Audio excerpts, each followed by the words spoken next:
This regular Medicine Hat City Council meeting is called to order at 6:30 p.m. on September 3rd, 2024. We will begin with a moment of prayer or reflection.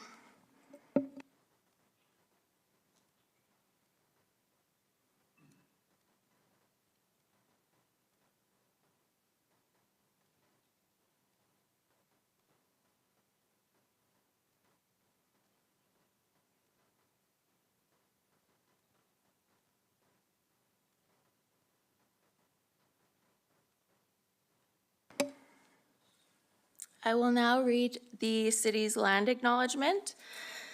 The City of Medicine Hat acknowledges that we live and work on treaty territory. The city pays respect to all Indigenous peoples and honors their past, present, and future. We recognize and respect their cultural heritages and relationships to the land. So first up is the adoption of the regular council meeting minutes of July 15th, 2024.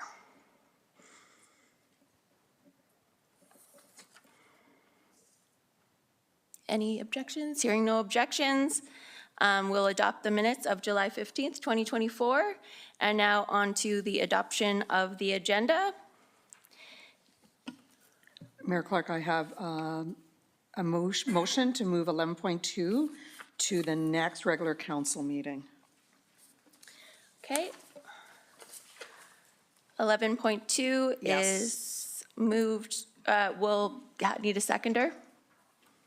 Hirsch. I can second that, yeah, sure. Okay.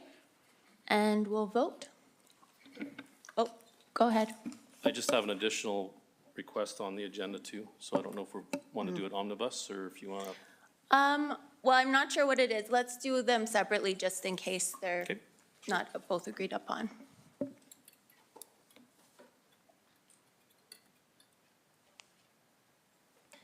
And Councillor Hirsch, that passed. Thanks. So I just wanted to see if we can move up the Memorial Cup discussion from 11.3 to an item that more ahead in the agenda, just because of time, people that are interested.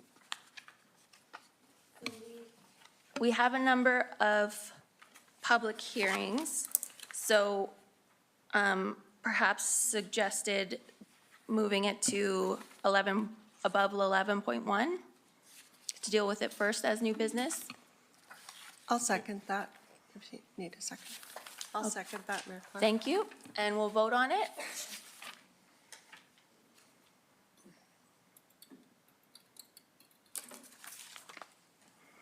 That's unanimous. And would someone like to move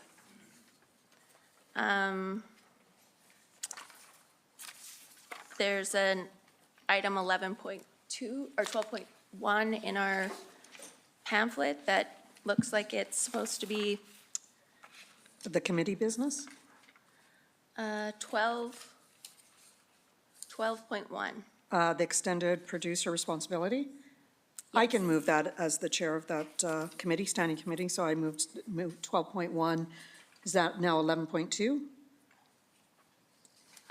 Or, Yes, we could move it to 11.2. okay. Do you have these? Allison. So we I'll would second need a that. seconder. Thank you. That's okay. And we'll vote.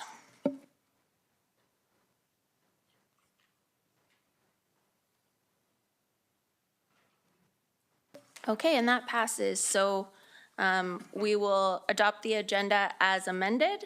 We've amended it to move item 11.2 to 11.1 and 12.1 to 11.2. And we are also moving 11 point, which one was yours, Councillor Hirsch? 11.3 To 11.1, okay. Okay. You got it. I got it. Okay, good. All right, so that amended agenda is adopted. And does anyone have councillor announcements? Okay, Councillor Sharps and then Councillor Robbins. Thank you. I've got one. It was a nice little shout out from the people at Porch Fest, so I thought I would just share it with everybody. And it was another shout out to one of our local contractors, so it was really nice. So I received this message and I just want to share it. So Porch Fest Medicine Hat was a complete success for our community. They and all want more, sorry. The event has really grown to bring community together in such a positive manner, and everyone looks forward to ending their summer catching local musicians and connecting with everyone along the way. There was 11 porches and 11 music acts to entertain the year, with everything from singer-songwriters to punk and even the Dixieland Band. CBC Daybreak Alberta and CKUA all picked up the story and were amazed at what they have built right here in Medicine Hat, with total numbers well over 3,500 attending all the porches.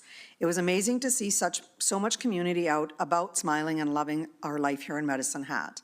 An absolute highlight was a day that Stark's Excavating, realizing that hundreds of people were invading the Southeast Hill for Porch Fest, graciously shut down their hard work on 8th Street so the community could enjoy the summer festival in peace.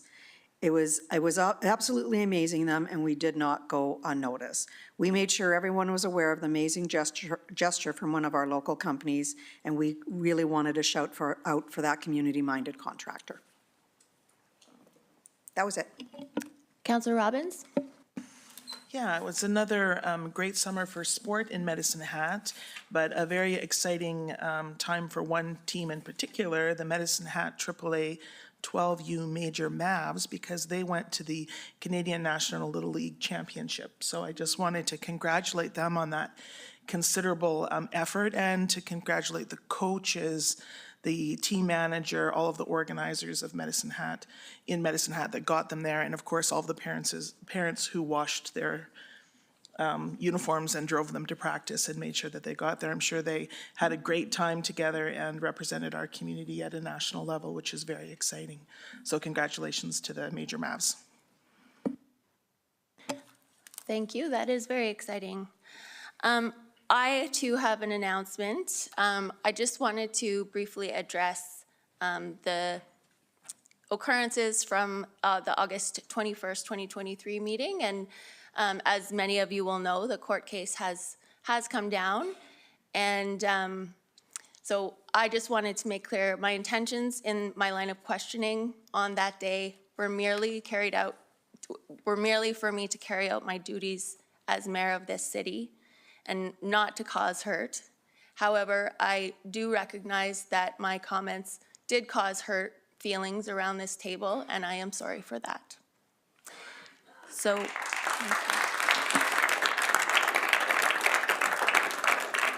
okay. Thank you. So we'll move to the consent agenda. Could I respond, Mayor Clark, to that, please? Well, it is councillor announcements. I can wait if you'd like me. I would like to respond to your comment. Okay. I would ask, I will accept that apology in the manner it's given, but I would ask that you extend the apology to the community and to everybody else in this organization, as well as myself and around this table, for the damage that it's done. Please come to order. Thank you for your comments. You're welcome. Consent agenda. Can I have a motion? I apologize. Would anyone like to pull anything out of the consent agenda? No. I'll make the motion. Okay.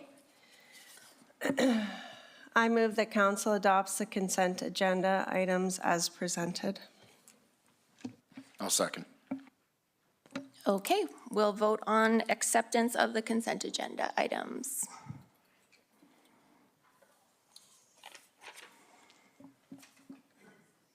And that's unanimous. The next item on our agenda is delegations. We have at item 9.1, My MH Citizen Portal demonstration, and this will be a presentation given by Director of Communications, Engagement and Marketing, Colleen Graham, and Manager Application Services, Craig Fruin. Can I introduce? Sure, City Manager Mitchell. Through the chair, this is in response to a request that came forward through the budget process on the 311 system. So I'll turn it over to Craig. Thank you. I'm just going to get logged in here, and then I'm going to hand it over to Colleen. Yeah, I'll maybe hog the podium for the beginning. Thank you very much, members of council, for allowing us to be here tonight and do this demonstration. So as City Manager Mitchell mentioned, this is in response to an ask to further explore a 311 model for the organization. So these are some introductory steps that are already well underway that we wanted to speak to make sure that council has a good understanding of the options that are currently available to community when it comes to reaching into the organization. So I'm going to do a little bit of a website demonstration, and then Craig is going to follow with a demonstration of our citizen portal called the MyMH portal. So just to give you a little bit of a background, this website launched in September of 2021 as part of our citizen-facing digital strategy. So that was a multi-year effort that's still underway. We did receive some grant funding for that supported this project. And the website was a big piece of it. So what we were really trying to do was not only improve access to information for the public, but also drive more of our services online. So since 2021, we've continued to enhance both this website as well as the citizen portal to ensure that our residents have more than one option. You don't have to come down to City Hall in person for everything if you don't like to, although that option is still available. But there are a lot of digital options available for folks as well. So I'm going to just walk through a couple of the key features of the website, and I'll be very brief because I do know that you have a long agenda in front of you. First off, I just wanted to talk a little bit about Contact Us. So you can see where I'm hovering my mouse right up here. This is available in the global. I'm really sorry to interrupt, Colleen. Is it possible to get rid of the top band? So it's a little bit bigger, the ribbon? I think if you just, the button underneath there, I think.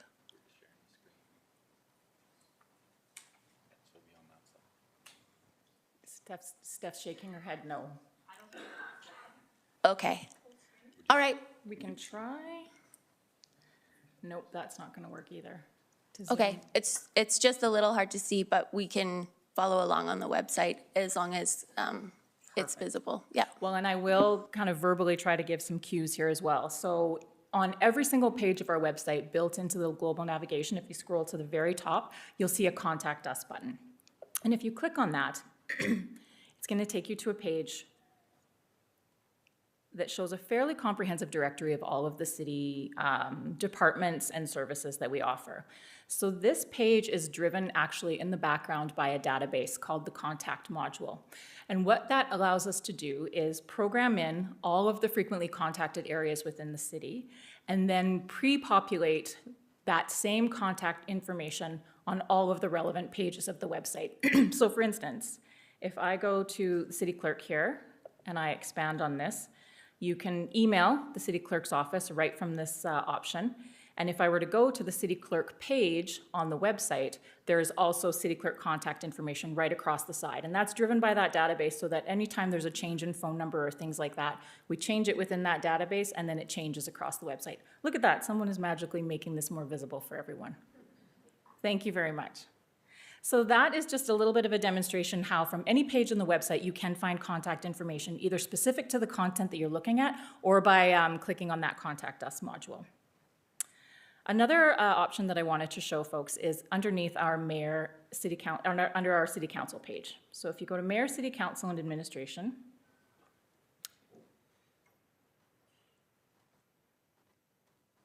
there are a number of ways you can contact City Council. So there is a request to address council. So anyone in the community who was wishing to bring a delegation to a City Council meeting, there's an online form that they can submit for consideration. Or you can go directly to this Contact City Council button on the top left of the page. And when you click on that, you'll be able to access a form that gets submitted directly to City Council email addresses. The reason we built this form, well, there are a few reasons. Number one, City Council members had indicated that they were often receiving emails that didn't have complete information that were very difficult to act on. So this form ensures that people are providing the necessary information in order for council members to constructively act on that email. So you can select whether you want it to go to all members of council or just one, and then you can also select from a commonly referred to list in here. You can select a topic. This makes it a little bit easier for people rather than having to do too much typing, but it also gives us an opportunity to theme the information in the background. So we can actually run a report that says, 20% of emails to council were regarding weeds and trees or something like that. So that's part of why we put that information up front as well. So this contact council page has been in place for about a year. I know that I think most council members still receive a lot of email directly. It doesn't necessarily come from this form, but we are encouraging the community to use this as much as possible because it is easier for council members to act on these forms. I also wanted to just draw attention really quickly to the fact that there are a number of opportunities to do business with the city online now as well. So if you go under our business and development section, you can land on our e-permitting page. And from here you can apply and pay for a number of city permits online. So that's something that we've added in the last few years just to try and make it more convenient for people. Another really fantastic feature with the website is this report a problem feature. And I'm not going to go into a bunch of detail with it because Craig is going to do a little bit of a demonstration of it from the portal, but it is also available on every page of the website right at the top, as I was showing you earlier in that global navigation. The screen that you're seeing is not showing it quite as well. But it is available for folks who are out and about in the community. They might see a problem on a trail or a light standard that's out or different things like that. They're able to report that directly in, and then what that does is actually generate a service request into the relevant department. So it avoids a lot of back and forth. I know council members often receive messages in their email box about things like that, a pothole that needs repairing, different things. We really encourage the community members to use this tool. But like I said, Craig is going to show you a little bit more about how that one works when he opens up the portal and gives us his demonstration. So I'll hand it over to Craig. Thanks, Colleen, and thanks, Council, for letting me show you guys around the My MH Citizen portal today. So as you can see, and Stephanie, I'm just going to try to zoom in on my side here. Maybe that'll make it a little bit better. And then you don't have to on your side, okay? So as Colleen mentioned, up at the top hand, the navigation bar, you can see where the MyMH login is. So currently right now, I believe we have, and I'll look at Colleen for a little bit of validation, about 7,000 users registered for this portal. What it's really trying to do is provide a personalized experience for every resident in our city to be able to interact with our online services through a customizable dashboard. This is pretty simple login page. You have a couple options here. You can bring your own identity. Everyone, for the most part, has a Facebook or the platform formerly known as Twitter, now called X, as well as Google to kind of log in. Just in case you do, forget your password and stuff like that. I tend to do that even though I'm an IT guy, so I'm just going to use my Google account. So what I'm going to do here is, once I log in, you're going to see that there is a lot going on here. So what I'm going to show you guys is how I use it as a citizen. I'm going to show you the things that I feel is most important in the widgets. I'm going to use fancy words like widgets, which are those nice little boxes that you see up there, just to kind of do my business with the city in an online way. So I'm going to talk about a few here. All right, so I'm going to talk about the news widget. So the news widget is something that is integrated with a news feed on our city website. It's a great way to kind of keep up to date with some of that news that is going on. As soon as you log in and register for the MyMH Citizen portal, you'll actually also get some email notifications as well. So when there is updates to the city news, you will get those notifications as well. You can kind of see that up in the top right-hand corner real slightly there, where you have that little alarm bell with a 1 showing that there is an alert. Hey, new news 8 hours ago, right? So great little feature. What I really like about the news feature here is the need to know. I like that little summary page that Colleen and the team has put together just to kind of summarize all the great stuff that's going on in our city. The other one I'm going to talk about is the property tax widget. So this is my own personal account, so you can see that I do owe the city a little bit of money. If anyone is willing to pay that off for me, I'd be very grateful. So what we call this is an integration widget. This is actually pulling information directly from our tax billing software in our back office.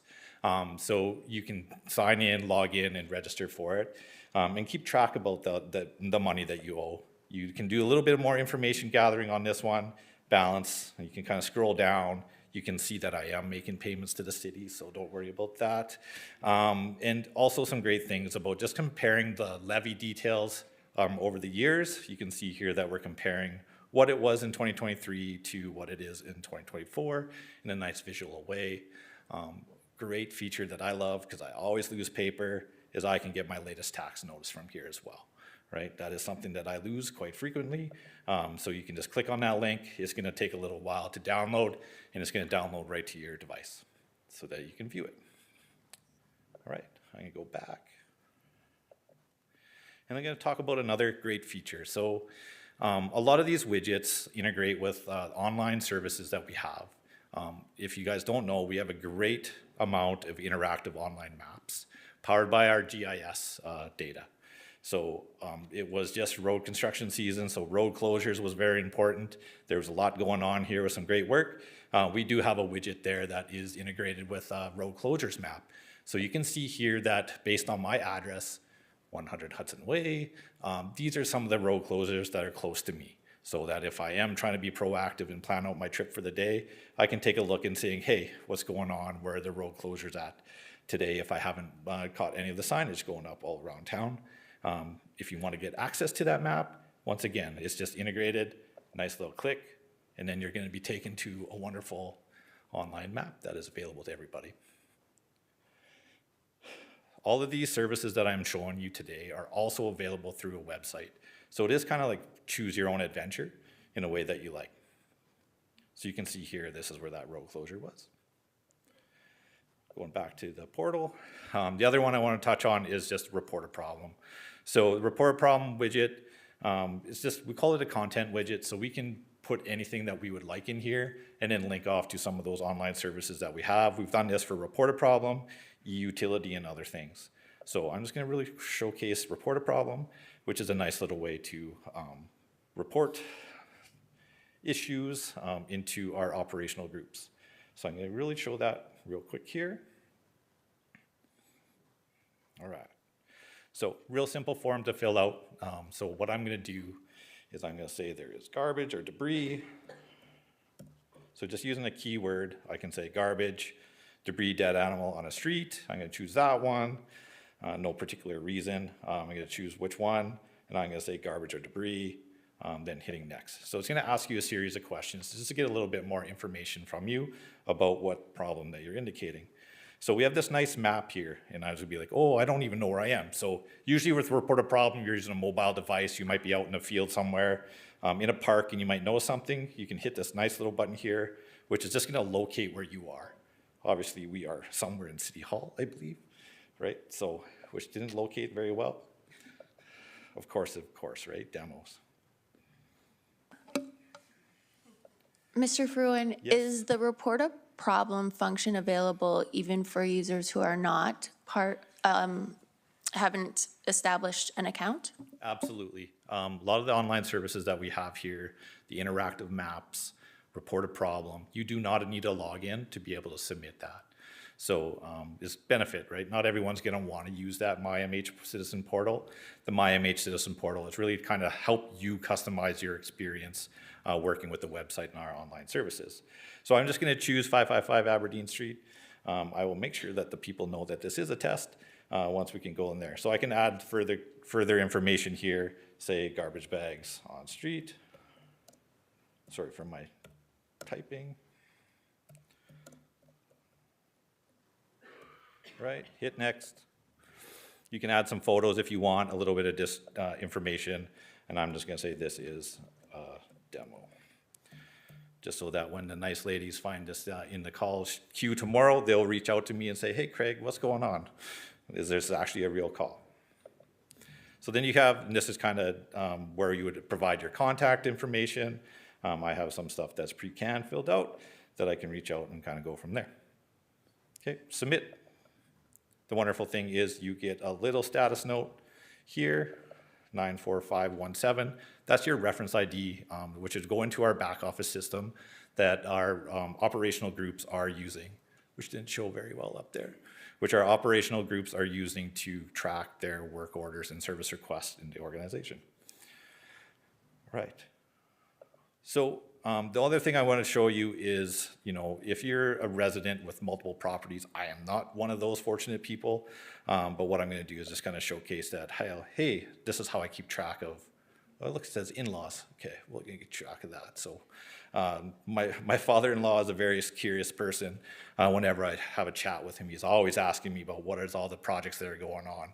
So it's just another way to kind of customize that feel of this view. So when I know I'm going over for supper, Thanksgiving's coming up right away, I better be prepared. We can kind of come in here and I can go major projects. Let's walk through it, see what all the great stuff is happening there. Once again, it's another interaction with our online services where we can go to our major projects map, really nice and easy to be able to showcase, hey, what's going on in the latest development around town. So as you can see, like that portal that we have here is very customizable in the way that you want to. And I'm going to show that real quick here. So you can edit your home screen. And this is showing all the widgets that you have on display. So I can hide them and I can add any ones that are there as well. So if I did not want to look at community events, I don't know why I wouldn't, but I can hide that one. I can move things around and go from there. And then you can save it, save your home screen. I'll just go back in and show one real quick feature too, is just edit that home screen. And if I said, oh, I accidentally hid a widget, I can go back in here and say, okay, hey, actually I did want to see community events. As you can see, I had careers hidden there. Once again, that was for my in-laws place. He is a retired man, so I don't think he's looking for any career anytime soon. All right, so save home screen. So this is really all I really want to do is just kind of showcase what the MyMH portal is doing for everybody. It's really kind of just giving you that personalized, customized experience to navigate with those online services that we have available to everybody on our website. We continuously look at it when there's new systems that are rolling out. We are always trying to make sure that we are integrating any of those online services with this portal. So with that, I'll pass it back to Colleen if she likes. We have a couple of questions, so I'll go to Councillor Sharps. Thank you, and through the chair. So this matter was introduced as, it came from, I believe, a budget meeting on a question by Mayor Clark on 311. So is this our 311, and would it be comparable to a full 311 package? And what would be the major differences between a full 311 package and what we currently have? And I am very glad you posed this, because I've been a member for a while, but I totally forget about it.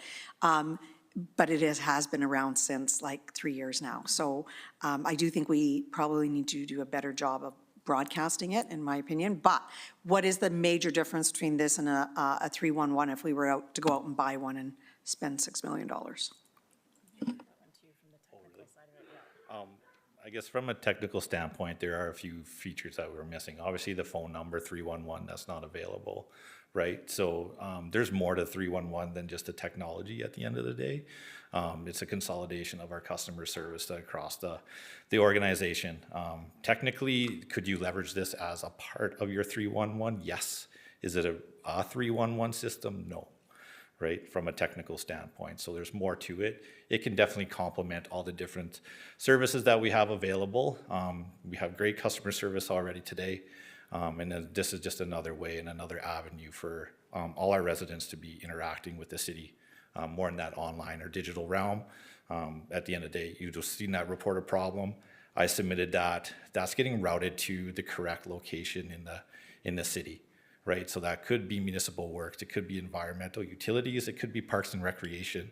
That's something that our residents don't necessarily need to know. They just need to know that they submitted something about debris on the street and required to clean up. So to fully fledge out a 311 system, this one is not from a technical standpoint. So just a quick follow-up, actually two things. So could you get a 311 system that would complement, so we didn't have to spend $6 million on a 311 system where, you know, we could extend this, don't smirk, Crick. So, or could we just spend $1 million? I mean, it's tight, right? So if we're gonna do this and we have something, what can we do that's complementary to the tax Yeah, base? and Can I just ask where the $6 million, It was a number that I got in a conversation. It was around this table. okay, I don't know where it came from, though. go ahead. Yeah, I'll leave that one for the September 16th meeting. Okay. At that one, there will be a decision item coming on okay. that'll talk more about 311. Okay. I'm just trying to show you guys No what we problem. got today. And the second thing is, the address you used, I got an email from the person saying just they need to use a different address, so. Okay, yeah, Yeah, I'll they make sure washed to, it. I'll swing over there and Thank you. apologize. Okay, go ahead. I think, Sorry. Unless there's no further questions, Okay. I think that was this from us. This really is just the prelude to a further discussion on September 16th. okay, thank you very much. We now will move to item 9.2, which is the City of Medicine Hat support to Town of Jasper. And I believe we have Carla Conkin, the Director of People Services, and Merrick Brown, Assistant Chief Community Safety, here with us. So I will, City Manager Mitchell, would you like to introduce? I would thank you through the chair, Director Koken and Merrick Brown, and we're really pleased to introduce this, and it shows true collaboration from our community to another one that was in need, and I really appreciate Director Koken moving this initiative forward, so I'll turn it over to you. Thank you.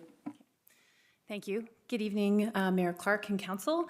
Thank you for letting us be here today to, for Merrick to be here today.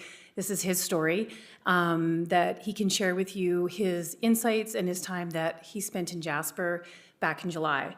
So I'm just going to do a really brief introduction and then I'm going to turn it over to Merrick. So when the provincial emergency management put the call out in July for other emergency management across municipalities that they need help and support once the fire did go through Jasper, we were only happy as a city and as emergency management to send Merrick to Jasper, so this incredible community that we all love in this province could have our support. The other thing too is Merrick going to something like this. It's unfortunate that you have to have an emergency so emergency managers can learn and share stories and have takeaways in real time. So it was also very important for him to go and to connect with his colleagues and to spend that time to share learnings so they can bring those valuable insights back to our city as well. The one thing I did want to just share this, because I know it's not part of Merrick's presentation, is some proud moments for Merrick and for the City of Medicine Hat. When Merrick showed up, they asked him to execute the waste management immediately, so that's car crushing and all of the bigger pieces of mess, so to speak, in Jasper. And Merrick got in there and put his head down, and within 48 hours, it was pretty much done. And so provincial emergency management said, okay, well, we have another job for you. And they gave him the plan to operate the re-entry support center for Jasper. And so that is something that we're all incredibly proud as a city, as an organization for Merrick. So with that, I am going to turn it over so he can show you his presentation and the learnings that he can bring back from us. Thank you.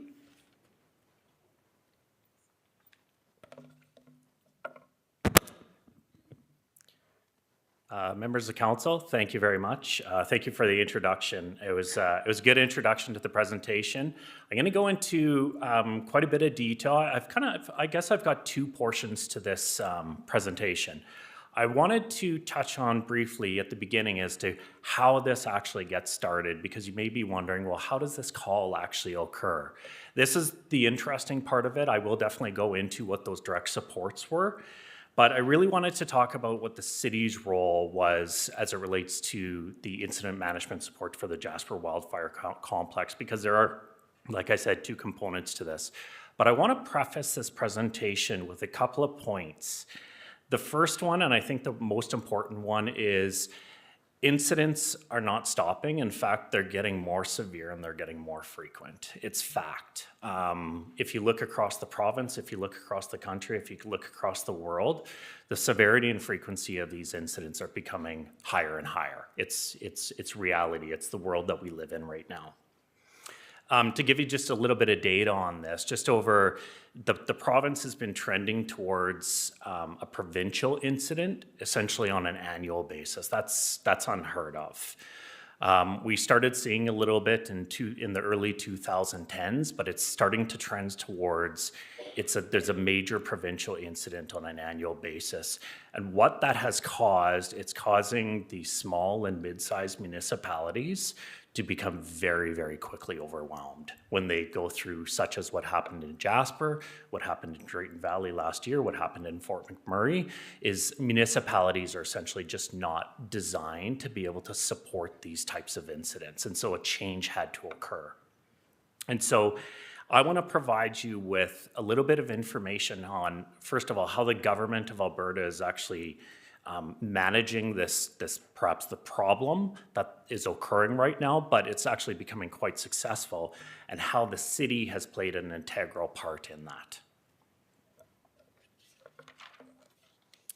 So I'll take you back to actually July 22nd. July 22nd was the day that the municipality of Jasper declared an evacuation order. So that included a state and local emergency, and it was a very good decision considering a third of the structures were lost. To this point now, we know, or we would know there are no lives lost, but there's obviously still investigations going into properties and so on and so forth. But ultimately, if you were to look at life safety as the sole kind of the priority, it was a successful incident based on that. Yes, there were structures that were lost, but lives were not. So I'm going to provide a bit of greater detail on the next slide, but the city actually started getting engaged on July 26th. And so that was roughly 4 days after that evacuation had occurred. And so the municipality became very, very quickly overwhelmed. And so they reached out to us to basically coordinate all of the municipal response within all Southern Alberta communities. And so they choose a certain municipality to coordinate it all on their behalf. So I was also able to support the actual incident as well. So we played really two roles in this. Is we acted on behalf of the government to provide that incident management support within the Southern Alberta municipalities, but then in turn we were able to go and support. So through numerous after-action reviews within the province, this actually started back in 2011 with Slave Lake, and then just continued throughout the 2013 floods, 2016 in Fort McMurray. Each one of those after-action reviews that were generated through the provincial responses, they identified the lack of resources that were available within the province. And in fact, it's probably all provinces to begin with in Canada. And so the provincial government identified this and identified the need for much more cross-municipal collaboration, specifically for incident management. And so when we talk about incident management, it's all of the planning and things that go on in the background. So it's not necessarily the boots on the ground, but much more of the planning and essentially very expedited project management is they formed incident management teams, and the 5 incident management teams, and Medicine Hat was asked to be the leader of the South. And so with that, the city of Medicine Hat essentially leads approximately about 50 municipal staff all across Southern Alberta, where the province can call on these personnel and they can get deployed anywhere in the province. The province themselves do not have individuals that know this business. Municipal employees know this aspect very, very well. And so the province is leveraging off of that. In fact, we're the first province in Canada to be able to do that, to create those 5 regional incident management teams. And so it's what is causing, or that result that is coming from these incidents that are very quickly overwhelming the small to mid-sized municipalities. So all in all, City of Medicine Hat leads what's called the South Zone All Hazard Incident Management Team, and we have for the last 5 years. We get annual grant funding from that, so we select people, we train people, we engage them, and we deploy them to incidents. And so it's a rewarding experience, but it's also it's a moment for the public to know that there's a lot of great support out there.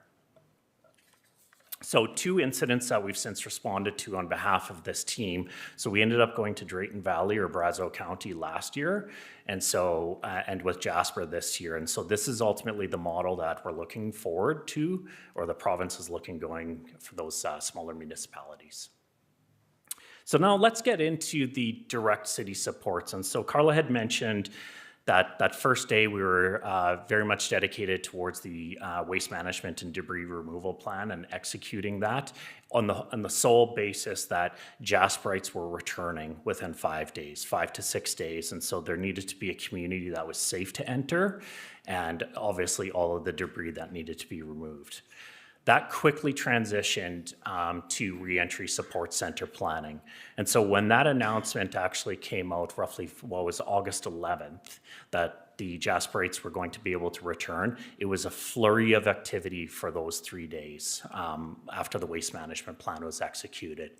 And so this center is essentially the first stopping point for a returning Jasperite. We had one primary objective associated with this. It was to limit the re-traumatization of returning Jasperites. That's a really critical objective because they were asked to leave their homes for 24 days, and they're now coming back to a town that they don't recognize. So our goal was to solely limit that re-traumatization. We had a number of initiatives that we looked at for this, and it was really just to provide that comfort and accessibility to those support services that were needed the moment they got into that town. So things or examples that we look into when we looked at from a planning perspective is the vendors. So when you think about what is it that you want to come back to and some of the problems that you're going to have to deal with, we set it up so it was a point that it was essentially a one-stop shop. So you didn't have to sit on the phone with an insurance adjuster. An insurance adjuster was going to be right in front of you. You're going to deal with the Red Cross right there that can provide financial support. You're going to deal with mental health supports. Everything was there so that it provides the comfort for the Jasperites returning. One other thing that was very important, and some things, again, that we have to take back and learn, is food and beverages. It might seem like just a minor thing, but when you think about when Jasperites are returning, their fridges haven't been working for 3 weeks. They have no food. The grocery stores aren't fully open. They may not have potable water to drink. So not only was it a matter of just opening up the town, it was a matter of feeding them as well because they didn't have any food. They didn't have any water. So a lot of planning went into this to ensure that that first person that walked up felt comforted and that the supports were available for them. This quickly turned into operations. And I actually, this was a personal choice that I did on my own, is the individuals that I was working with in Jasper, specifically the emergency social services team, they were all Jasperites. So I was the only non-Jasperite that was working on this team. And so they, keep in mind, were tasked, obviously with my support, with planning and leading and operating this reentry support center. But if you really think about it, they are Jasperites as well. They need the supports. And so on that first day, we shifted some things and I took on that role and I let Jasperites be Jasperites for the day. And so that was where the benefit of that came from. So a lot was achieved for this. We went over a couple of the vendor supports. Security management was another one. Obviously, the town was only open to returning residents. That was a choice that was made very quickly based on that, and security management was a big aspect. But ultimately, just the feeling of comfort. It was an incredibly memorable day on the 16th. Sorry. It was a day of memory by all means, but it was a day of celebration. It was a day of healing. It was a day of sadness. You saw every emotion there, but people were happy to be home. And that comfort was there. Looking at that reentry support center and identifying that this is now a social atmosphere and people are excited to see their neighbors, I can safely say that we did our job by limiting the re-traumatization of Jasperites. They were happy, they were supported, and they're getting ready to build their new home again.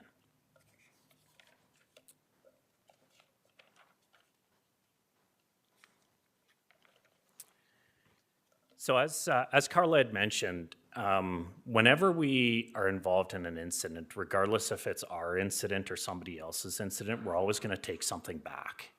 We need to take something back. And there is a tremendous benefit here in the fact that we were able to witness something that occurred that didn't occur in our own community. So we really should be learning from this. And so my personal experience up there, I have a laundry list of items that, not to say that we're doing wrong, but we have additional insight as to what could or would occur in an actual situation. When we get into an emergency planning standpoint with these large-scale incidents, we sometimes, if you're not actually exposed to that in advance, you can predict what is happening or what would happen, but until you actually experience it yourself, you can't predict it. And so now with that additional, I guess, experience and that visibility, we can safely bring that home because it's now a predictable event for us. Yes, we may not be ravaged by wildfire similar to Jasper is, but there could still be a catastrophic event here, which we really should learn from and build some plans in place because we've already experienced a reentry. It may not be in our own municipality, but we've still experienced it and we should take those learnings back. We have a number of quite robust plans within the city. We have a number of hazard-specific plans. One of them, we do have a full evacuation plan in the city, and we have for a number of years on how do we evacuate neighborhoods, how do we evacuate the entire city. So we do have those plans in place. But a lot of updates are going to occur to a number of plans, specifically to what does reentry look like? What does out of jurisdiction reception center management look like? And how do we manage that? For a little bit of perspective on out of jurisdiction reception center management, it's becoming more and more common where one municipality will take another municipality's evacuees. We're seeing that more and more frequently, whether that be from a support perspective or we are bringing in other residents, or we are allowing or asking another municipality to support our residents. Once again, it's now predictable, we've experienced it, and we can actually apply those directly to our own plans. Debris management, waste management, evacuee transportation management. So we take this as a learning. As I had said, it wasn't our own incident. However, it's just going to make our plans that much more robust. Thank you. All right, thank you. I don't see any questions, so I will give you my thanks, and I'm very glad to see that we were able to help in some meaningful way with Jasper's fires. I know that was, I do have one question. Probably very meaningful to them, and you know, being a good neighbor is what Medicine Hat's all about. Councillor Hirsch. Thanks. Through the chair, Merrick, thanks for the presentation. You know, it's unfortunate that, you know, the event actually occurred. So, I mean, I appreciate the silver lining in the key learnings that we did receive. My heart and everyone's heart goes out to the Jasper residents that were impacted. So I guess from that event, can you kind of just paint us a picture of in an event like that from provincial representation? I know you kind of listed some key learnings. Was there some takeaways by the province in terms of, like you indicated, is there some funding challenges, shortfalls, that sort of thing that the province could take away and maybe learn from as well? We can't be everything to everybody. Our resources are limited, so sometimes, and like you indicated, we have to lean on our provincial counterparts. So maybe just some thoughts on that? I would love to speak on behalf of the province on that standpoint. However, I do know that the province took away a number of learnings from this, and I think just their role within that incident. and ultimately just a number of, I guess, deployment process that were associated with us. And I think from your perspective with a funding piece, that's one thing that I would hope that would come out of this, is that actual, I guess, increased funding standpoint from a public safety, but I don't know. But it is, I guess, clear in the fact that it's, there's some bolstering that needs to occur in these communities. So just a comment relative to the experiences I've done on the tabletop exercises that you've executed on behalf of City of Medicine Hat, our preparedness. I think it's important for the citizenry to know that we have some very concrete planning. You indicated even a plan to evacuate the whole City of Medicine Hat. So I mean, we can't certainly foresee any calamity that comes our way, but I think if we have a well-executed plan from a general perspective and then apply it in the manner that makes sense in terms of the calamity in front of us, I think makes some sense.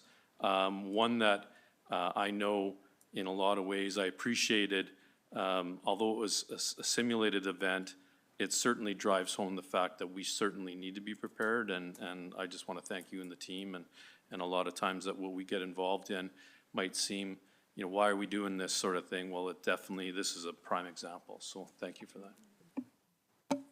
Okay, thank you very much. Our next item is a public hearing. We have 3 public hearings today. The first one is Offsite Levy bylaw 4803.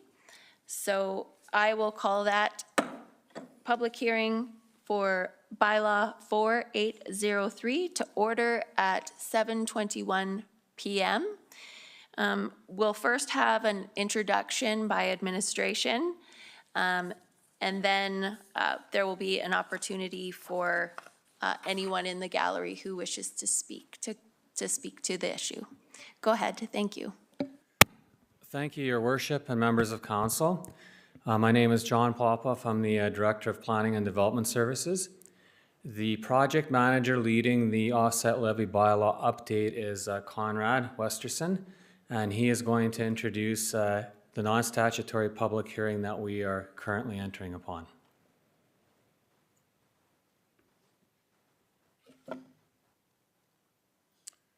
Thank you. Members of council, as you know, I'm Conrad Westerson. I'm here to run you through a second time of the proposed amendment to the offset levy bylaw and rate update for this public hearing.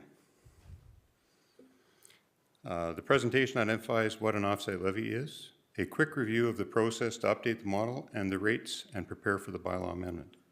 I will identify the engagements and consultation with our development community stakeholders. I will identify the changes that have been made, the proposed new rates, and how they align with City Council's strategic plan. As you will recall, offsite infrastructure is a requirement for any development to move forward. It brings needed infrastructure to a development area's boundary to allow for that development to occur. The cost for the construction of this infrastructure will be incurred whether or not they are paid from offsite levies, grants, or some other funding source. Offsite levies are a funding mechanism to share these costs between the development community and the existing community, and to support and build offsite infrastructure that benefits development. It is not a tax. The offsite levy is regulated through the Municipal Government Act, Offsite Levy Regulations, and the City of Medicine Hat Bylaw 4157. The goal of the update was to meet the requirements of the offsite levy bylaw, to review the rates at least every 2 years, and to bring the offsite levy model up to 22 from the previous 2020 data. This required several reviews of all the offsite levy projects, costs, staging plans, and benefiting areas within the developments or with the development stakeholders. The intent of the offsite levies and the offsite levy model is to maintain a fair, equitable, and transparent offsite levy framework amongst the city and all development stakeholders. Updates that occurred during this iteration were a change to benefiting Area 12 by the creation and addition of Area 13, as you can see down at the bottom right-hand corner of the slide, and the cost increases of some of the projects, most of the projects, due to inflation over the COVID timeframe of 2021 and 2022. Additionally, there were updates to the growth staging plan based on discussions with development stakeholders and their current growth and development plans in relation to the electrical capacity issues within the city. A review and update of the offsite levy project list included estimated and actual projects and benefiting areas allocations for all projects. There were no new projects added during this cycle. It was confirmed that offset levies at this time do not include facilities, as this would require a separate decision by City Council to change the existing offset levy bylaw to include them. At this time, the City of Medicine Hat uses the International Association of Public Participation Consulting Guidelines for stakeholder engagement regarding offset levies. This means that we meet on a regular basis with our development stakeholders to discuss offset levies and any projects, costs, benefiting areas, rates, or other issues that may arise. The feedback received from the stakeholders informs the offset levy inputs to the model and assists to keep the community engaged and informed. The Municipal Government Act, Section 648.3, requires the city to consult with stakeholders before amending the bylaw. This has been accomplished by the multiple and continued stakeholder engagement sessions held annually. The Municipal Government Act also identifies that any amendments to the offset levy bylaw must be advertised. As a part of an update since the last City Council meeting, we're now holding this non-statutory public hearing to allow Council the opportunity to hear any issues directly from the community. Stakeholder engagements will continue to be held annually and multiple times throughout each subsequent year pertaining to all proposed offset levy projects, costs and benefiting areas, and proposed rate changes, including the calculations used to create the offset levies, to ensure this requirement to engage with our development community continues to be met.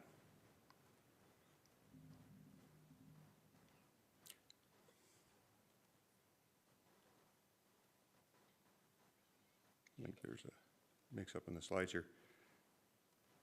There are multiple opportunities for discussions on offset levies. There are 4 DAP meetings and approximately 6 build CMH meetings per year, providing the opportunity for developer questions or concerns to be addressed or elevated regarding any offset levy issues. Individual and specific developer engagements are held to ensure issues surrounding their particular staging plans, affected benefiting areas, and projects and any other issues are identified. Multiple communiques are created and forwarded to all developers, and these include agendas, records of discussions, questions and answers for issues discussed.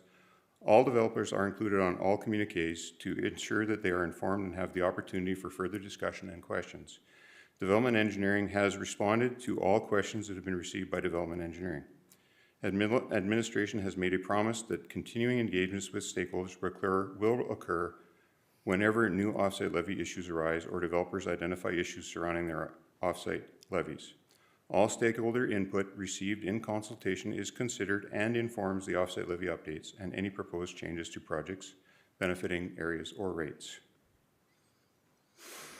A quick summary of the financials of the offsite levy shows that there are currently $408 million worth of projects identified in the model. Of these, approximately $149 million are attributable to the developers and $257 million to the city's portion, and there are currently $1.1 million that are attributed to grants or as part of another community's input. This summary map identifies the current and proposed rates as associated with the areas impacted. As you can see, there is additional Area 13 in the southeast corner of the city. Overall, the weighted average has increased from last year's rate of $103,205 per hectare to $111,785 per hectare. This rate is used solely as a comparator with other communities and to show any overall changes in the offsite levy rates. This is an overall 9.6% increase in the offsite levy rates that can be attributed primarily to the increase in costs of projects due to the increased materials from 2021 and 2022 due to COVID, and to the changes due to the minor change of areas 12 being split into 12 and 13. In a comparison of overall offsite levy rates between some of the similar sized communities in Alberta, it was identified that the City of Medicine Hat has a relatively low offsite levy rate. Even our highest proposed rate is still only 4th out of the 7 shown. Comparison of offsite levy rates is not an exact science. Different communities have different infrastructure needs and deal with issues differently, which relates to some of the differences shown here. The collection of all offsite levies meets or fulfills these identified areas of City Council strategic plan.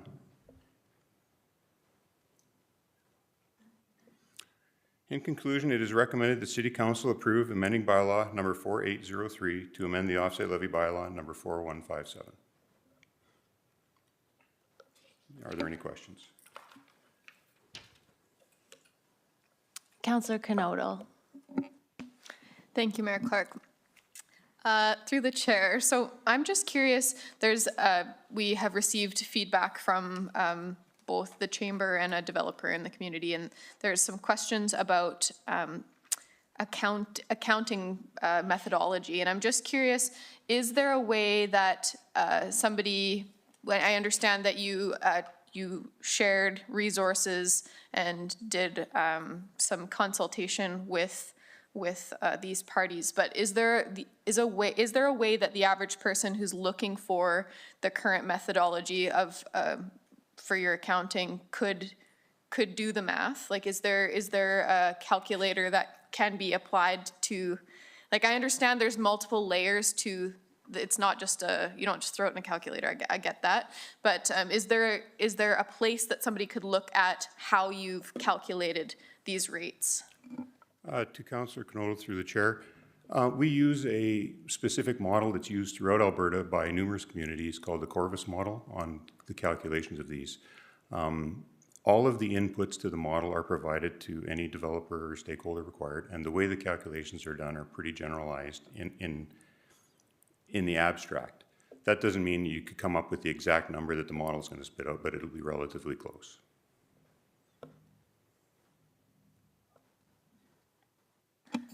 I appreciate that, thank you. So the Corvus model, again, is there, like, I'm just looking for the average person or even a developer who may not be as attuned to the practices that you're following, that could just go and look at the different categories that you're accounting.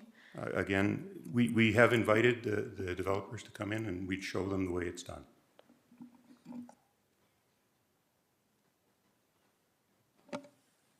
All right, I don't see any further questions for you, but don't go far. There may be more. So I'll now turn it to the city clerk to read the notification report and identify written submissions. Thank you very much, Your Worship. Excuse me. Offsite levy bylaw 4803. The information regarding the non-statutory public hearing date related to this item was discussed during the July 15th, 2024 open council meeting. Notice of the public hearing date was published in the Medicine Hat News on Saturday, August 3rd, 2024, and Saturday, August 17th, 2024. There was 2 written submissions received, one from the Southeast Alberta Chamber of Commerce and also Landmark Properties. And the written submission from Landmark, I believe, was emailed to council as well. And that is my report. So the chamber's letter is in our package, the Landmark one is not, but It was emailed. it was emailed to council this afternoon and won't be included in the package? No. Okay, thank you. I have one printed off if need be. Nope, I'm good. I just wondered whether it would be part of the record. No. Thank you. So now we will move on to any public comments. So if there's anyone in the gallery who wishes to speak, please come down to the podium, state and spell your name for the record, and indicate whether you are speaking for or against this bylaw. My name is John Hashem, and I'm here to speak against the bylaw.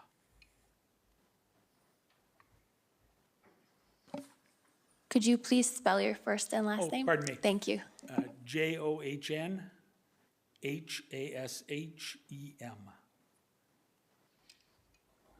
Thank you. Go ahead. Madam Mayor, council, and staff, I appreciate the opportunity to speak here today. I'm here to talk about the offsite levy bylaw amendment. I've been involved in offsite levy negotiations since 2012. I've attended many information and work sessions. I've been involved through the Chamber of Commerce, through the Urban Development Institute, and also through the Box Springs Business Park. Over the years, I estimate, my estimate, by the way, that the city has spent hundreds of thousands of dollars between city administrators, lawyers, engineers, consultants, including Corvus, to develop and manage this bylaw that very few people understand. The process to date appears that City Hall has a conflict of interest. Consider that the city's land department is our largest developer. They are also the approving authority for offsite levies. They decide which projects go forward and at what cost. They also set the offsite levy rates, collect the money, and should reconcile the accounting accordingly. When the city removed the municipal assist a few years ago, there was a commitment that a new comprehensive model of incentives would be presented. This has not been done, and current incentives for development are limited. The proposed new rates illustrate the difference between the city and private developments. The average rate for city-owned developments is $67,813 per hectare. For privately owned development, the average rate is $155,353 per acre. Can I repeat that? City-owned developments, the rate is $67,813 per hectare. For privately owned developments, the average rate is $155,353 per hectare, more than double. Private developers are forced to compete with the city's development arm. Surely this is a conflict of interest. City staff have shown us that our offsite levy rates are comparable with other cities in the province. Even better, they said. Those cities are not our competition. Our competition is Redcliffe and Cypress County. Redcliffe charges an average of about $95,000 per hectare, and Dunmore charges $50,000 a hectare for commercial land and $5,500 per residential lot. We're not only losing new developers, we've also lost many of our loyal taxpayers to Cypress County and Redcliffe. They include the Co-op Farm Center, Wedding Star, Harley-Davidson, Sterling Trailers, Ronco, UFA, and John Deere. I tried to think of new developments that moved from Cypress County or Redcliffe into Medicine Hat. I can only think of one. That was Fox Safety. They moved from Redcliffe to Box Springs a few years ago. That's the only one I can come up with. Our off-site levies are now calculated on a very complicated node system. Maybe we should have a flat rate throughout the city. I'm not sure that'd be right for Medicine Hat, but I believe it should be investigated.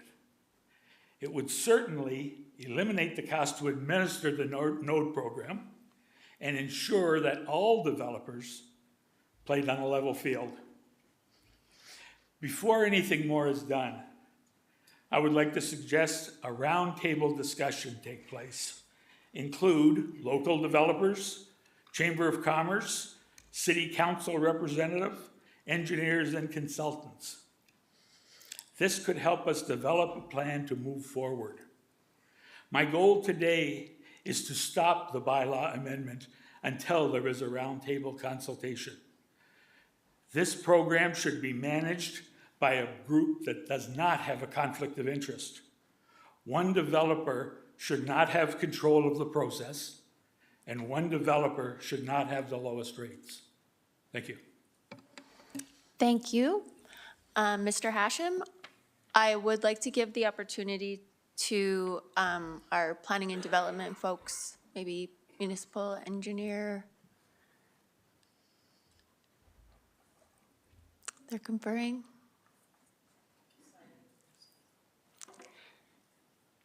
Thank you, Mr. Popov. Hi, Your Worship and members of council, and thank you, Mr. Hassan, for the feedback. We certainly welcome consultation with our developers, and we would welcome more.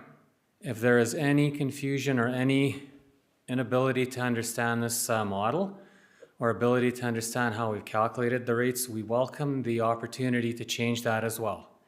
So my commitment to you, Mayor and Council, to senior administration, and to the public is that we want full understanding. And certainly, if there's another way to convey this information, we will. At this time, we are before you with an adjustment to certain rates within the bylaw, and that's based on a model, and we appreciate that. So if there's a need for more information or for us to go back, we are certainly pleased to do so. Thank you. Councillor Sharps. Thank you. I have a question of John Hashem, if that's okay. Did you expect otherwise, John? No. There you go. Thank you, Mr. Hashem, for being here. Couple of questions, if you don't mind. I appreciate your frankness and your directness. I really do appreciate that. Can you tell me, you said that you had done those calculations on between Redcliffe and Cypress County. Do you have all of that? Yes, and I didn't do the calculations Okay. myself. I just called and got them from Fair enough. Cypress County and Redcliffe. Okay, it was that easy. So I think you do know, and I hope you do know, that this council was very much wanting to hear from everyone, and that's why we asked for this public hearing. And I do feel like right now I do have some more questions, but before I ask them, I would like to hear from the chamber, but I do have one question from you, John. Okay. And that is, you made a comment that somebody else should manage this because we have a vested interest, and there's some, I understand that. Who would manage it? Who, if you were making that suggestion, would you suggest is a non-biased third party to manage this? I think it could be some local organization made up of people like a developer, a councillor, chamber of commerce person, an engineer, people that have some input and that also have some knowledge in regards to the costs of the projects and things like that. And possibly that could be done that way. It could also be managed by the existing operation, okay, but possibly change the format to a one-rate format where everybody pays the same, and then it would eliminate all the other problems. Okay, and then my last question, if I may, thank you for the follow-up. So if I hear you correctly, Mr. Hashem, you're not opposed to the offsite levy bylaw. You're opposed to this offsite levy bylaw proceeding with the numbers that we have. So you would be open to further communication and then revisiting the bylaw. Yeah, I'm not against it at all. It's a necessary thing. As Conrad said, we need to finance that stuff, but it needs to be fair, but it also needs to attract new taxpayers. Agreed. And if we think about this, I don't know if this number is exactly right, but if we didn't charge any offsite levies and a new commercial development came to town, in 7 years we'd have that money back. And then we would have taxes in perpetuity. What are we waiting for? It's a fair question. I appreciate the answer. I'll probably have more for you. Thank you. Thank you.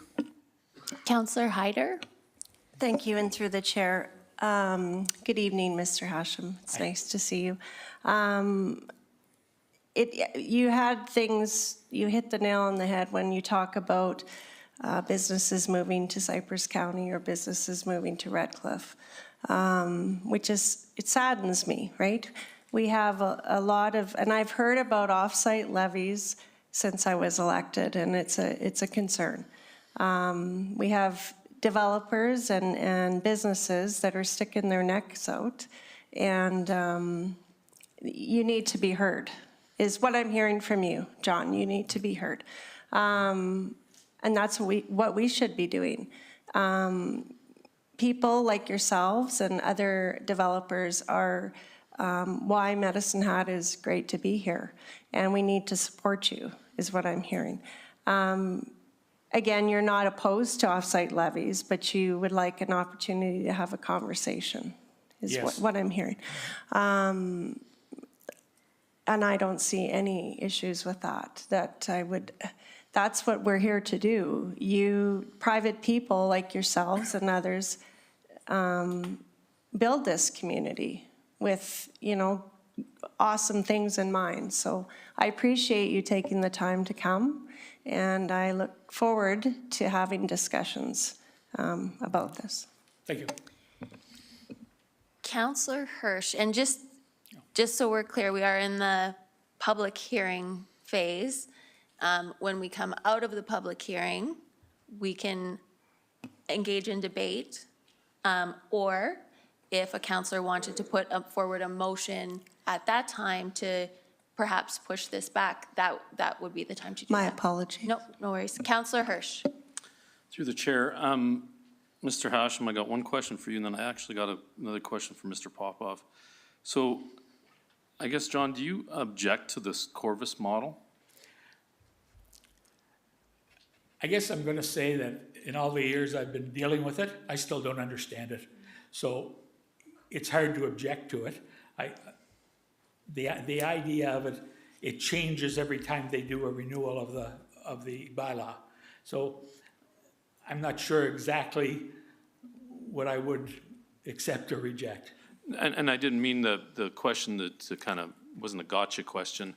It was actually just an intention for us to understand, because I think you would agree, whatever model we subscribe to has to be able to be replicated, has to be reliable, has to be, relatively fair for all. That's kind of what my presumption is what you would feel as well.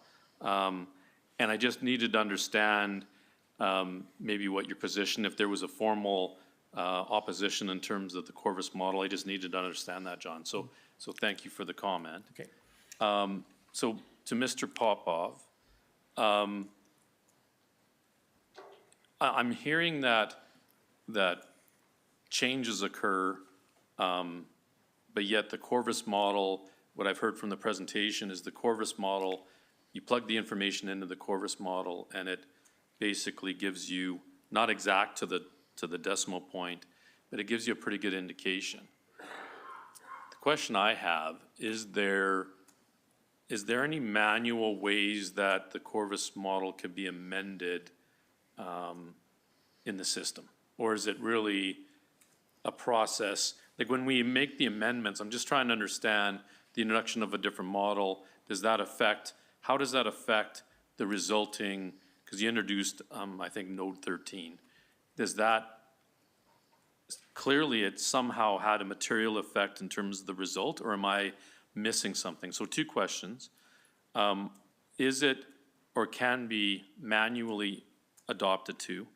And the second, if it can't be, what are some of the material things that does change? Because I've been here for a while and we've had offsite levies come and go, but to be honest, I've had an above average number of people that have literally came up to me and said, I don't really understand it. Going back to your point on meeting, and I've just heard a developer saying he's not quite understanding. So I don't know if it's a communication gap or whatever, but I just got those two questions for you. Maybe you can help me understand. Through the chair to Councillor Hirsch. Developers pay for on-site. So when they develop their property, let's say it's a 20-lot subdivision, they put the water pipes in, they put the sewer pipes in, they put the sidewalks in, the roads, and then they create lots through our subdivision process. 20 additional lots may require projects off-site, which are public, that we inherit after as a municipality to maintain, whether it's another set of streetlights, whether it's a turn lane, and we need to agree in advance when you're using an off-site levy model or a process, it doesn't necessarily have to be a model, what those projects are.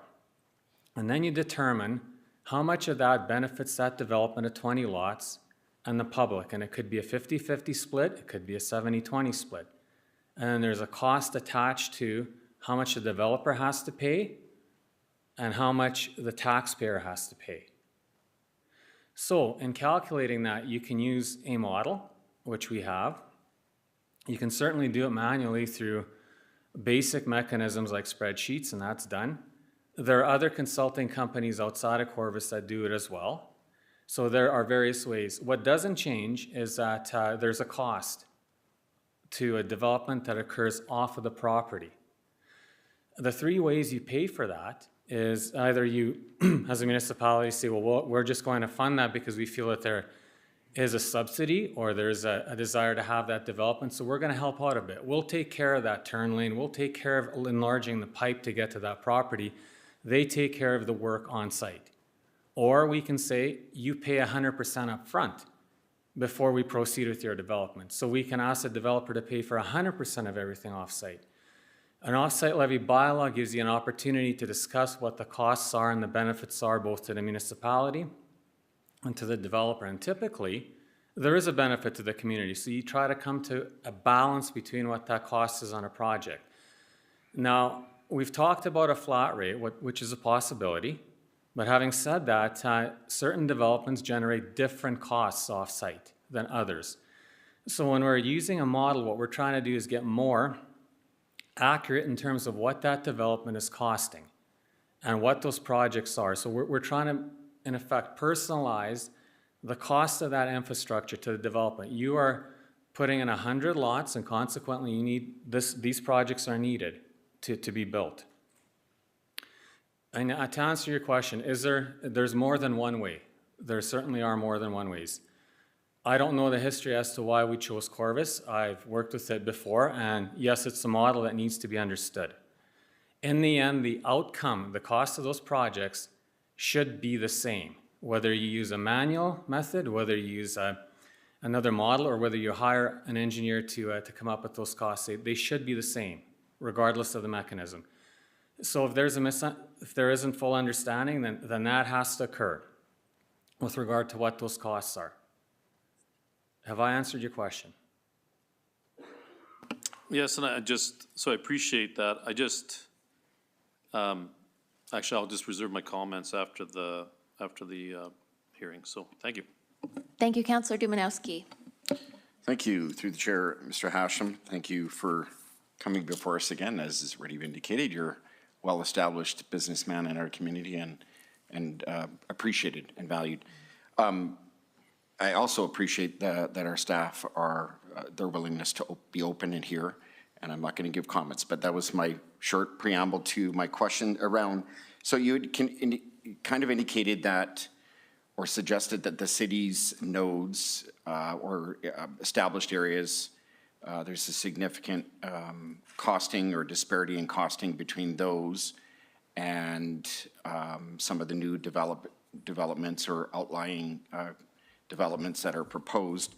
And simplistically, I'm wondering if that has to do with the fact that the closer you are to the core, you have established areas, or you're doing infill, and there are some off-sites that have to be done because of changes being done, or some of the established infrastructure is already there, or there was capacity within the existing infrastructure to grow.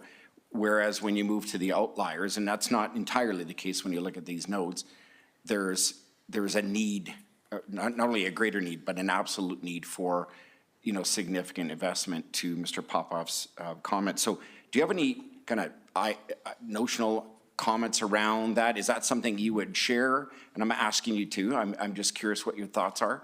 And I wouldn't mind Mr. Popoff maybe responding to that as well. Yeah, I agree with your comments.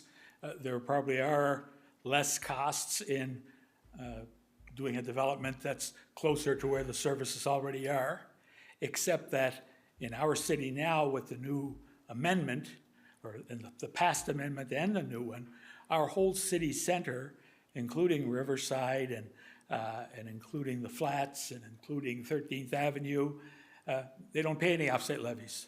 Theirs are all zero. So there are no costs in those areas the way it's set up now through the node system, Okay, so that, I don't think that really makes a difference. When a developer's coming to town to locate in the south or in Box Springs or anywhere, they really don't care about any of that. They care how much the land per acre is. They don't care that it costs us a little more to get the services to them or a little less to get. They don't really care. So, I mean, that's why I think it's important to be a level playing field. Just before, if I could, Your Worship, just before, Mr. Popoff, so I appreciate those comments, and it's not to establish that there's an incongruent thinking between the business community, yourself, and City Hall, and I'm not here to defend necessarily the city either. I want to understand it as we've identified through this public hearing. One correction I want to make before Mr. Popoff makes it is we can't double charge an offsite. So established areas maybe have a zero costing because they're already in existence. There might be new lands that are identified or developments that were taken down, they're empty lots, and so we can't double back on those offsites. So that could be part of the reason, but just high-level comments on that. And then I'll dovetail, because I'll come back to the Corvus. We've already asked if that's the model being objected or being scrutinized today. My curiosity is around, and you kind of said it, that we could do a manual calculation or algorithm versus one using Corvus. But is this a well-established model or template that is being used elsewhere in the province, or are we one of when it comes to Corvus? And I don't know that answer. Through the chair to Councillor Dumanowski, it is used by a lot of municipalities. It's certainly not the only way. There are other consulting firms with that specialty that approach it on a different level or in a different manner. In the end, you still have to identify what the projects are that would be required off-site. So that outcome is the same. It's, I can venture a guess that maybe a third of the province uses a Corvus model if you're to take municipalities, something in that range.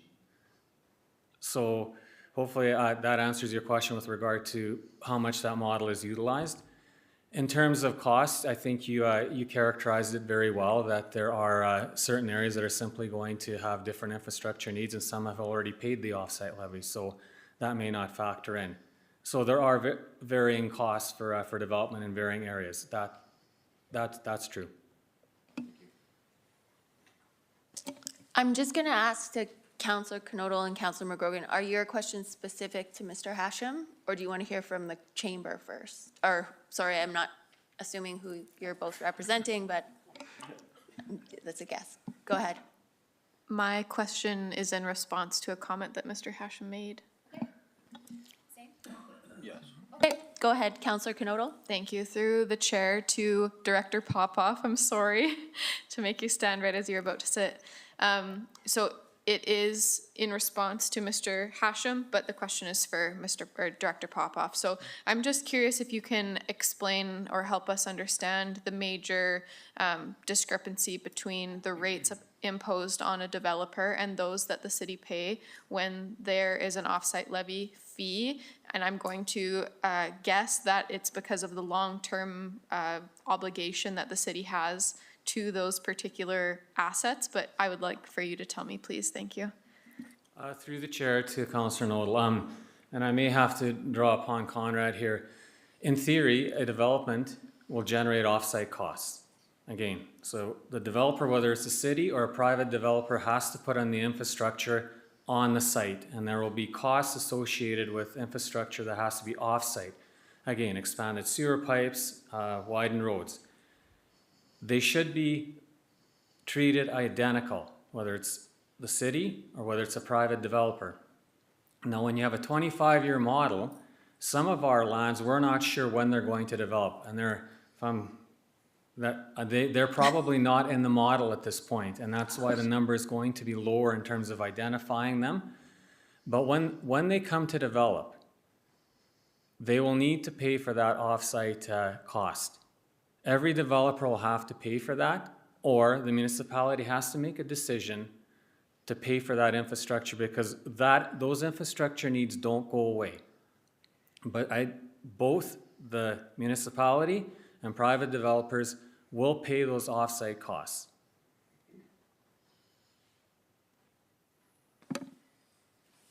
Is that, can I just follow up on that one? So you're saying it has more, it's not necessarily, and I think Mr. Hashem, you outlined this, it's not necessarily city versus private, it's just the land that the city owns in the nodes end up being in a lower category on average than the private developer nodes. Your Does that make worship, sense? there is always going to be a cost to development off-site. And whether we develop it or the developer, that cost is going to be the same. The off-site infrastructure is going to, whether it's one or the other, somebody has to pay for that, and that cost will be the same. So hopefully I'm answering your question right now. Yep, I think the clarification was just that it wasn't like the city in specific has this rate and private developers specifically have this rate. It's more about the land, where it is, and what infrastructure would be off-site for it, which I think you've confirmed. Yes, that is correct. Okay, thank you. Councillor McGrogan? Thank you. Through the chair, Mr. Hashem, thank you for your comments. They really resonated with me. You might not know, Mr. Popoff, you might not know the answer to this, but I'm curious with some of the numbers that Mr. Hashem has stated in relation to the off-site levies per hectare for Cypress and Red Cliff. They're astronomically lower, I guess would be the best way to put it. And I'm just wondering, if you would know, do they use the same Corvus model or is it another model? And how do we reconcile, I guess, the disparity between the two? Through the chair to Councillor McGrogan, I would be pleased to sit down with any developer and my staff, and we're pleased to sharpen our pencils and look at those numbers and to find the reason why and why they're lower, and to come up with what infrastructure they're requiring. Perhaps they're not requiring the same infrastructure. I don't want to speculate, but I do want to ensure that there's absolute clarity in this process. And so if I'm hearing any confusion or any discrepancy that can't be explained, then we need to get down to work and explain that. Offhand, I don't know why. May I follow up? Through the chair, thank you. So thank you for that. And so just curious, in relation to the offsite levies, now I just want to be sure, and many here would agree that I may be a little slower than some, but I have to say that I understand what you're saying about private, the city, their levies are 67,000, whatever, and the private developers 155,000 plus. But what you're saying is when those pipes go in the ground, actually, it's exactly the same cost because they're the developer, whether it be the city or a private developer, is still incurring those costs. So that's really, I guess the number is irrelevant. Is that right? As far as what I'm not talking about the offsite, I'm talking about the onsite. So if the offsite is, it's almost double. And I'm just curious, yeah, it's over double. So how do we, I guess again, how do we reconcile that? Is there an easy way to explain that? And again, these offsite levies, you know, if you're not a developer, if you're not a planner, they're difficult, I guess, to get your head around. So if you could explain that, that would be very helpful. Well, through the chair to Councillor McGrogan, it depends on what the offsite needs are. And there are certain jurisdictions that apply different engineering standards. So we have a full suite of urban services. We have piped water, we have piped sewer, we have sidewalks, we have streetlights. We have a lot of infrastructure for an urban municipality that is taken into consideration off-site. Some jurisdictions, they have swales, they don't have pipe storm, for example. So the cost there could be different. Again, without getting into the specifics of the exact development, I don't want to speculate, but yes, there are differences and they're based on the servicing needs from that particular development. So yes, there certainly are differences, and in terms of reconciling, I think you need to think about each development area as its own unique area. And each area is going to generate different off-site needs. So some areas may be smaller, some areas may be larger, some of that infrastructure, there may have been grants or subsidies to install infrastructure that we're not aware of. So again, it's individualized right now to a particular area, the rate, and what that infrastructure will be off-site. So in terms of reconciliation, we're trying to be fair based on the needs that are generated by that development. And each specific development will generate different off-site needs. So there will be different costs associated with that. Thank you. All right, seeing no further questions, thank you for your presentation. And if anyone else would like to speak, please come up to the mic and please state and spell your name and whether you're for or against the bylaw. Good evening. I am Steve Hyde. I STEVEHEID. I am the president of the Southeast Alberta Chamber of Commerce. Thank you very much for listening to us tonight. I know John took up most of our time, but at the end of the day, John is an outstanding business member in this community. He's been out there for a long time, and he does believe in this community. So we are here to be against moving the bylaw forward as the Chamber of Commerce. We are also representing the urban development industry. And I know there's members of the Build Medicine Hat here in the audience as well. At the end of the day, I don't know anybody that knows more about the offsite levy bylaws than our executive director, Lisa. She's been working with the City of Medicine Hat for over 10 years on this specific issue. And I would love nothing more than to pass it over to Lisa and let her explain the letter that we sent to you already. Thank you. Okay, I keep forgetting to turn off my mic. We will limit to 5 minutes, and if I can just ask from your letter, it's very similar to what Mr. Hashem was requesting? Very similar, absolutely. Okay. I'm sure Lisa has some more input. Okay, sounds good. Could you please state and spell your last name? Lisa Dressler, Lisadre SSLER, Executive Director of the Southeast Alberta Chamber of Commerce. Is the clock going to be reset, or did Steve just take a minute? Reset. Thank you, Mayor Clark and members of council, city administration, and members of the public for the opportunity to present. Thank you as well for the non-statutory public hearing. As we know, this wasn't a requirement. We also appreciate that council will be visiting that as a requirement later on in the agenda tonight. As you do have the letter, I'll just focus on some key highlight points. I would also like the opportunity to address many of the questions that council had for Mr. Hashem, just to provide a little bit more clarity.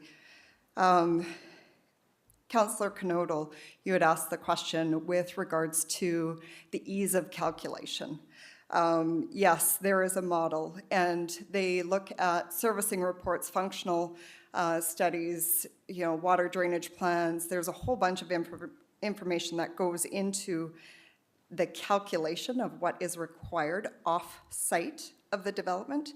The challenge is you don't know how those numbers came to be. So it's not easy enough to decipher the actual costs outside of the numbers that you're provided as an end result. So that's one of the challenges. And of course, as was stated, or the question was, is this a model that can be duplicated, or that somebody could go in and actually determine what assumptions have been made?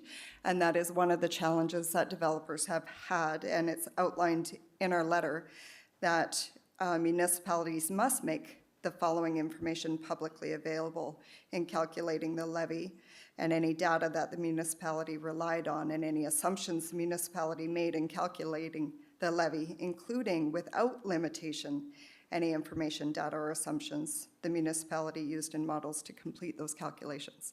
So that's a bit of a sticking point. So we know it's formula-based, pretty good at math, but when you don't understand the numbers going into the model, that's where some of the challenges occur.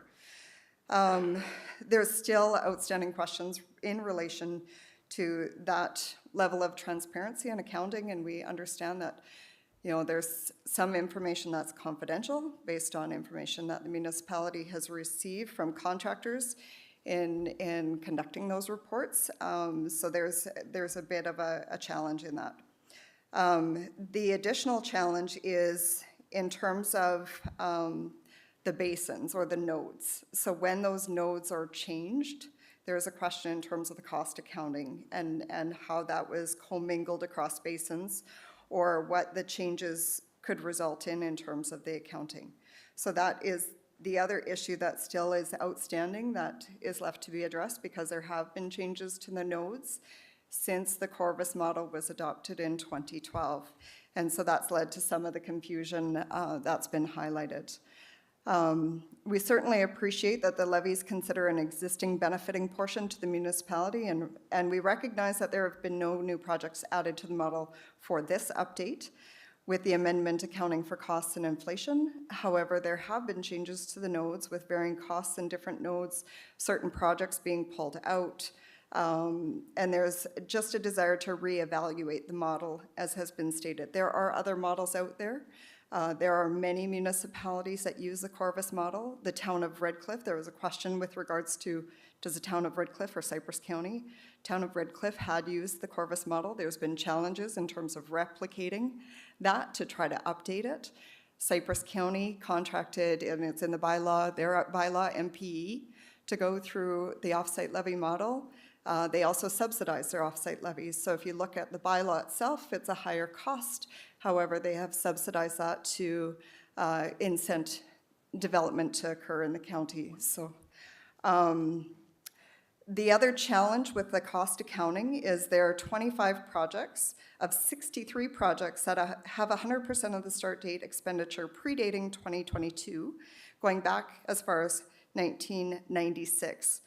With the remaining projects being forecast in the future, and we know the challenges of trying to do financial cost accounting in the future. There's lots of variables, lots of unknowns when it comes to development and what's going to trigger. And I think part of the concern from the development community is the fact that there were certain projects that were brought in the initial review of the offsite levy that were subsequently taken out because development didn't occur or wasn't proposed to occur.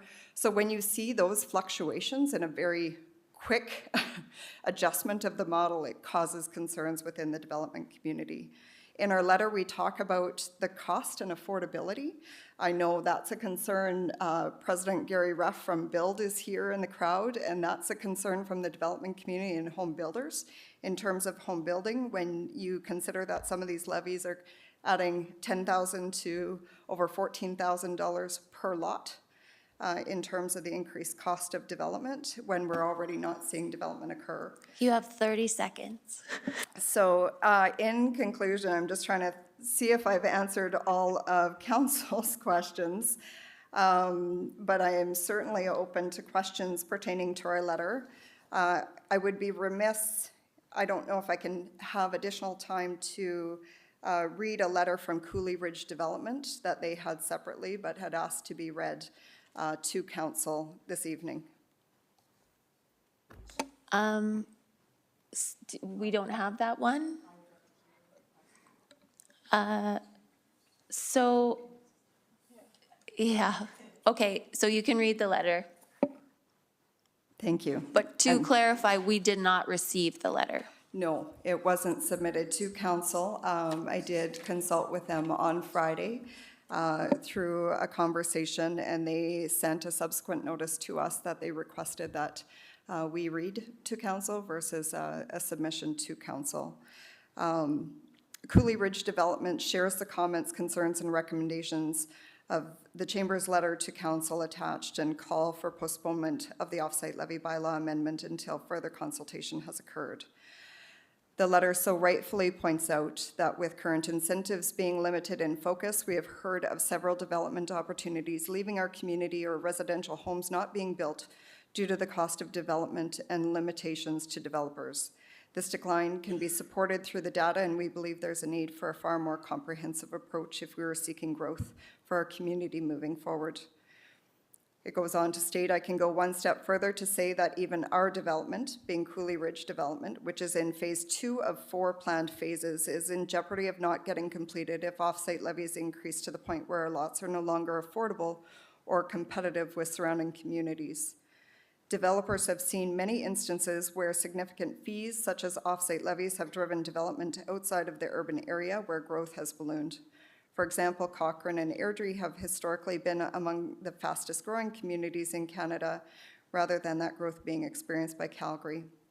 The residents of these bedroom communities often use the infrastructure amenities of larger cities, but don't contribute to the cost of building, owning, and maintaining them because they don't pay tax, thus furthering the deficit on the city and requiring its taxpayers increasingly foot the bill. The City of Medicine Hat would be well advised to learn from these examples. We're happy to engage with our fellow developers, builders, city administration, and the Chamber to develop a fair and competitive offsite levy model that will ensure successful development in the City of Medicine Hat for decades to come. In addition to our letter, there was question in terms of, do we have the data with offsite levies, county, Redcliffe? I have all the data you could ever want. Research, information, growth history in terms of impacts to our community, building permits. You know me, there couldn't be an offsite levy conversation without us coming with copious amounts of data to support our position.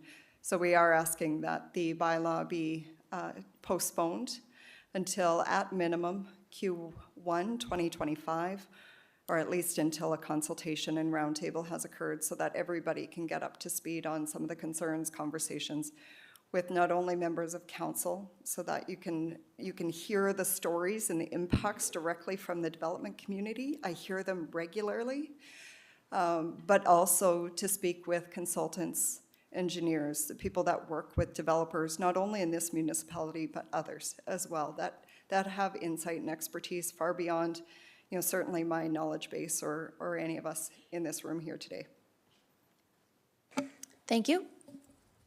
I don't see any further questions. Okay, so this is the last call for anyone who wishes to speak for or against the bylaw to please come up to the podium. Councillor Dumanowski, and then we'll... Yeah, through the chair, Ms. Dressler, thank you for coming before council.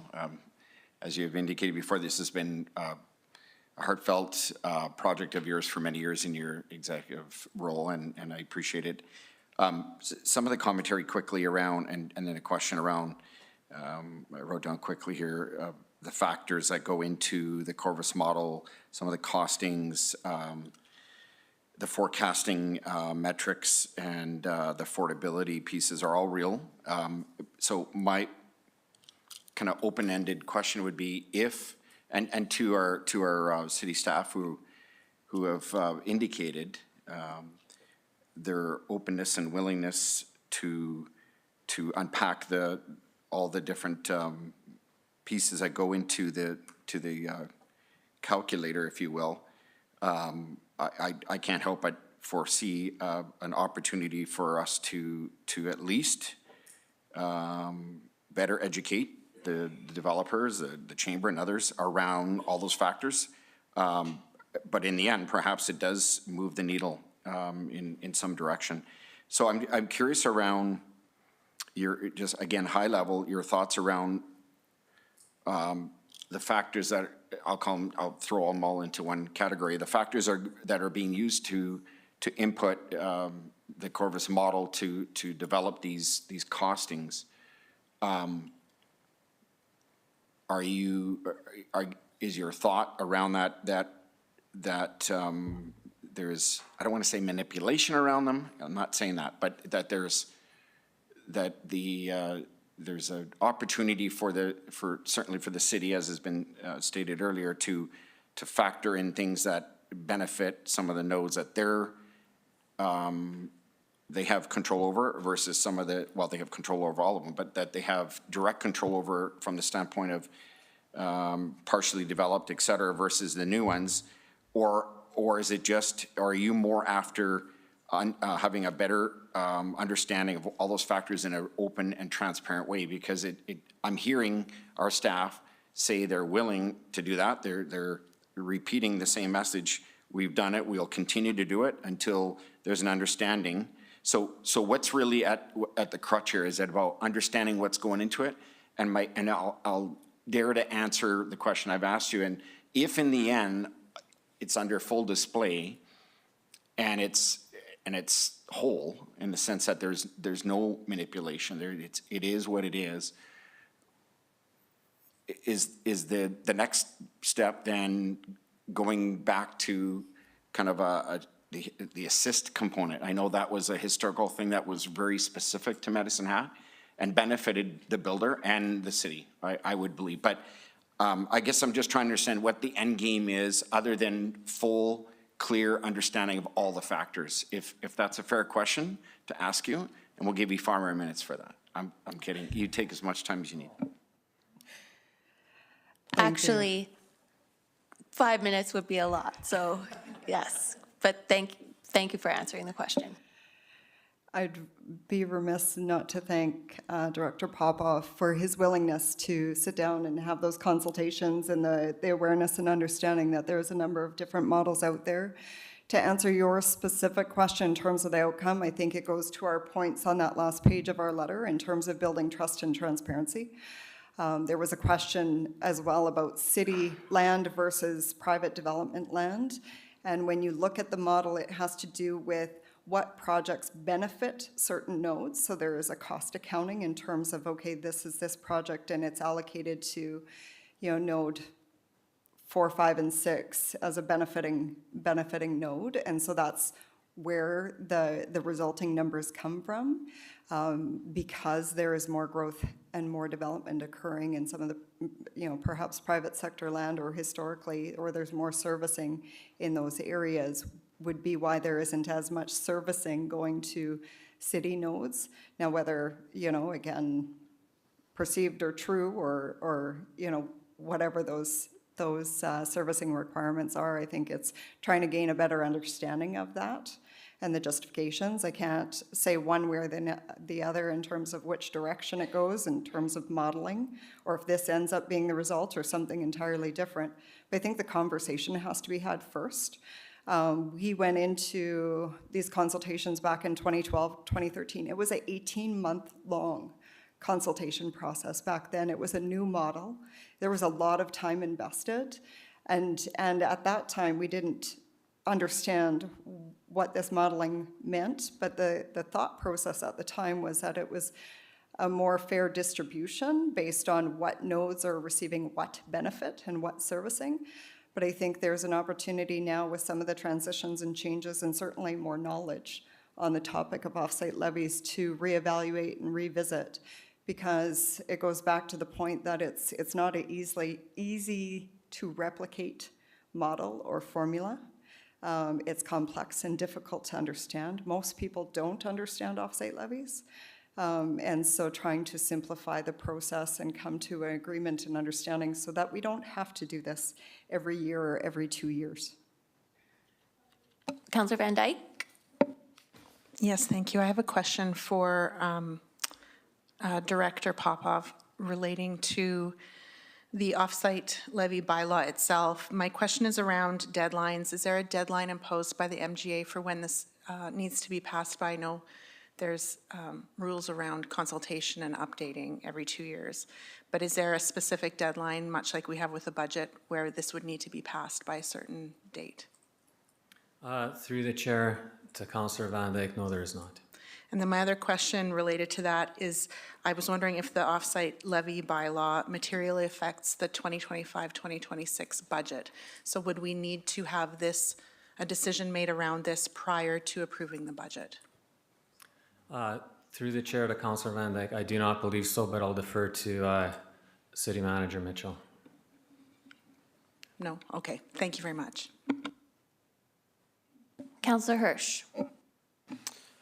Being that we're still in the hearing phase, there was a email submission by Mr. Stimson, from which I do have, I would like to read a passage of it, and that was, I guess, a little bit of my question.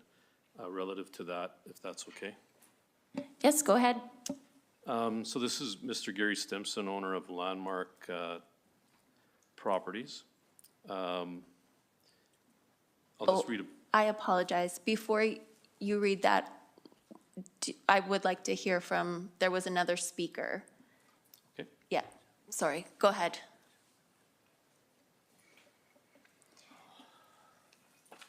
First and last name, spell for or against. Hello again, Madam Mayor, members of council. My name is Caleb Borge, K-A-L-E-B-O-R-G-E. I'd like to begin my remarks by saying congratulations on returning to being able to chair meetings again, Mayor Clark, and thank you for eating your legally required amount of crow. Hey, a joke that actually got a laugh. I am getting better at this. I'm here to speak against the bylaw, though I want you to pass it anyway. The reason I'm speaking against the bylaw is the reason the levies are going up was stated to be due to inflation. The benchmark was 2022 levels. Well, as I was sitting in the gallery, I hit up the Bank of Canada's inflation calculator. And to present inflation levels today, the levy really ought to be going up another 5.88% to get to current levels.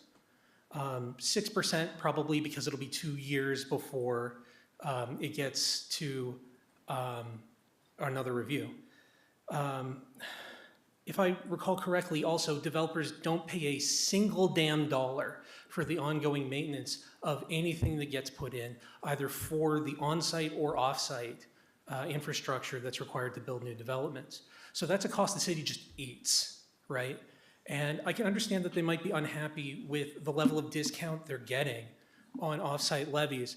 And it sounds like because the process is complicated, they may even just want a straight up bill, but that's not a reason to delay this bill for its necessary costs. Again, I'd like it to be 6% higher. Now that said, that goes against my personal interest as a renter because I already can't afford a house.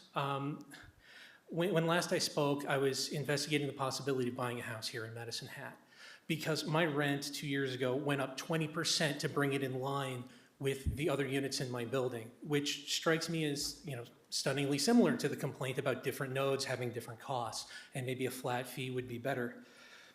But I just received word this week my rent will be going up another 11% in December on top of the previous raise to bring it up in line with market costs. Now that's just going to be more money that comes out of my pocket that goes into somebody else's pocket that I can't save for a down payment to buy a house to live in. For the love of God, if you want to make a lot of money, build $150,000 condos, a lot of them in areas that don't have high off-site levies. Guys like me will line the hell up. So please, I would prefer a friendly amendment to raise this levy by another 6% and then have the debate over the next 2 years. But pass it. If you're not going to raise it, pass it. Because guys like me, we're not seeing any of it. It's not hitting the bottom. And that's all I had to say. Thank you. Thank you. Any questions for Ms.? No? Okay. Then, Councillor Hirsch, you can proceed with reading Mr. Stimson's letter. Thank you. I won't get into full description in terms of what the letter, but I will read a particular paragraph that I'd like to get an understanding of. And I'll quote, "I have 30 acres of owned land in Zone 11, which will be developed, i.e. Heron Crossing and Point. All infrastructure has been in place since Desert Bloom was developed approximately 20 years ago. The proposed offsite levy increases for land in Zone 11 and other zones that require additional infrastructure or upgrades. I feel I should not be included in Zone 11 and the city add an additional node for my property. It would seem appropriate to add this node as the city did for a smaller parcel of land in the southeast portion, i.e. Zone 13. So if a new zone can be added to increase an area, then one should be considered to a new area that can be lowered." So I guess I reflect on the development that Mr. Stimson's speaking of. I know it's been a developed area. I know that there's actually consideration of a path, that's the city's looking at doing. out there as well. But maybe just for, I guess, the developer and myself, just to understand, is that possible to carve out a node? Because it's already been demonstrated zone 13. So maybe just that methodology and understanding of how that came about would be appreciated.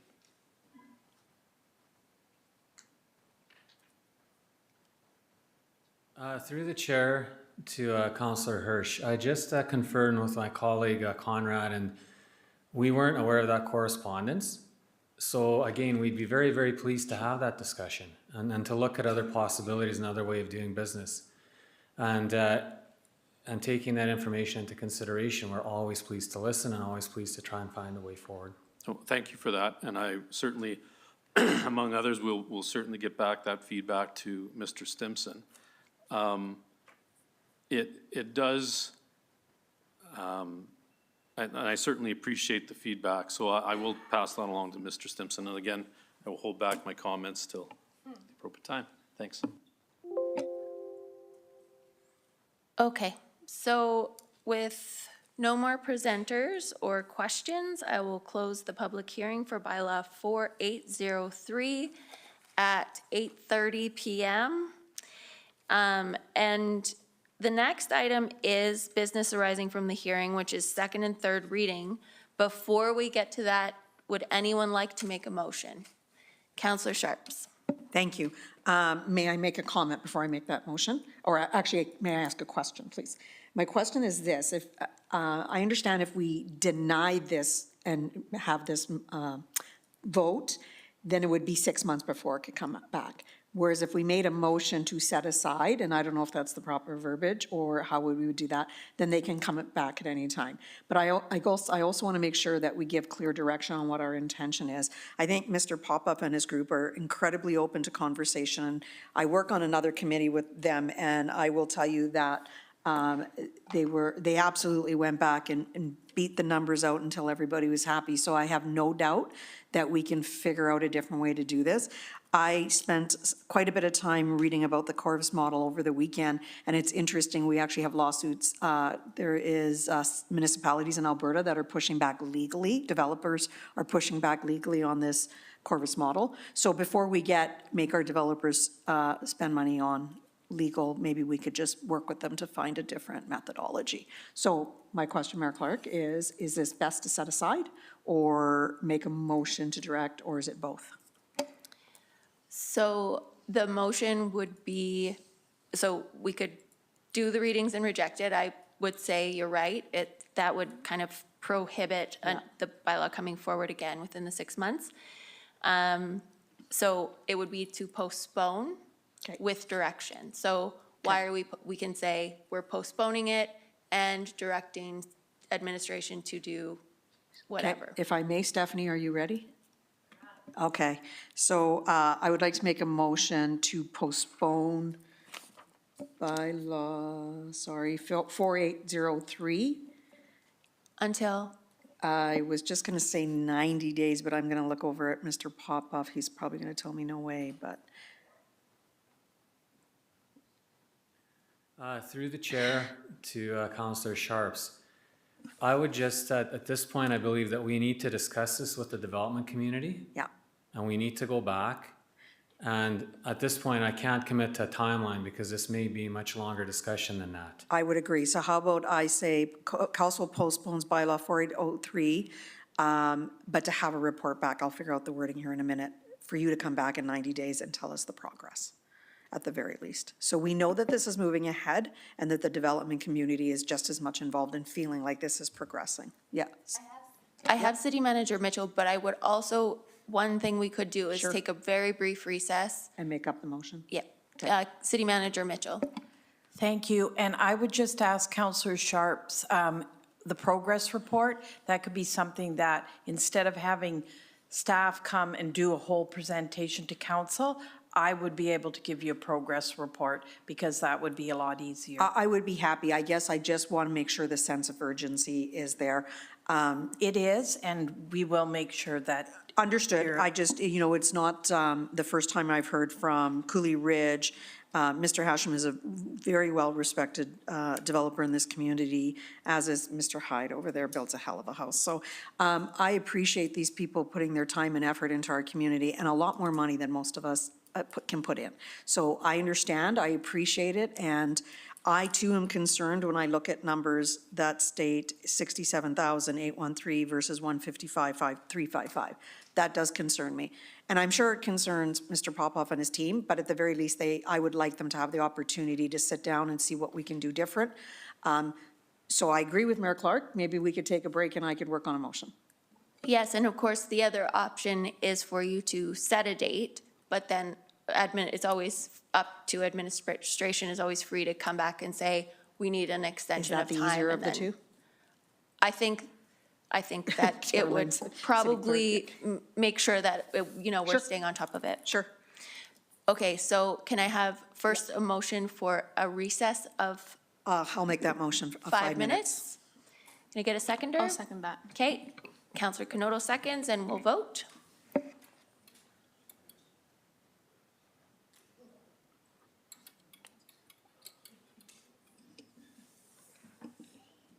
That's unanimous, and we will return at 8:40.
I will call the meeting back to order at a little late at 8:46. No, 44. 43.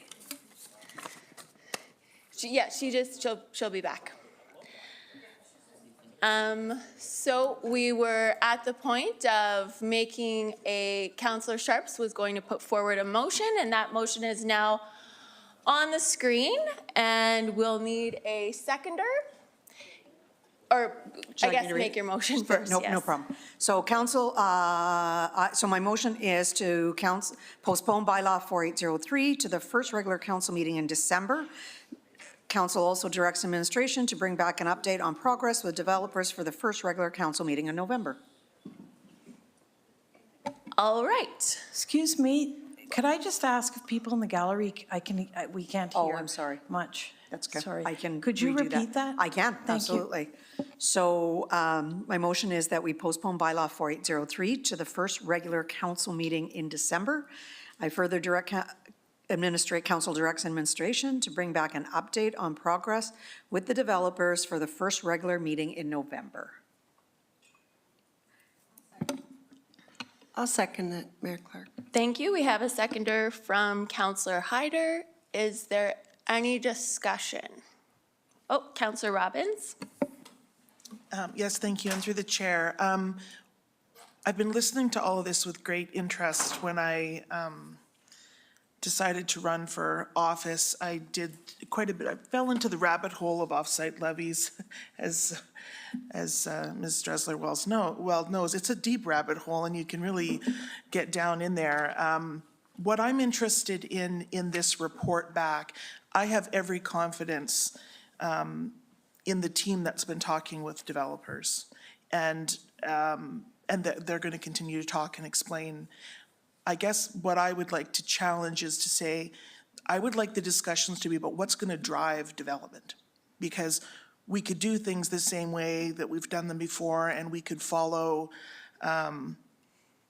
inflation and adjust the numbers, but what's going to drive development is where my interest is, and getting some feedback about that. Maybe others aren't as interested in that component, but what we've heard, lots of things that we've heard, but one of the themes that sort of is throughout is that it's difficult to develop under current conditions, never mind with the change to the offsite levy bylaw. So I'm very interested in those discussions and what comes out of those discussions that may lead to a strategic redirection, or it may be that's just the difficulty of being here in 2024, I don't know.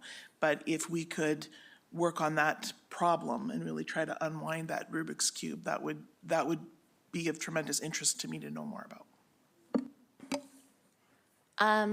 I would like to note just at this point that, it was discussed a little bit, but if the city pays, it's taxpayers still paying. So, finding that balance. Councillor Hirsch. Thanks. As far as the history goes as well, when I sat on City Council in 2007, offsite levies was a hot topic. In fact, little known fact that the City of Medicine Hat back in that day never updated offsite levies with the frequency that they do now. In fact, I believe it was about a 10-year gap between updating the offsite levies. So you can imagine both the developer and the city suddenly advancing up to 10 years of all the construction inflation. It's not just core inflation, it's construction inflation that comes into play. So you can imagine the sticker shock and the race of those developers to get in before that 10-year gap got implemented. So I do appreciate the fact that we are looking at it more regularly. It does make sense, in fairness, both for the developer and for the taxpayer. I've had a few takeaways, again, just in this latest round that I just kind of want to hope that we as a council, administration, and the developers think about. I've heard a communication breakdown. So I totally and absolutely believe Director Poffhoff's integrity in terms of saying, I want to listen. I want to understand, and I want to explain. So that part I'm not that worried about. It's actually, when you bring that out a little bit more, there was a comment that was made of a perception of fairness given Mr. Popov's a employee of the city of Medicine Hat, just like the land department is, and whether or not that issue of fairness and third party is, or I guess the question of fairness is still out there in its perception. It's got nothing to do with the individuals, it's a perception. So my thought on that was, is there an ability for us maybe to engage on maybe a one-time event, just something to ponder, to have an outside party adjudicate the offsite levies methodology, and I'll just leave it at that. The reason is not, it's kind of an integrity thing. I don't think within that, the department, I think the perception that the city's a developer competing with private developers got nothing to do with, I just want to reiterate that, it's not the individuals that are representing and bring us the offsite levy issue. I also think, because this is a myriad of ingredients in, ingredients out, is what I've heard is that our incentive program needs to be looked at. Either for us to decide what is growth, what growth do we want, how serious are we in terms of advancing the interests of growth in this city, and what does that look like? There's been councils of the day that had various iterations of development incentives, and what I'm hearing is that we removed it, but we're not quite there yet in terms of replacement, and maybe that's a conversation that we can have with our director of Invest right now. So I'm just wondering if that's the case, that maybe that's something that we can do as takeaways. Again, we heard that 1/3 of the province of municipalities is using the Corvus model. So we're not an island in that utilization, but somehow, some way, we just need to remove the observation of perception of bias here. And I think that'll solve a lot of things. And then I think we also need to revisit quite quickly, and I share Councillor Robbins' comment about what is it that the growth that we want. So to that comment, I absolutely agree. And I think we get there by us as councillors to say, okay, how serious are we in balancing the needs of the current city and staff and taxpayers versus what we'd want to see for growth in this community. So it's a tough nut to crack, to be honest, because there's so many multi-factors to that, but these are just my takeaways, and I'm hoping that somehow, some way we can look at these topics. Thank you. Councillor Dubnowski?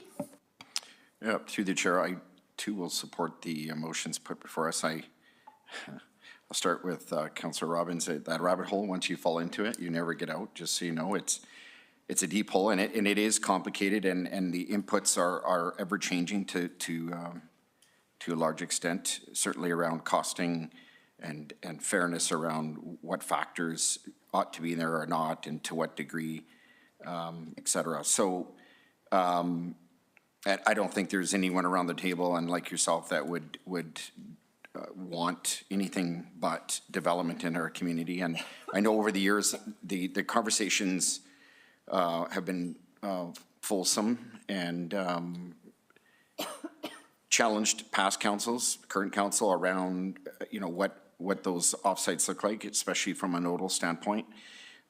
Historically, we did a municipal assist. We were, I think, the only municipality that did very overtly did a municipal assist of that kind, but that doesn't mean we can't look at how incentives can play into that. In the end, Councillor Hirsch is correct, or actually it was your worship, if somebody's gonna pay for it. If it's not the developer, if it's not the city as a landholder and developer, then it's gonna be Joe Public, because somebody has to pay the bill, so to speak. It's just trying to strike that happy medium.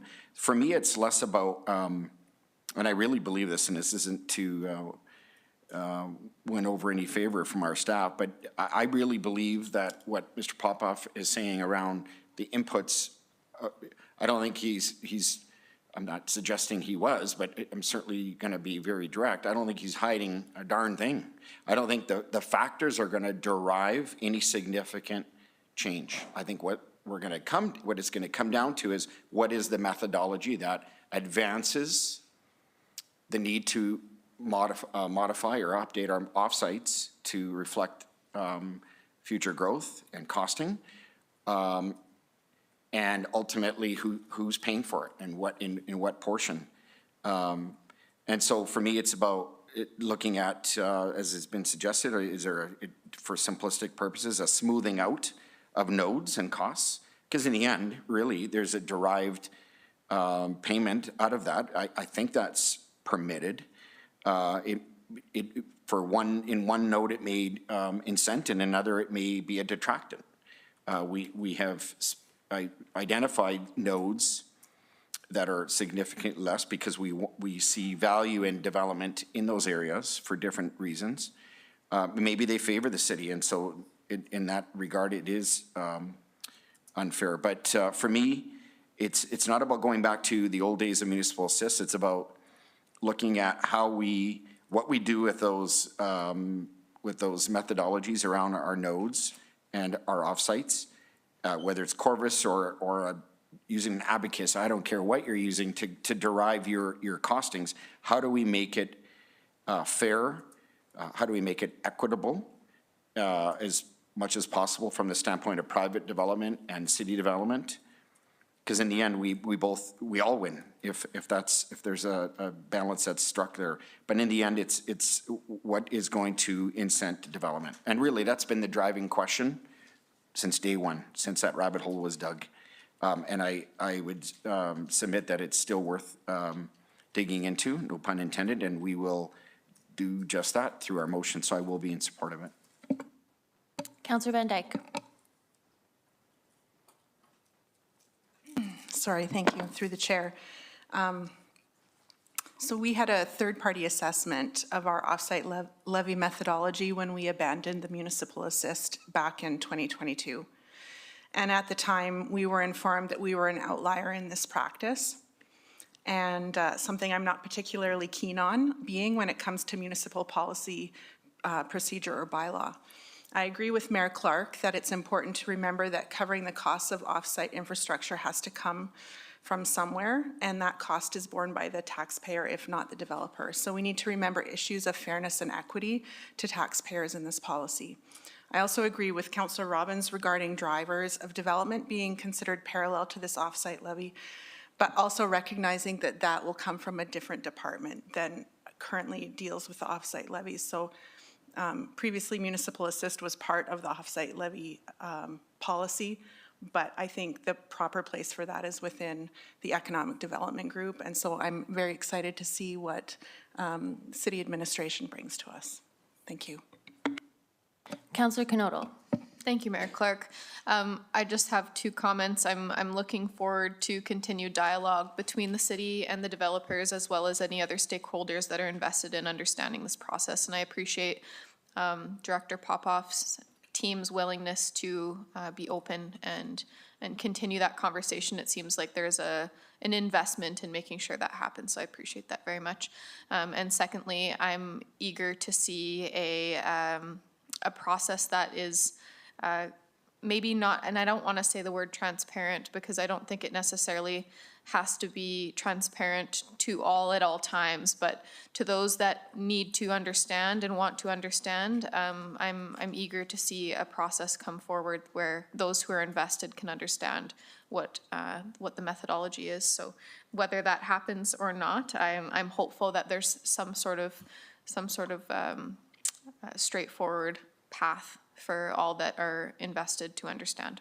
So thank you. I have Councillor Hyder, and then I'm going to call the question. Thank you, and through the chair. I do support this, and I guess everyone around the table has shared my thoughts, but I appreciate that we're going to put some time into this. And I truly believe we need to have these conversations with developers. It's crucial for our community. One thing I did want to comment on was I appreciate Ms. Dressler and her education on offsite levies. That is a rabbit hole like we're talking about, and I appreciate your wisdom here tonight. So yes, I'll be supporting this. All right, can we have the motion back up on the screen?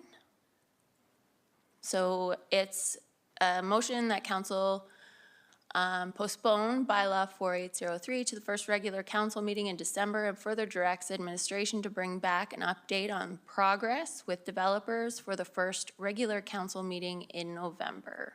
And we will now vote.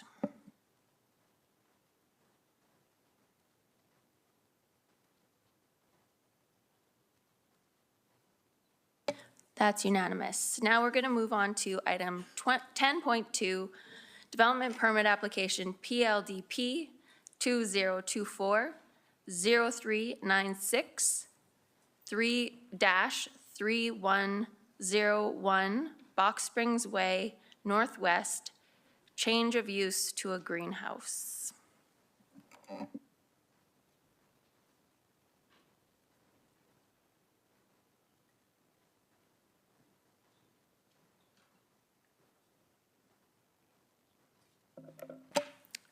Welcome, Mr. Irwin and Mr. Sissons. Mr. Irwin, go ahead whenever you're ready. Sorry about that.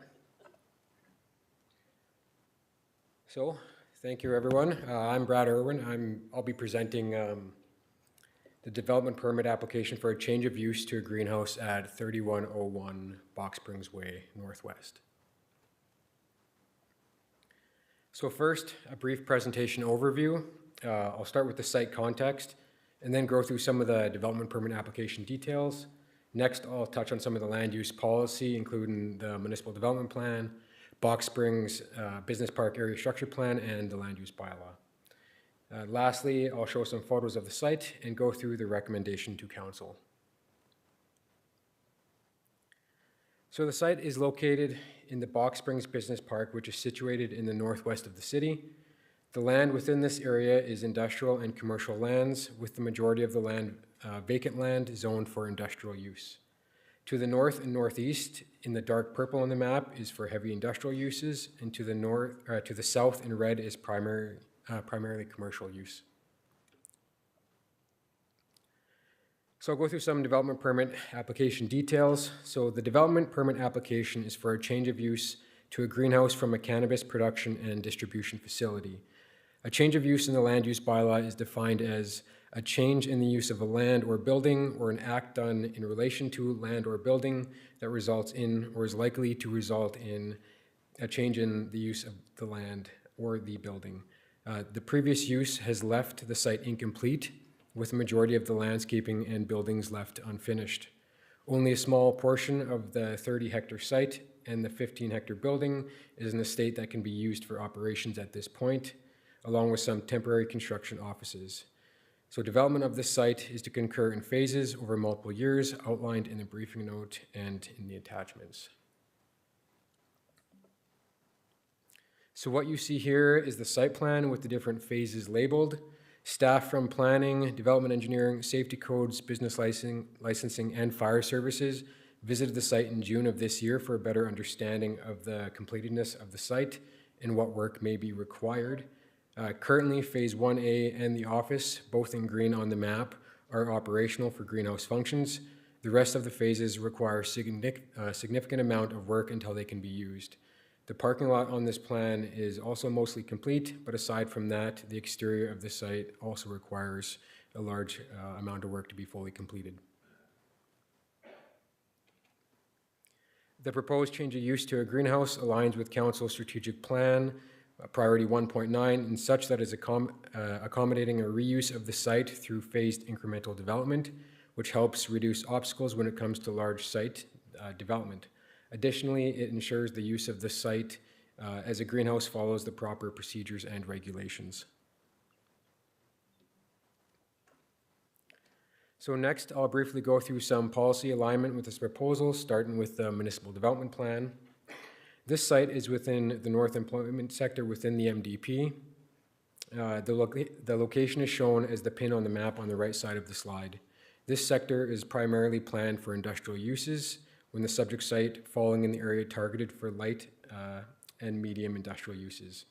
The sections listed on the slide are detailed further in the briefing note, but to summarize, the proposal to change the use to accommodate a greenhouse aligns with the MDP and brings activity back to the area through incremental development of existing spaces and provides an opportunity for redevelopment, which has many economic, social, and environmental benefits. So in regard to alignment with the Box Springs Business Park Area Structure Plan, the image on the right is the land use concept from the ASP. The subject site is shown with the pin and is labeled as an area intended for general light industrial use, which is shown in light gray. Further details from the ASP are outlined in the briefing note as well. The proposal aligns with the Box Springs Business Park ASP as greenhouses are industrial uses, and the ASP states this area is intended for industrial uses. Last, for the planning policy section, this site is designated as direct control in the land use bylaw. There are no defined uses or listed requirements under this district, and all parameters are determined by council as it seems necessary for site development. In doing so, they may vary, relax, or waive any development regulation or any provision of the Municipal Servicing Standards Manual. The purpose is to allow council to exercise particular control over the use or development, which requires a unique approach. I'll go through some pictures here. So this is looking north. Methanex is seen in the top right of the picture. This is looking west. Trans-Canada Highway is in the top left. This is looking south. Costco is at the very top of the picture, up in the middle. And this is looking east. You can see the Co-op Place near the top right and the Methanex industrial complex there up in the top left.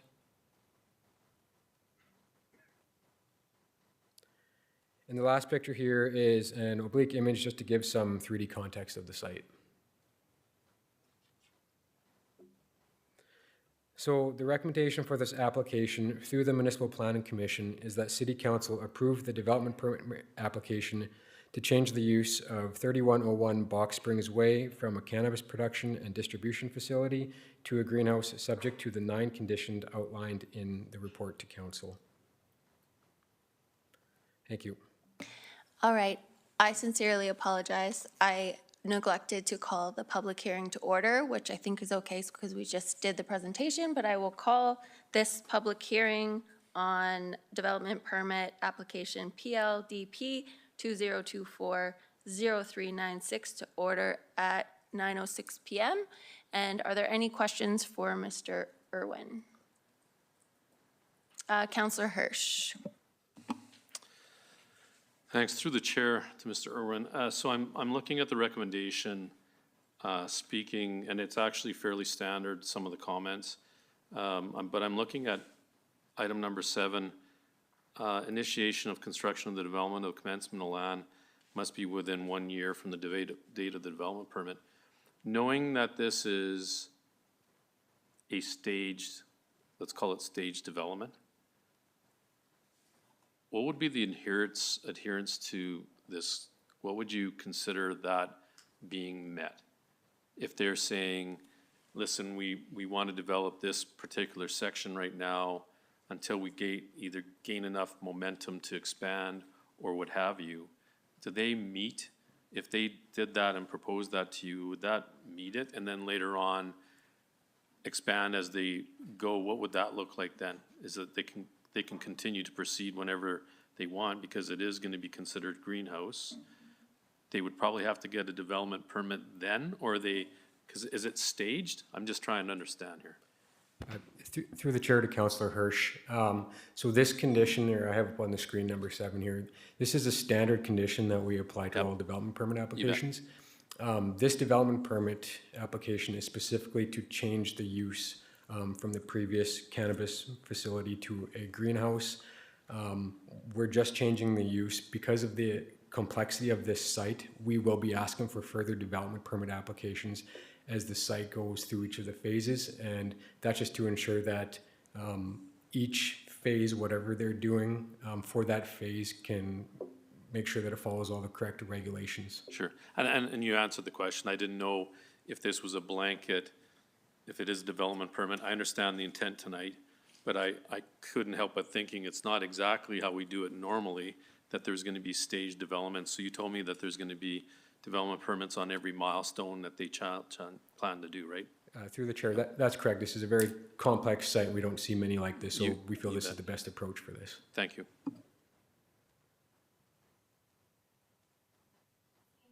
Seeing no further questions, I'll ask the city clerk to read the notification report, please. Thank you. Thank you, Your Worship. So this is Direct Control Development Permit Application 3101, Box Springs Way Northwest. The development permit application PLDP 2024-0396 to change the use of 3110 Box Springs Way Northwest from a cannabis production and distribution facility to a greenhouse, and so growth and production of plants other than cannabis was presented to the MPC on July 17th, 2024. Notice of the public hearing date was published in the Medicine Hat News on Saturday, August 17th, 2024, and Saturday, August 24th, 2024. A notification letter related was mailed to 5 adjacent abutting vicinity property owners on August 15th, 2024. No written submissions have been received. Thank you very much. So at this time, I will ask if there's anyone in the gallery who wishes to speak for or against this bylaw to please come down and state and spell your name for the record and indicate whether you're speaking for or against the bylaw. For a second time, if there's anyone who wishes to speak to this bylaw, please come down to the podium and state your name. Third and final time, if there's anyone in the gallery who would like to speak for or against this bylaw, please come down to the podium and state your name. Seeing no one, I will declare the hearing for development permit application PLDP 2024-0396 closed at 9:10 p.m. So I move the council approves development permit PLDP 2024-0396, an application to change the use of 3101 Box Springs Way Northwest, subject to the conditions as presented. Second. So that Councillor Sharp seconded that. Councillor Van Dyke, I apologize. Did I miss your name? Okay, go ahead. Thank you, through the chair. I just wanted to say, I just had a comment, that's why I was waiting. I really appreciated in this report to council the inclusion of the Technical Coordinating Committee's consolidated comments. I think it's helpful for council and the public to see, to give reassurance that full consideration is given to the practicalities of this project and that they're all being taken into account when moving forward. Thank you. All right, seeing no further speakers, we will vote on the motion.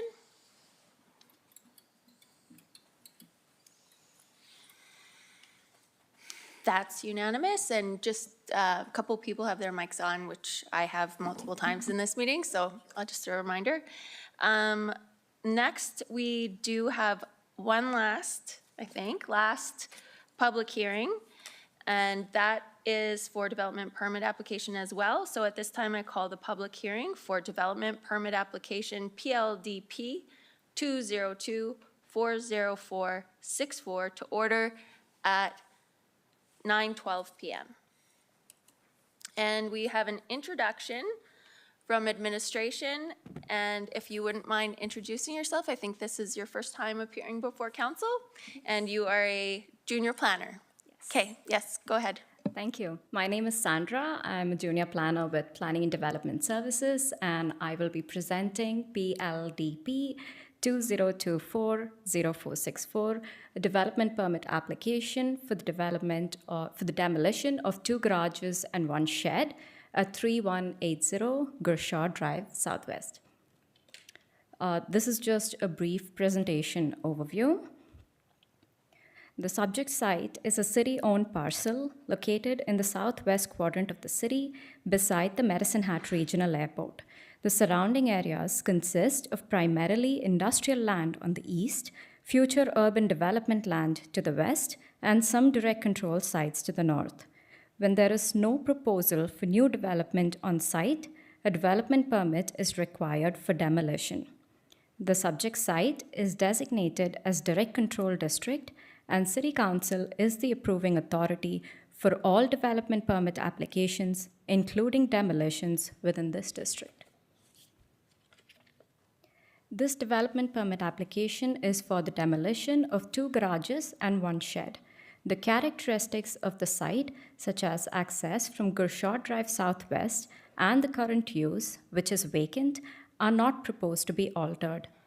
There have been issues around safety on site, including unauthorized access, and the purpose of the demolition is to clear the site of these unused structures to improve public safety.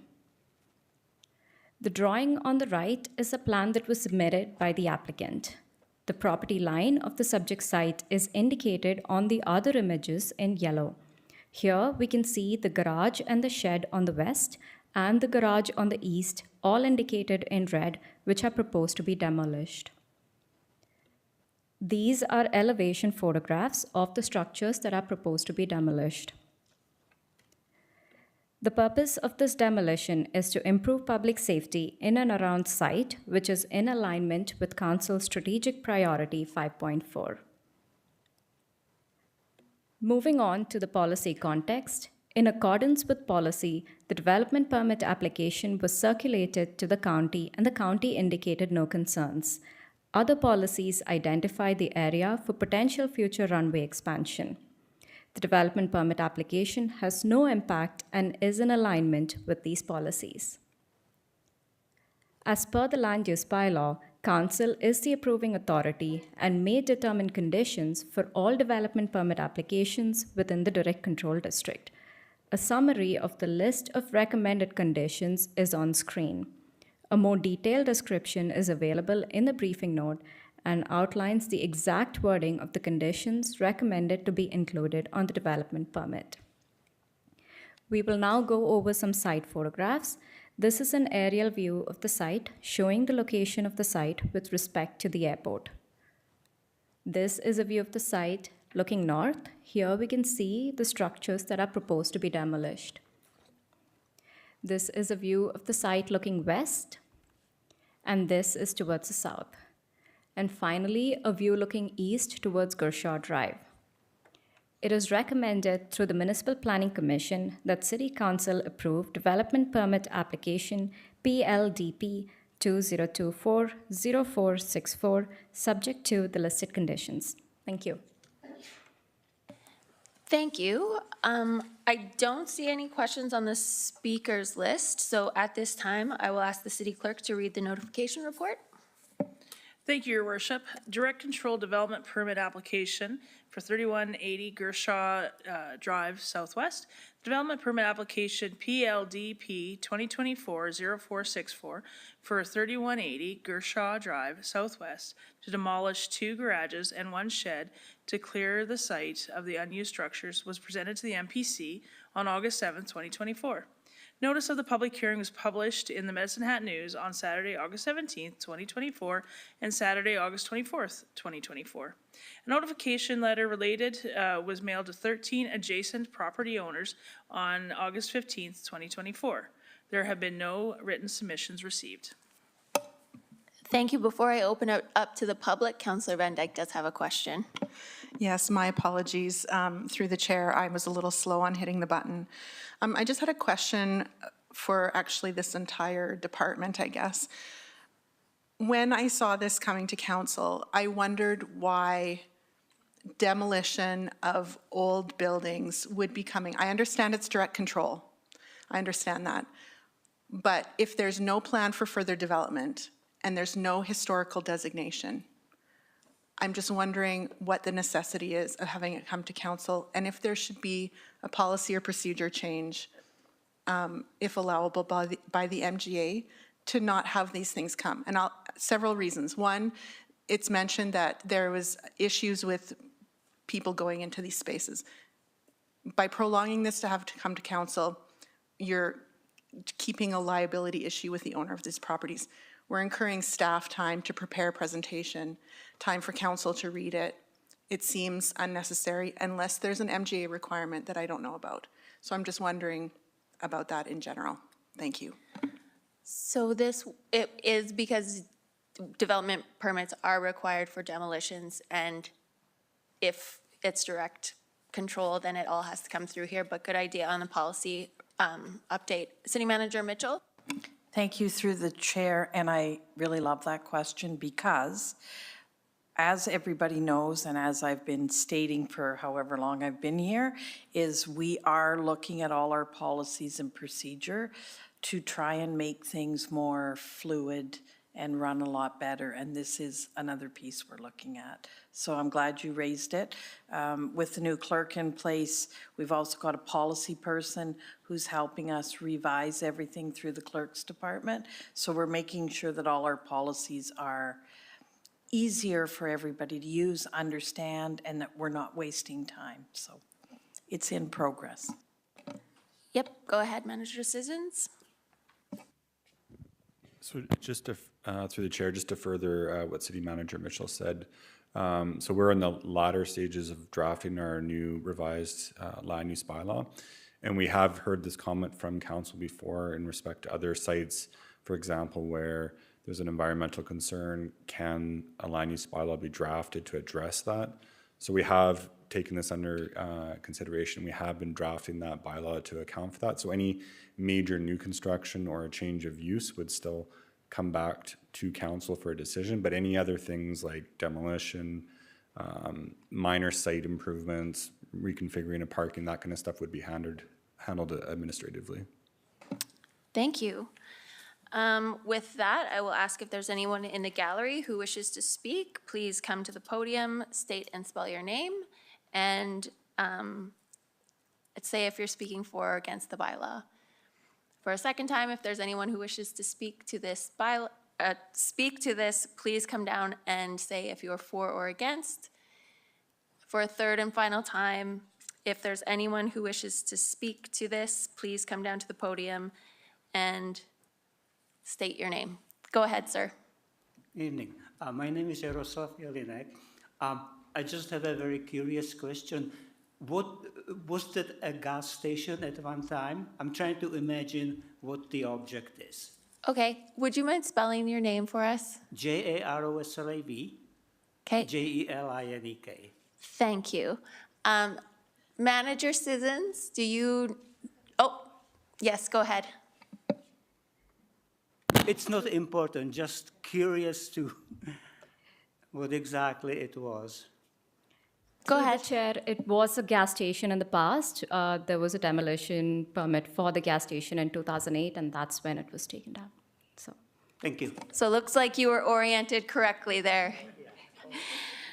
Okay, so seeing no further speakers, I will call the public hearing for development permit application 2024-0464 closed at 9:21 p.m. And I would like a motion. I'll move that council approves development permit DLDP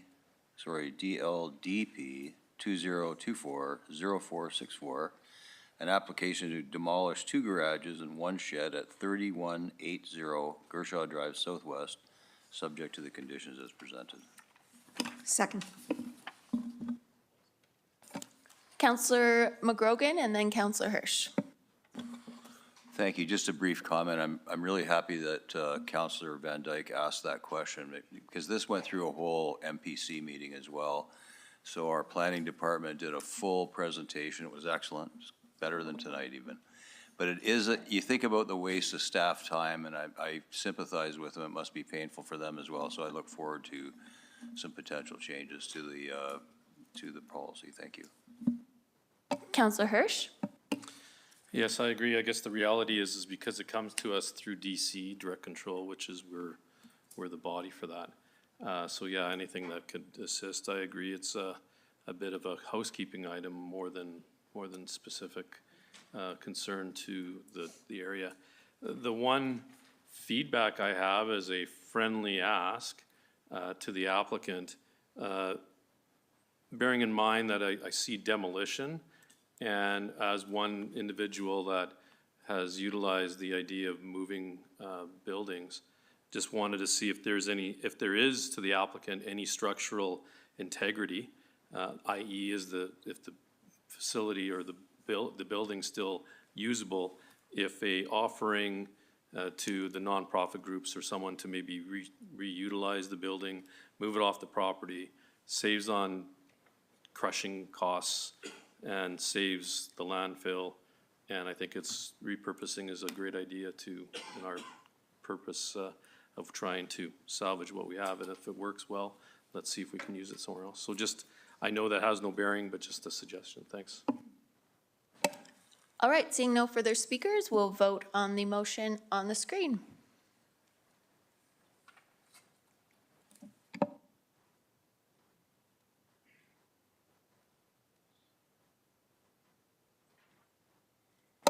That's unanimous.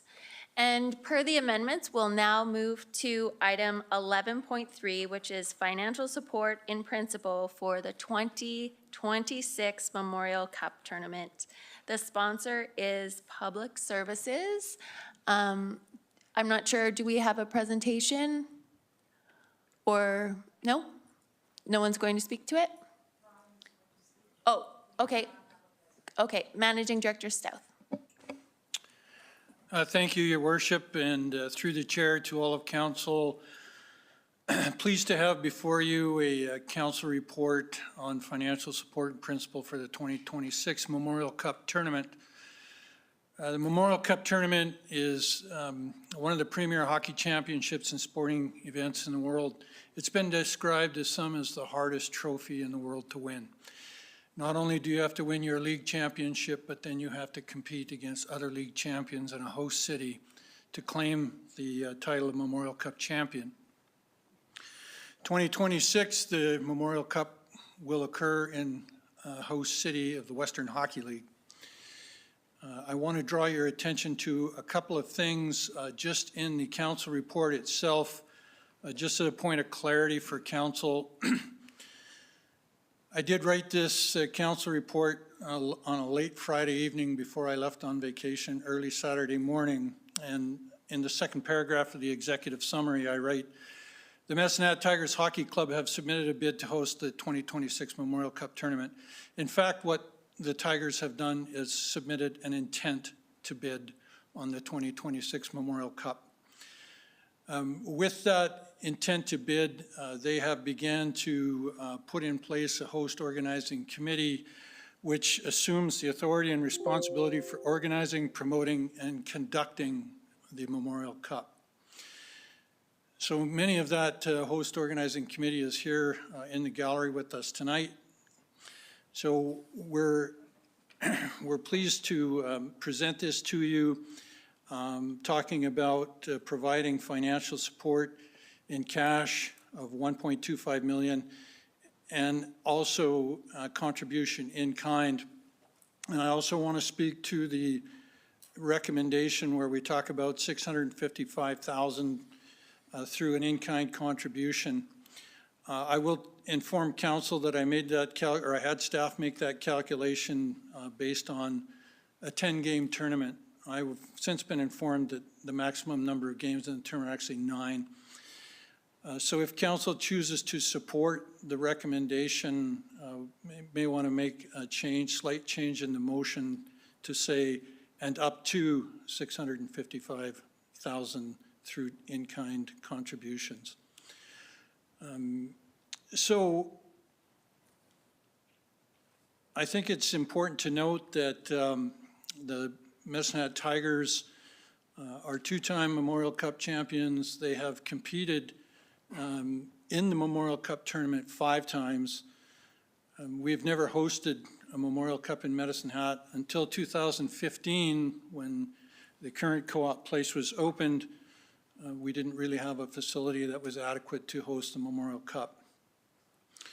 The Tigers are in the process of building a winning team and are very excited about their prospect to compete at a high level at the 2026 Memorial Cup Championship. I've included in the briefing note a list of other known organizations that have submitted an intent to bid.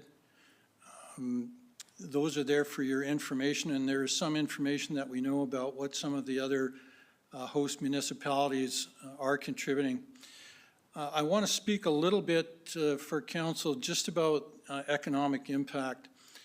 And I want to say thank you to our economic development group for pulling together some information that came from the economic impact assessment that was completed by Thompson Rivers University after the 2023 Memorial Cup tournament was held in Kamloops.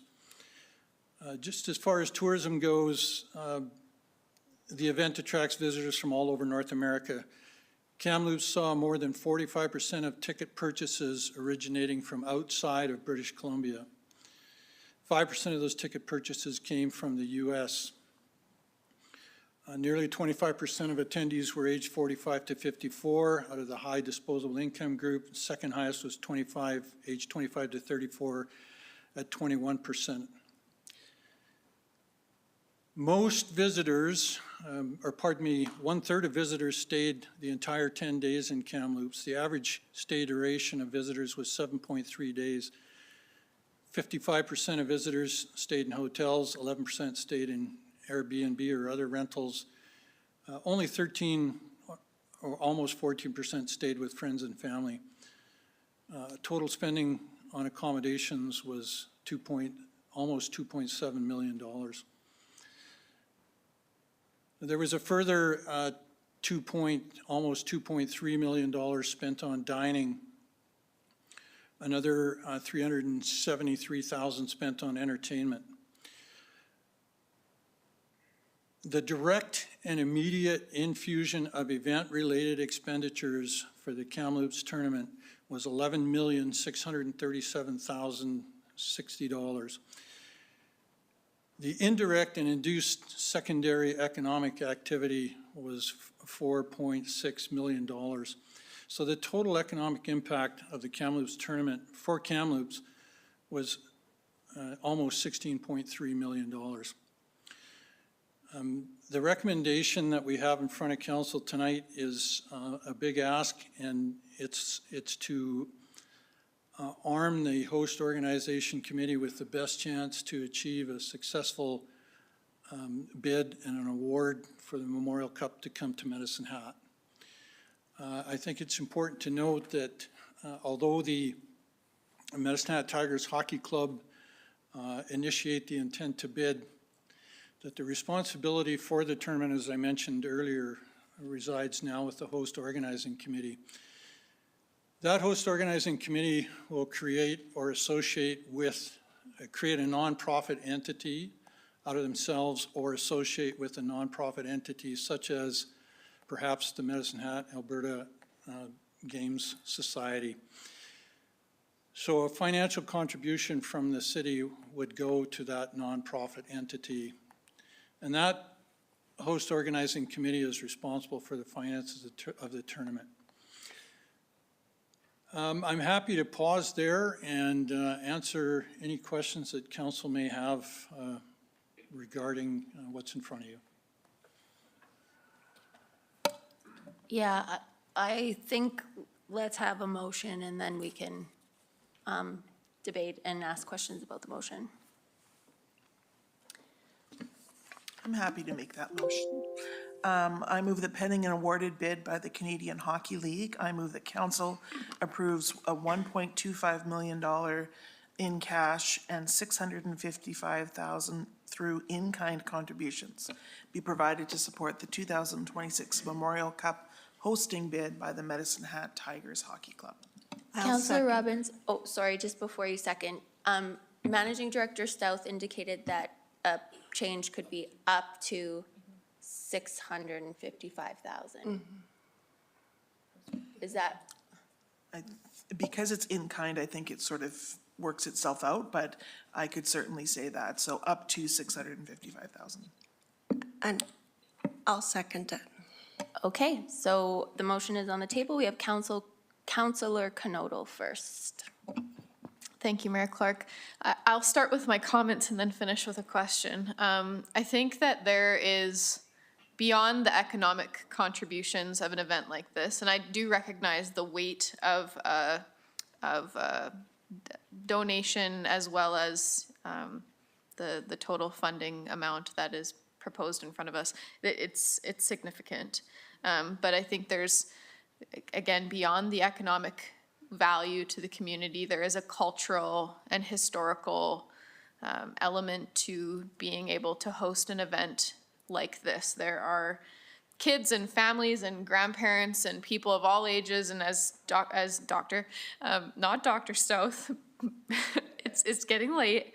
Managing Director Stout has mentioned people beyond the borders of our province and our country will be invested in an event like this. So I was very lucky to grow up with a parent who was played VHS tapes of the 81 Memorial Cup team from the Tigers of that time, and that was something that I, of course, was not alive at the time, but I grew up watching those tapes.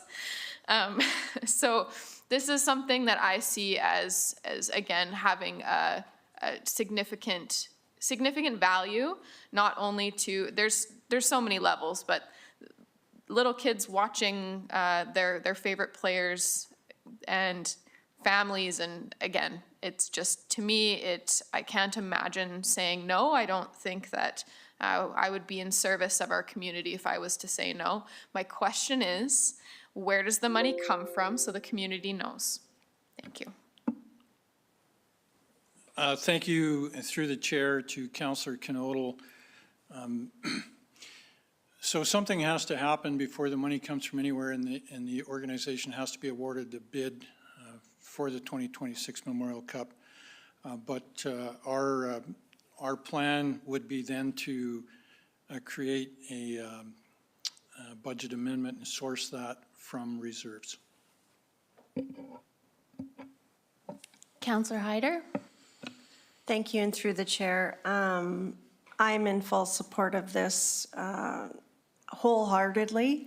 I can't imagine, now that we have that beautiful co-op place, that we wouldn't put in a bid.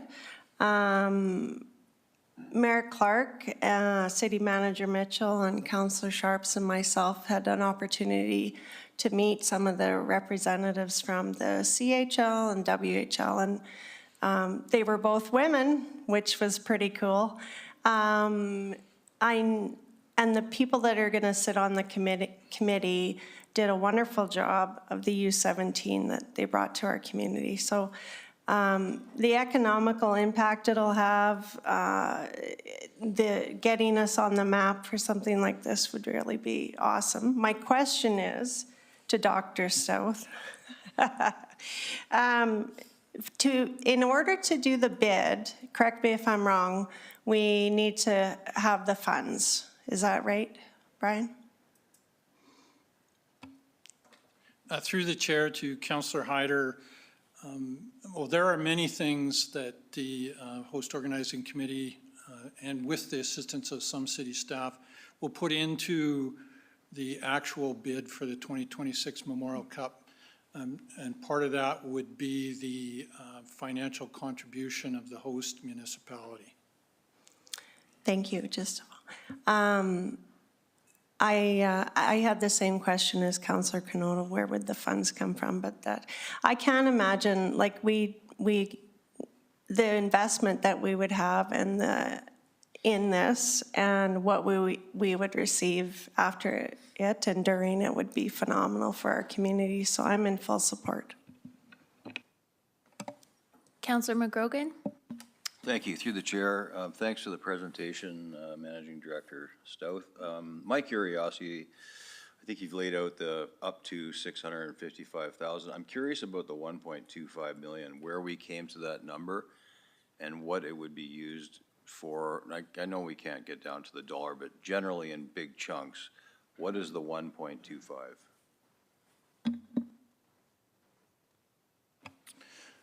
Thank you, through the chair, to Councillor McGrogan. So the 1.25 million would show as revenue for the tournament. In addition, the host organizing committee will be working on achieving some provincial support. The city of Lethbridge has committed to 1.25 million in cash, and of course their group there is also seeking provincial support. Certainly without the contributions from municipal and other levels of government, it's highly likely that the tournament would show a loss. So the financial contribution is a revenue item that offsets the millions in expenditures, that helps offset the millions of expenditures, and also it tries to keep ticket prices where they're affordable and we can generate the kind of attendance that we want at the tournament. Councillor Dumanowski? Through the chair, a couple of the questions that I had have been asked as well. Where does money come from, and how is that 1.25 divvied up? I guess the follow-up to that would be, does the size of the money enhance our ability, make it more attractive to those who adjudicate who will be the winning bid? Does it enhance our ability in any fashion? I mean, we saw that another city, Lethbridge, is asking for 1.25 as well from their council, from their citizens. And so we're asking the same, but would a change in that ask amount in any way subliminally or otherwise suggest a greater level of commitment from the municipality who is an integral part of a successful bid? Through the chair to Councillor Dumanowski, and thank you for that question. Certainly the idea of the tournament and the host organizing committee's goal is to run a successful tournament and perhaps create the opportunity for some legacy development in the city of Medicine Hat.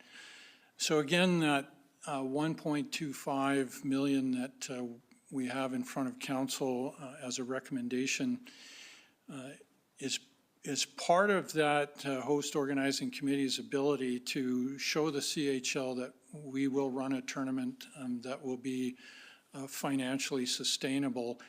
And if we can get enough things done right, there may be an opportunity for a legacy project. If I could supplementary. So another question that came up, we have the Special Olympics occurring in 2026 as well.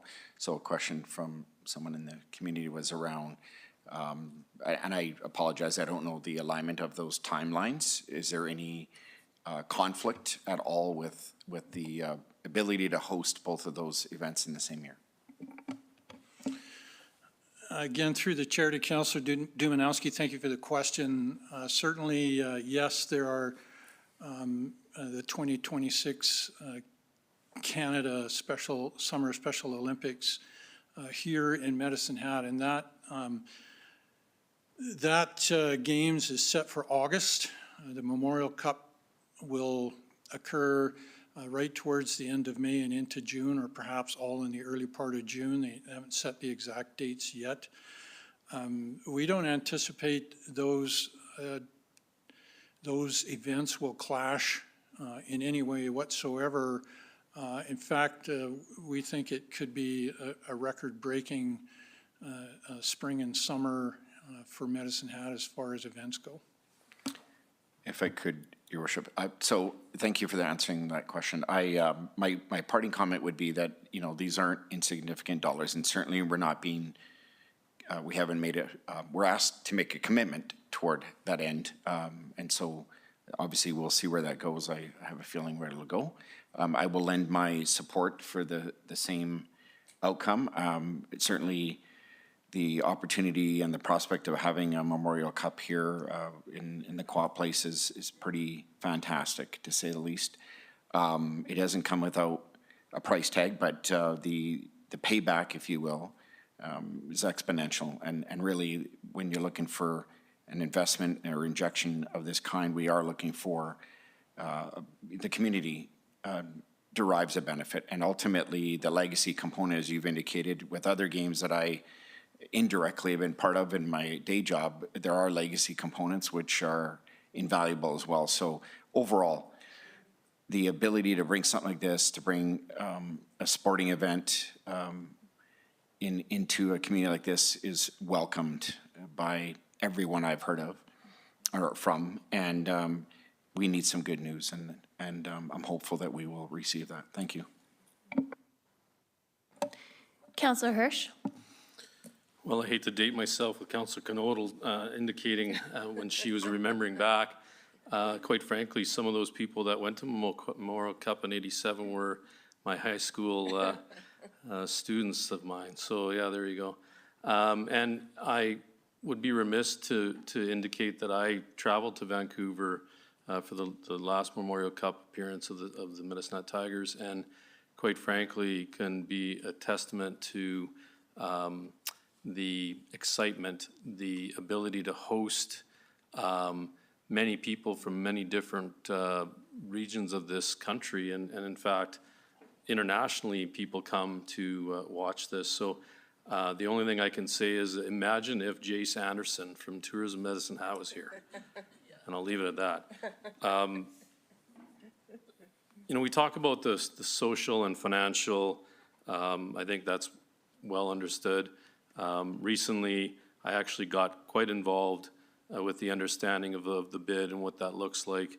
I'm quite happy that we will fulfill or be able to fulfill, of course, subject to council approval, an adequate and probably outstanding bid.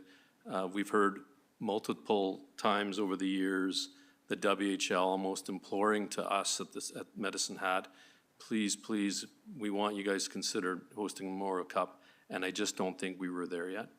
We talk about the facility. In fact, it's not even as much as the facility, it was the hospitality, the hotels and that sort of thing that was really kind of missing a little bit. I think the fact that we hosted the U17 not too long ago to a resounding success, it's a feather in our cap that certainly will be listened to by Hockey Canada. I remember being in the hallways and the event, and I see some people that were there representing us at the time. Was really, really well respected by Hockey Canada. So and certainly the Memorial Cup committee, when they review it, will be looking at that. The only thing I can think of, knowing that this is such a monumental event, something that we should be relatively proud of, but I got to think in practicalities. So this is an investment of funds that we're considering. I'm understanding from you that we've got a nonprofit group forming. I'm just wondering if you can help me understand what the representation of the city looks like, perhaps on that committee, knowing that we've got in-kind coordination services.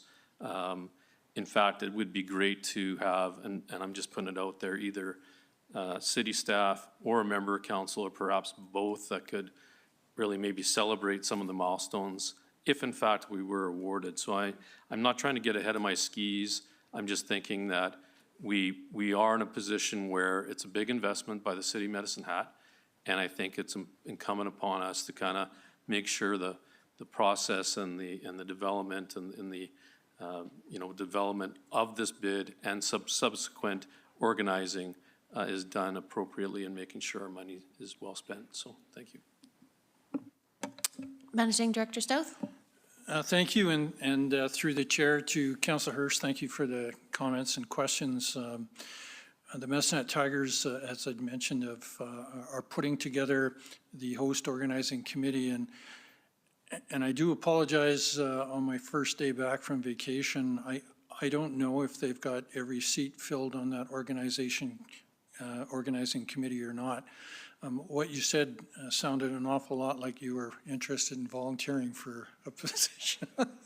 I will caveat that I'm extremely interested. However, I don't know the terms of engagement here, of frequency of the meetings, how long they're going to be, et cetera, et cetera. So I'll remain that to be seen, but thank you. So thank you, and I just want to say that, you know, we certainly, as city staff, we've met with the Medicine Hat Tigers organization, and you know, we've committed to helping the host organizing committee by applying some horsepower from our people, particularly in our communications and marketing department, to assist in the development of the actual bid. So the Tigers have some tremendous people working on the committee, and I believe and Brent Sauer is chairing that host organizing committee,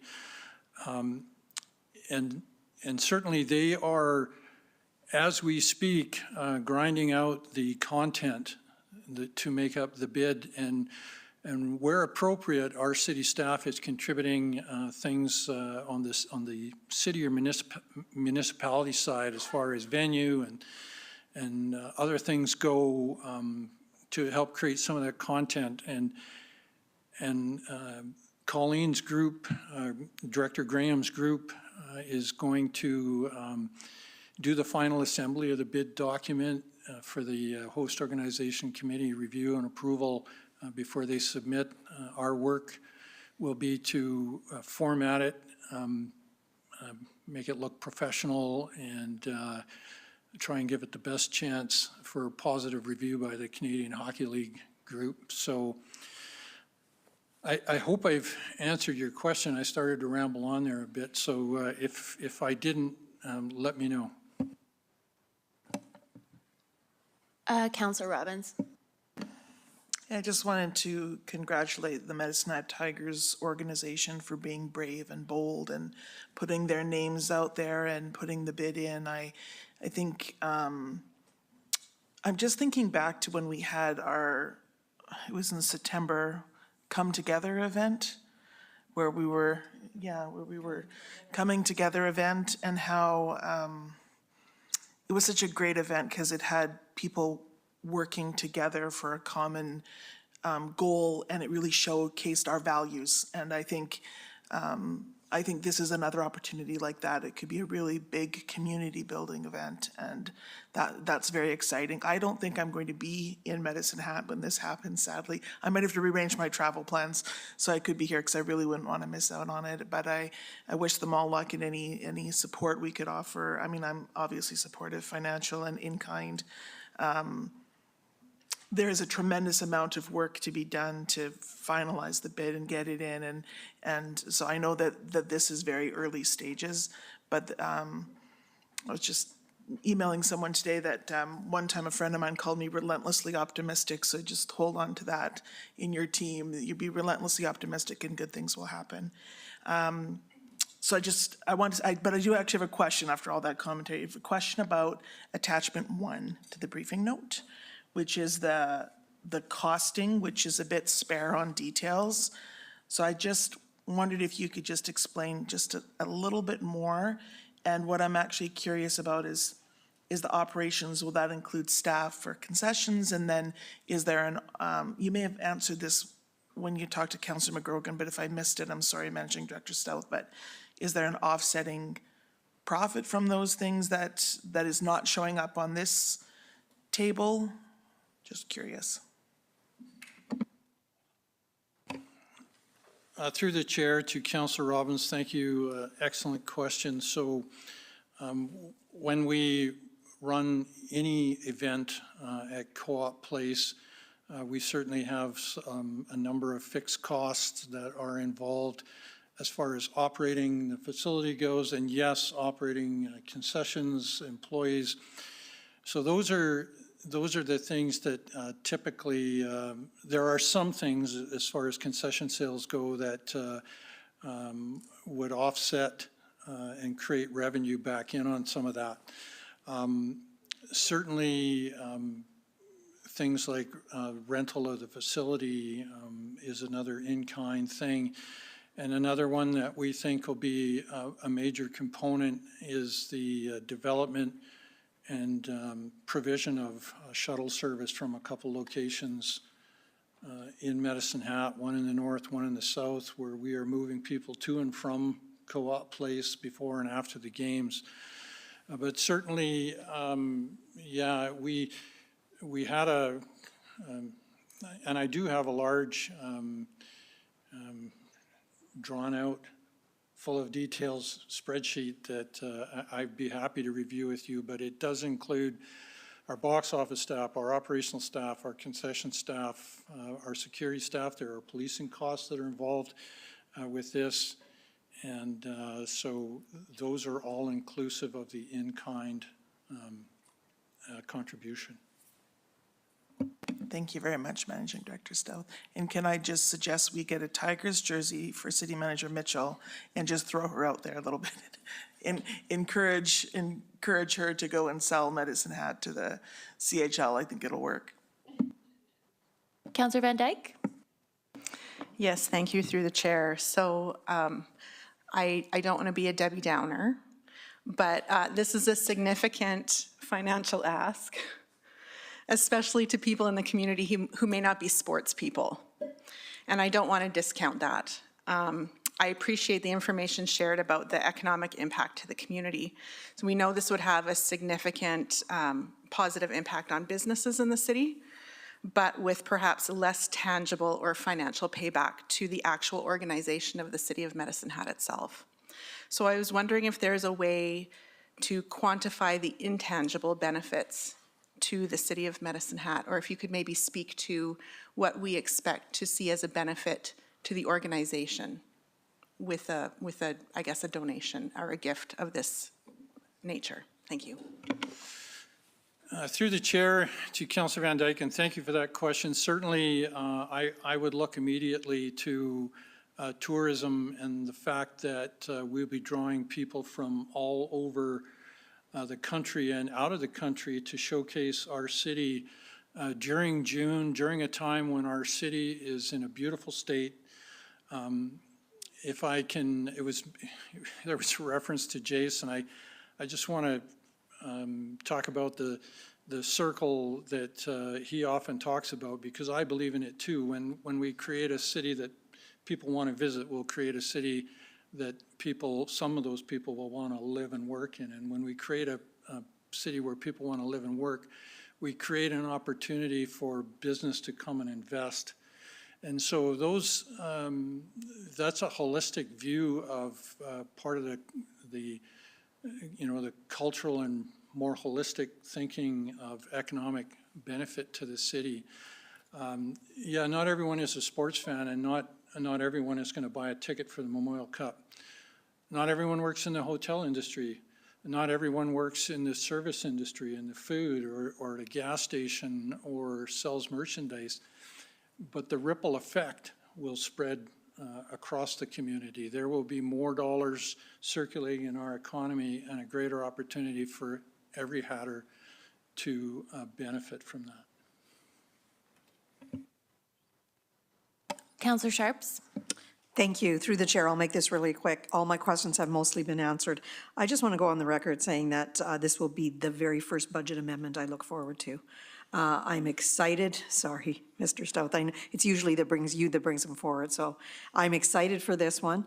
I am a hockey person, and in the 80s, I was at the Oilers games, diligently watching them. So, Ms. Knodel, probably the wrong day to do a joke because it's Councillor Robbins' birthday, so an age joke, but there you go. I think that whether you're a hockey person or not, it's just, I don't curl, but I mean, man, would I be excited if the Brier ever came here. So I don't think you need to be a hockey person to understand the value coming into our community.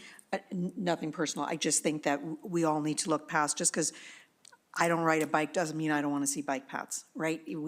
There's a balance of, just because I don't like something doesn't mean it doesn't add value to the community. So I'm excited to see this come forward. I know that we will see the financial impact from hospitality, F&B, retail. I think it's going to be amazing. It will trickle all the way down to staffing, what I do, and immigration. So it is very interesting. When we had an event, probably a decade ago, I got a chance to do all the permits for the athletes coming across. So if we just underestimate the trickle effect coming down. So I'm very, very excited to see this. And one last comment, nothing to do with the Memorial Cup, but I love the thought of the services, what you're saying, the shuttle services to the games. And I'm not going to lie, I'd love to see that as a thing going forward for the games. I know it's really hard for some people to get up there, and I think it would be amazing to see that offering on all hockey games. So just a little dig. All right, thank you. So if we could get the motion back up for a second. So we're voting on conditional pending an awarded bid by the Canadian Hockey League. Council approves a $1.25 million in cash and up to $655,000 through in-kind contributions to be provided to support the 2026 Memorial Cup hosting bid by the Medicine Hat Tigers Hockey Club. And we will now vote.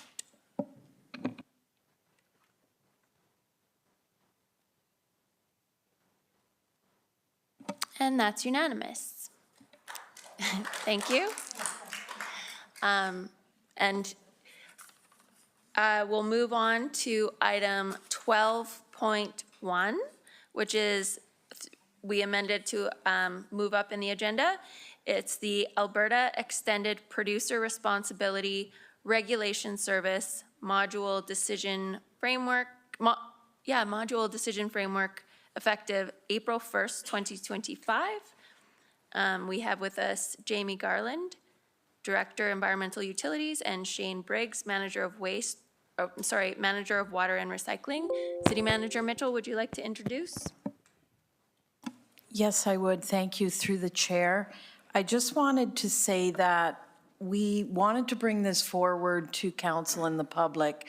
This has been a very hotly contested funding module, but there are some parameters that are in place that are concerning to us as administration, and we thought it was prudent to bring it to council before we applied, even though it's more operational in nature. I'll turn it over to Director Garland. Thank you. Thank you, through the chair, to members of council. It's a tough act to follow up on, following that one, but we are really excited to be here this evening to present the options for the City of Medicine Hat to participate in the long-awaited Extended Producer Responsibility Program rolled out by the province. Essentially, for probably over a decade or so, municipalities have been asking for the province to shift the financial burdens for recycling from municipalities to the producers of the products. Some of the terminology you'll see tonight can be confusing, so I just want to ensure council and the viewing public that curbside recycling as we see it today is going to continue. It's more of just a decision of who's managing the program and the risks and costs associated with each option. So what this could look like under an opting in option would essentially be the city becoming a subcontractor for the producer's recycling agent, or alternatively, in an opting out option, would have the current responsibility of managing recycling transferred completely over to the producer's recycling agent with the same service levels we see today. So Manager Briggs, he'll walk you through some of the finer details of the program and the options before council this evening, and we'll be happy to answer any questions after that. Thank you.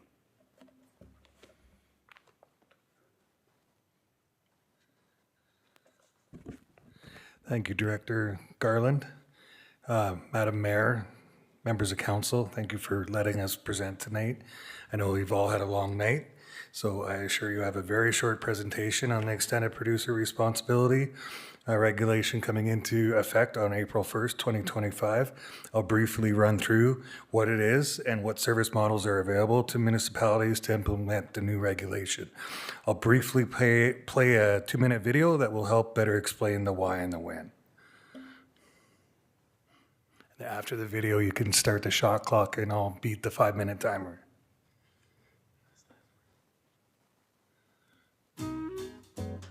Extended Producer Responsibility, or EPR, is a policy approach in which producers, the businesses that supply packaging and paper to residents, are responsible for the end-of-life management of their materials. That means contributing financially to, and in some cases, operating the recycling system. EPR starts with environmental legislation, obligating producers to take responsibility for their materials straight through to end of life. Recovery and recycling targets are set, and reporting requirements are defined. This helps shift material from the waste stream into the recycling system. To fulfill these legal obligations, many producers join a Producer Responsibility Organization, or PRO, who administer an EPR program on their behalf. Producers pay fees to a PRO, and the PRO uses the fee revenue to support the collection, sorting, and recycling of material. In some EPR models, a single jurisdiction is managed as a whole, with a consistent material list and an integrated material management supply chain. This creates greater scale and efficiency. Residents are informed what is accepted and how to recycle it through promotion and education. Material is then collected from residents' homes or depots in partnership with local governments or private waste management companies. Material is then brought to a material recovery facility to be weighed, sorted, and baled by specific material type, such as the kind of paper or plastic resin. Because of the potential scale of the system, EPR can facilitate investment in infrastructure and advanced sorting technologies, resulting in better quality materials and more of the material ultimately being recycled. The goal is to create a circular economy for material by selling it to verified end markets to be made into new products. Throughout this process, the amount and type of material is tracked, weighed, and recorded, so performance requirements are fulfilled and results can be verified and improved. In the end, the PRO ensures that producers meet their regulatory obligations and verify their performance targets. The material enters back into the market, contributing to a circular economy.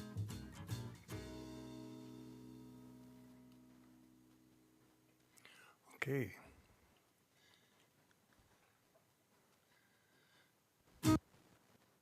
Just a quick look at the Alberta transition timeline. October 23 was basically the bylaws and regulations that were put into place. December 2023, administration registered the City of Medicine Hat for the program. June 2024, proposed service modules of the opt-in or opt-out, which is what we're presenting tonight. And then October 31st, 2024 is the deadline to confirm the opt-in or the opt-out model.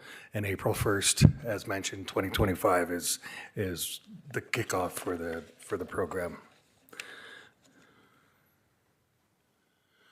For communities with existing recycling services, the operational cost and liability for recycling will be transferred from the residents and municipalities to the producer through this new provincial legislation. The City of Medicine Hat's 2023 to 2032 strategic plan contains a strategy to potentially offer a new level of service in proposing recycling collection to multi-family dwellings. Currently, our recycling program offers residential curbside collection to 4 plexes or less. As part of this program, this would be launched in Phase 2, October 2026.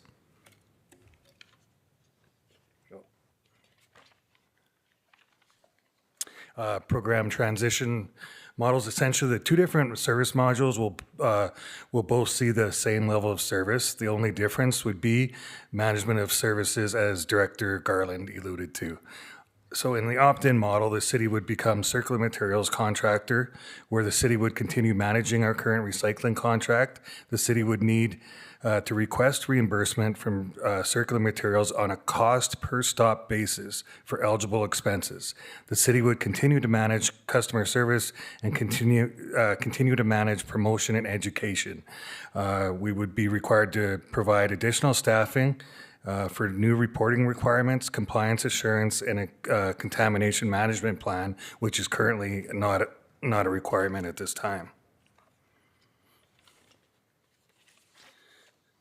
The opt-out model, Circular Materials will manage the program with the incumbent contractor, take over customer service, and take lead in the promotion and education. They would be responsible for reporting requirements, compliance assurance, and the contamination management plan.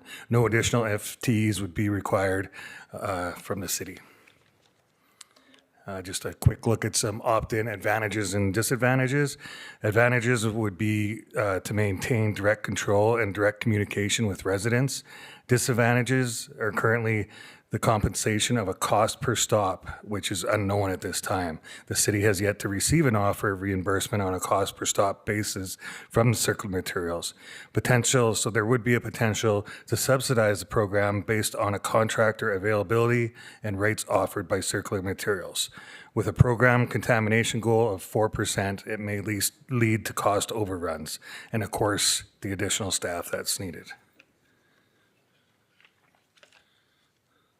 On the opt-out, there's a guaranteed substantial operational savings, as mentioned in the briefing note package, and no additional FTEs needed for ensuring recycling targets, the reporting, and the tracking of the incoming legislation. What will need to be transitioned would be the touch point for residents. Service calls or complaints would be triaged and dealt directly through circular materials.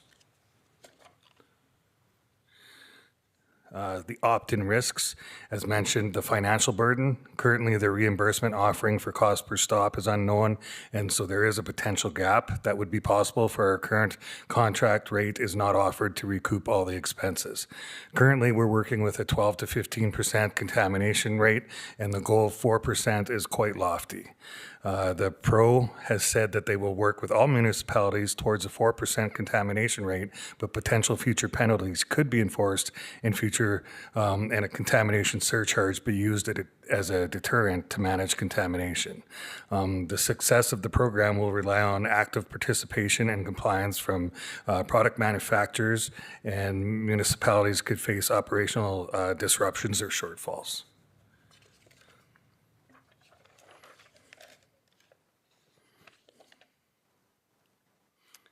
And concerns would be potentially for poorly managed programs under this new regulation, which could damage public trust and reputation. Some municipalities may struggle more than others as it's based on logistics. And then the opt-out risks, loss of direct oversight that could potentially affect public perception.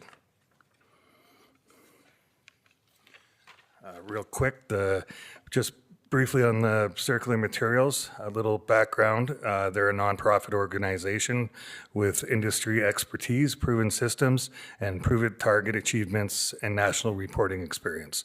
Currently, Circular Materials acts as a pro or a producer responsibility organization in most other provinces, giving us full confidence in the group to act in this role, not only for the city of Medicine Hat, but for the province of Alberta.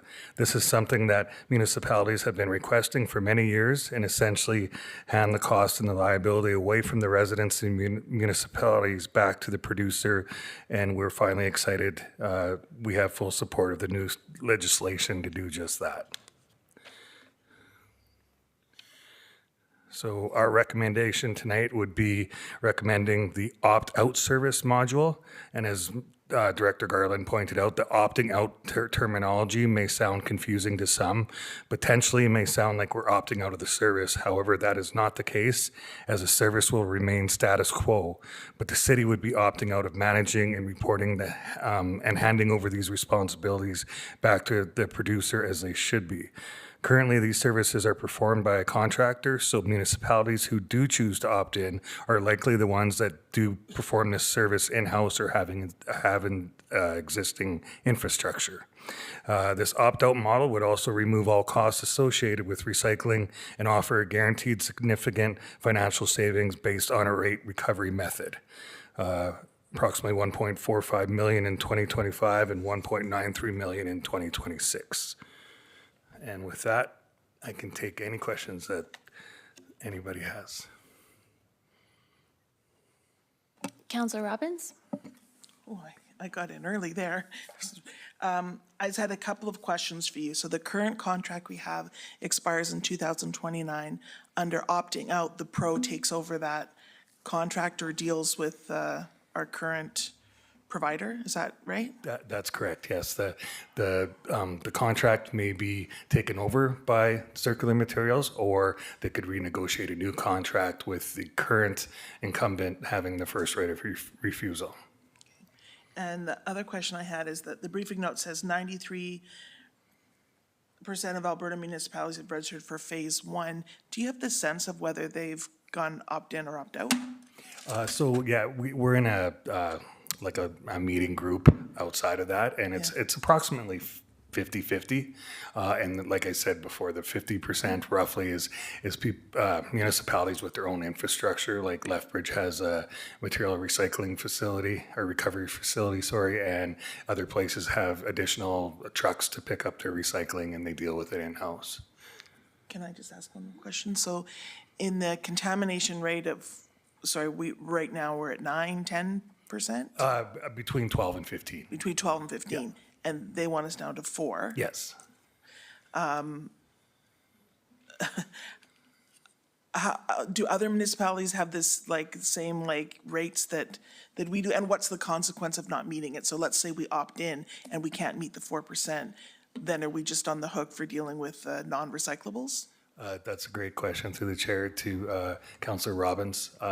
Absolutely, the onus would be on us.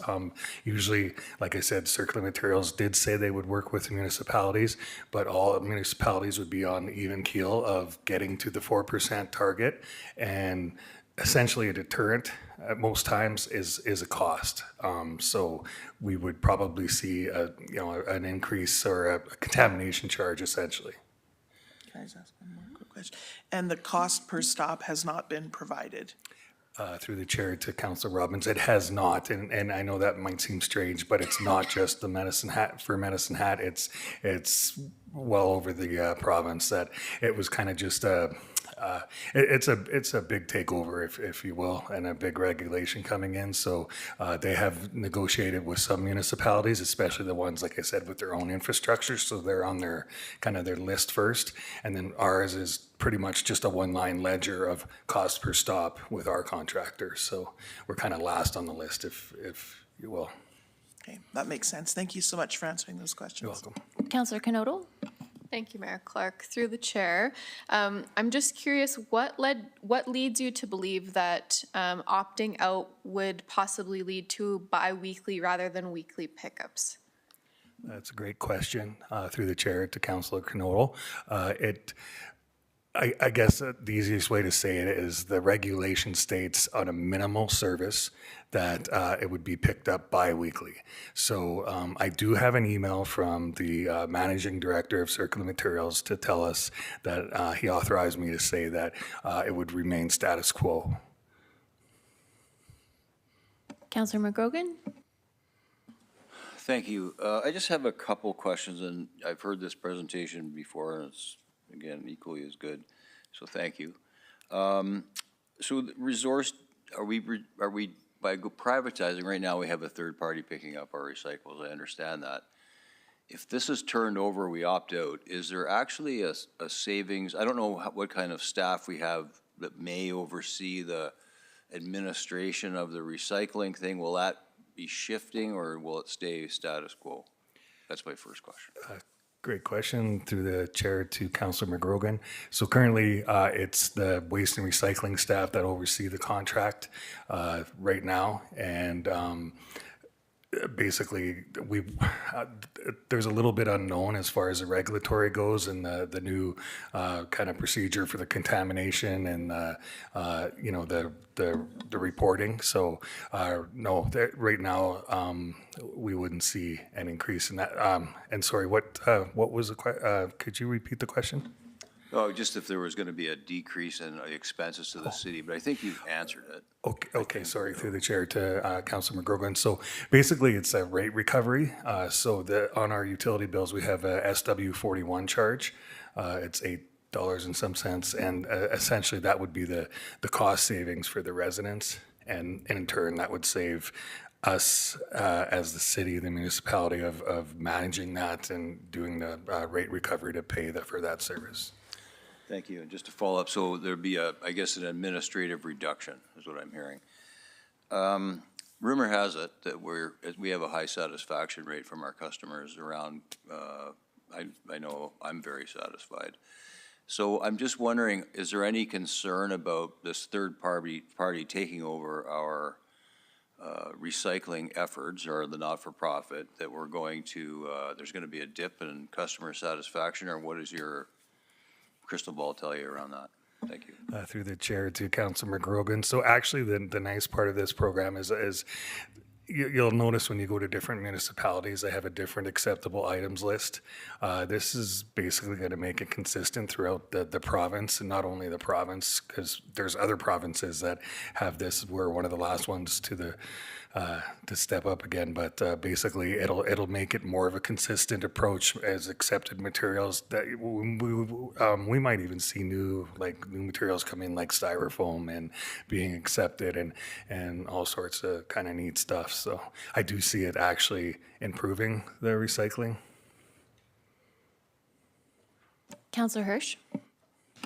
So just follow up with Councilor McGrogan's comment on savings. So I just referenced the page 226 of our packet, saying the 2025 operating budget savings of 1.545 million and 2026 operating budget savings of 1.93. Is that literally savings to the budget, I guess, in turn to the taxpayer?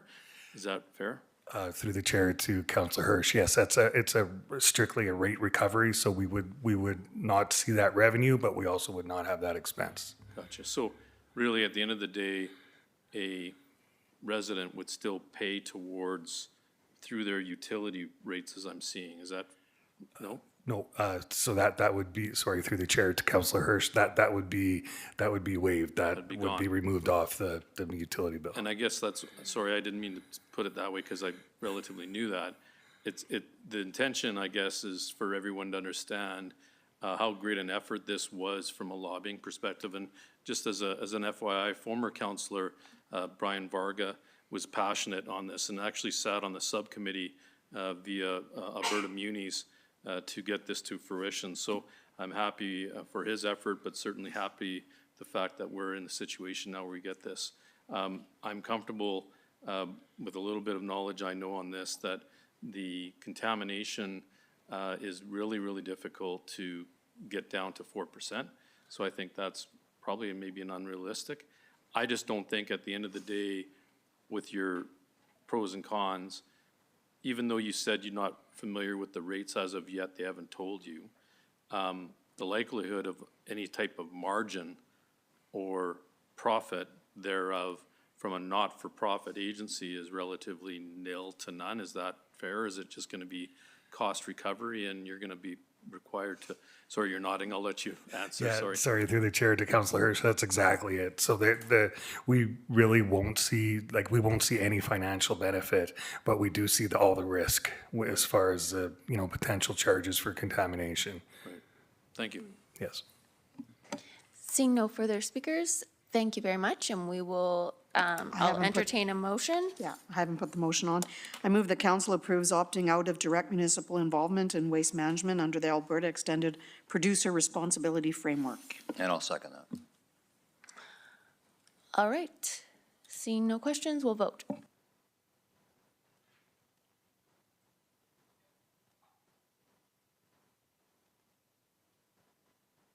That's unanimous. So now we'll go back to 11.4.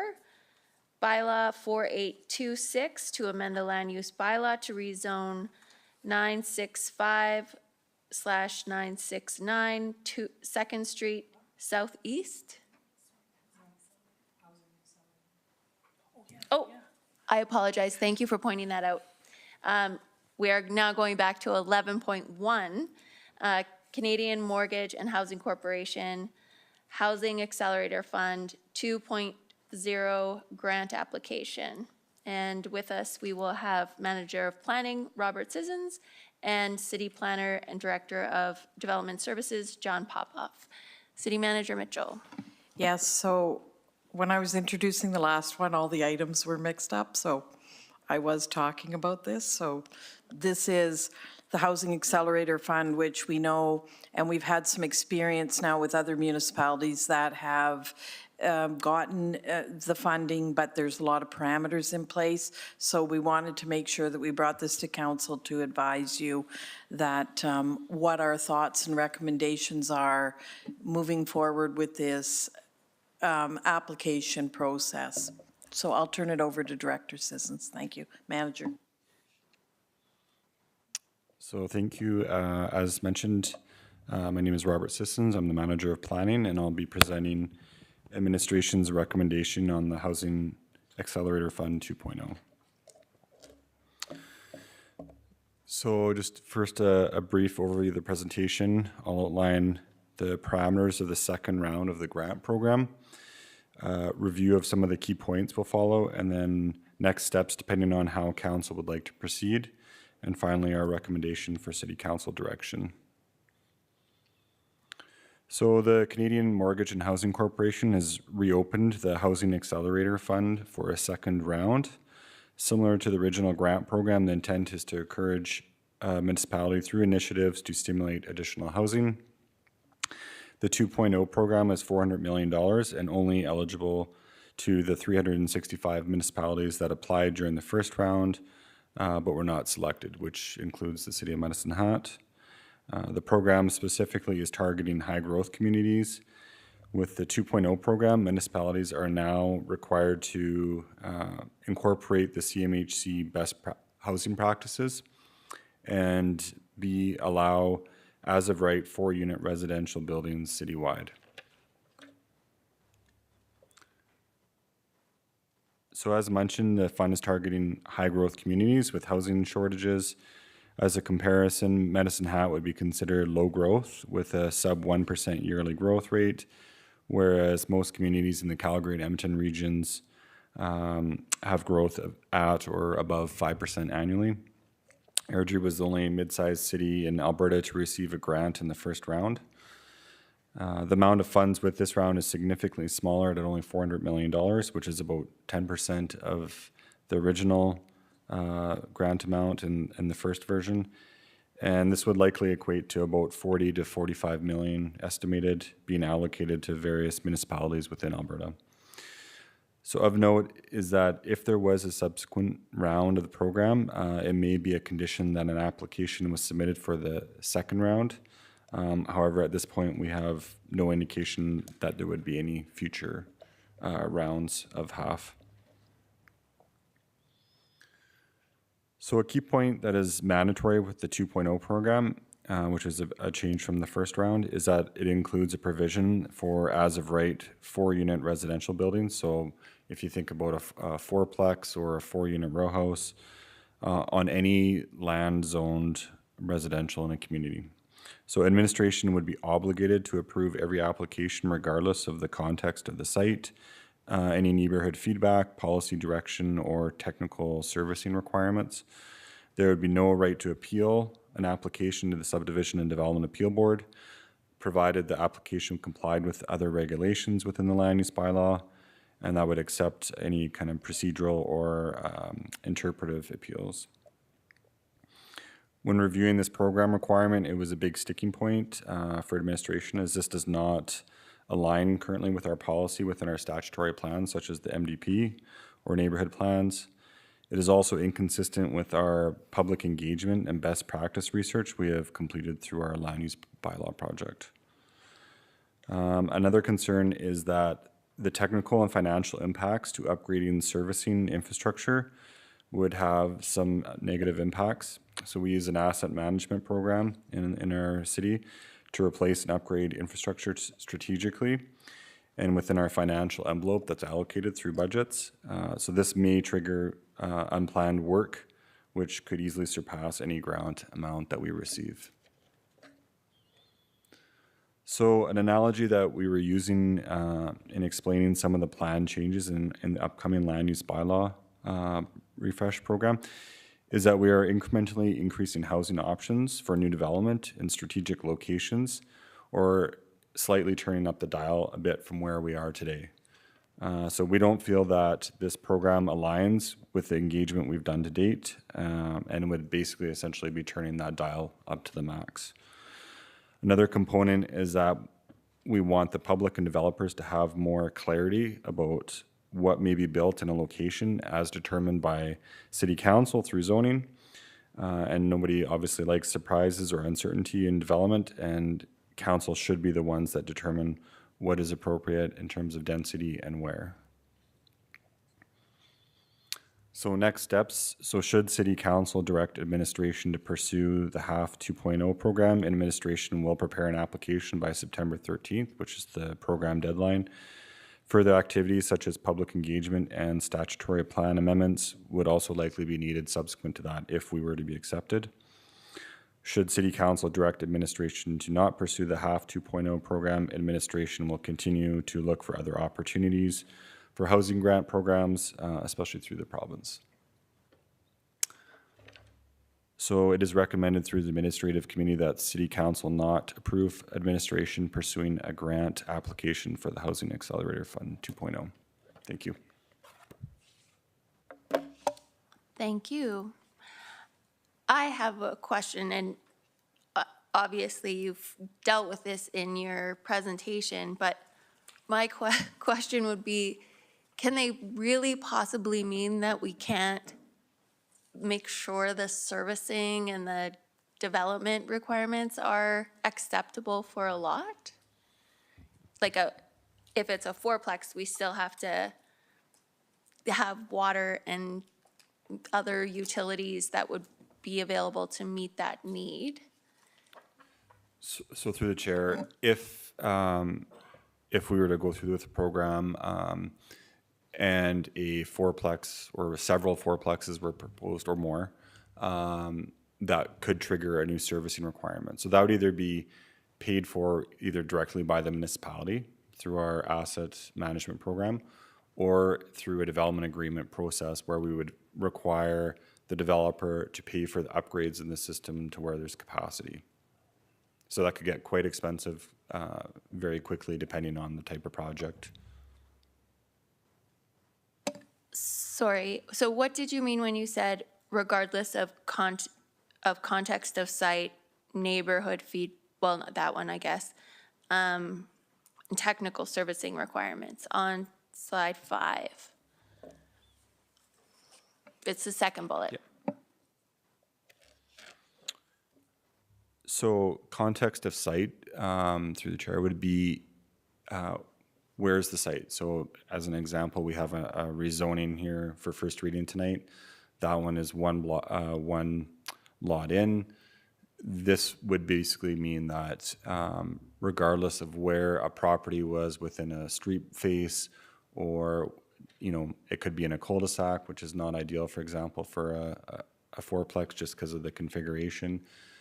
So it wouldn't matter where the site was in the city, it would be required to have that allowance for a minimum of 4 units. So other communities have had this discussion with the CMHC through the first round and even within the second round, to our understanding, and they're pretty strict on this requirement. So we could set up parameters where it might preclude some of these sites, but we would then be unlikely to be selected for the grant program. And what about the technical servicing requirements? So that a lot of our infrastructure is designed for what was planned for in a statutory plan. So whether that's an area structure plan, area redevelopment plan, we do our detailed designs. So in a lot of cases on really old lines, when you have new infill going in, it doesn't meet fire flow capacity. It needs upgrades to water lines, sewer lines, et cetera. Electric is another big one that we're experiencing. Whereas this program, even if it's, for example, new lines that we've put in, let's say 10 years ago, that could still trigger an upgrade and a replacement of basically a brand new line. Thank you. I guess my question was more the part where we can't say we can't service you if it's a fourplex. Like, we don't have sufficient servicing. And you said a development agreement, so would that be, you could still pass the cost along to the developer, but you just couldn't say no? Correct. Yeah, that through the chair, that does happen today. If, for example, there's not servicing capacity on a new apartment, that is sometimes a cost that is borne by the developer to replace a water line. It typically doesn't happen very often because it gets into the millions of dollars if you're having to replace an entire block or more of water line or sewer line. So typically, developers will try and time it where either there's an asset replacement going in, or where they'll ask and we'll do a technical circulation to see if there is capacity in the line. And that really determines location. So that's why right now, as of today, we try and direct development where we have infrastructure in place that can handle that development, and it's a bit more strategic. Okay, and just final question, we're already working on the ability to have accessory suites or like backyard or above garage suites. That's already kind of in the works to make that easier? Yeah, so through the chair, through the land use bylaw refresh program, which we're kind of in the tail end of that process, and we have the results of some of the public engagement coming up at the municipal mingle here shortly. We've outlined exactly kind of what we're proposing online. So again, just minor increases in density in certain parts of the community, more clarity as to what building forms would be going where, so that it's not a surprise, and a range of development from everything from a duplex up to a 6-story apartment. We're trying to clarify that for the public and developers. Thank you. Councillor Hirsch, do you have a question or do you want to make a motion, or both? I do have a question. So recollection, I do watch some Calgary news, and my understanding, the biggest concern in terms of the original round one funding was with the city of Calgary, was it not? Where they did apply for it, I believe did get the funding, but the ramifications were the biggest citizen complaint in the history of Calgary, lasting weeks, where they had to book meetings for people to come by and effectively vent in terms of that any type of planning, any type of organization is now out of the city's hands, and really was making the city vulnerable for any type of development. I know it firsthand talking to a contractor that I have involvement with, who stated that one single lot, and this is maybe by extension and probably by exaggeration, but it is true story, where one city, which used to be one, call it single-family dwelling, got converted into a basement with 2 suites, a upper floor of 4 suites, a upper floor which was a 3-story, which effectively became a 12-suite development in a single-family dwelling. So you can imagine the infrastructure challenges for the water, the sewer, et cetera, that really at the end of the day, I feel the municipality would just have to be the bearer of that. So from a planning perspective, you don't know what lies ahead in terms of any type of development, that you have to effectively pave the way and open the doors, because it was already indicated as long as there's capacity to do so, it can happen. That's kind of the concessions we have to do to get this sort of level of funding. And I'm not so sure that I'm willing, I sat on municipal planning when we talked about a duplex or a fourplex being one, and you were there as well, Manager, that the feedback from the community was, you know, large. And I can't even imagine we bringing this and layering it into a development of the whole city. So I'm not comfortable with that.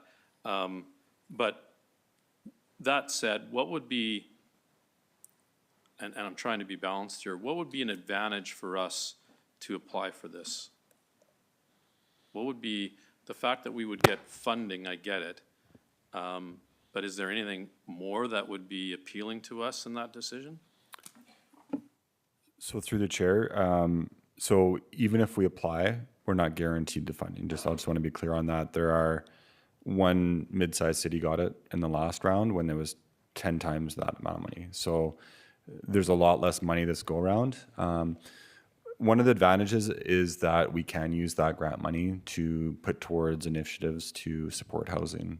In our first round of the application, where we were allowed to craft an application that was more suited to the individual needs of a community, we did select some options of how we would spend that money. There is some parameters, but generally speaking, we were looking to use it to pay for servicing upgrades for infill and to look to acquire problem properties and derelict properties and kind of do a clean sweep on them and then repurpose that to the private sector. So that was kind of, those are some of the, for example, outcomes that we could use the grant money for, which would have some very positive benefits.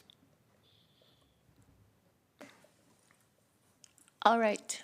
Seeing no further questions, we'll need a motion. I move that council does not approve administration to pursue a grant application for the Housing Acceleration Fund 2.0. I'll second that. And just to clarify, City Manager Mitchell, you said that this is an operational decision? Oh, No, and through the chair, I'm a little concerned with the wording. It's like, do not, like, do you know what I mean? Directs administration Yeah, to not no, pursue. Yeah. Let me change that. Can you, Can I yeah, change it's a little clunky. Yeah, I didn't initially write it, so I move that council directs administration Not to. to not pursue a grant application. Thank you. Yeah, you're welcome. Thank you.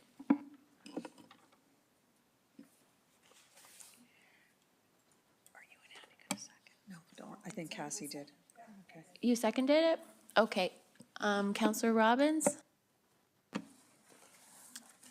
Yeah, I just wanted to say that with the restrictions and the focus of this particular, the Housing Accelerated Fund 2.0 was really, seems to be targeted towards high growth, and we're not that.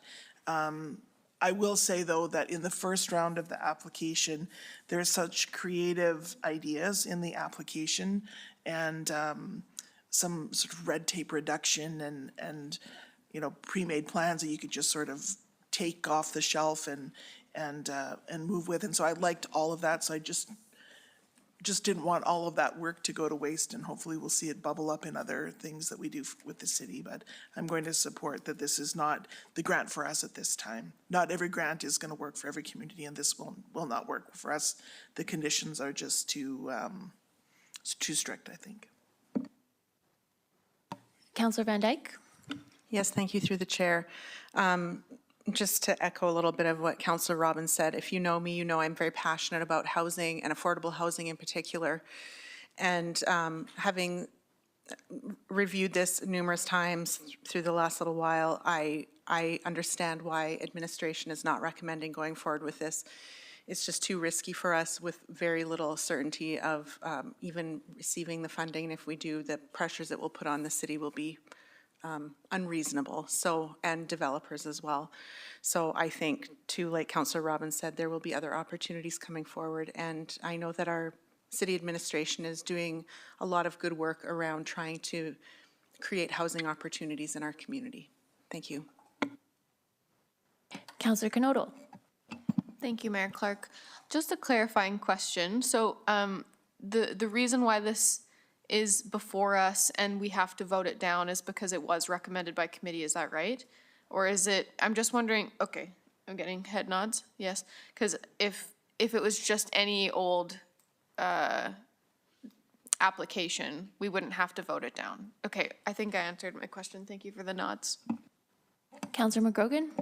Thank you. Just quickly, through the chair, I support this as well, and I think of some recent, I guess, zoned issues where the council didn't have a say in certain, the present council and certain structures and potential structures going up that did radically change a neighborhood. And it seems that the risk here is that, again, it's out of council's control, which means it's out of the community's control to say, hey, wait a minute, this does affect our neighborhood in a very negative way. So for that reason alone, I support this motion.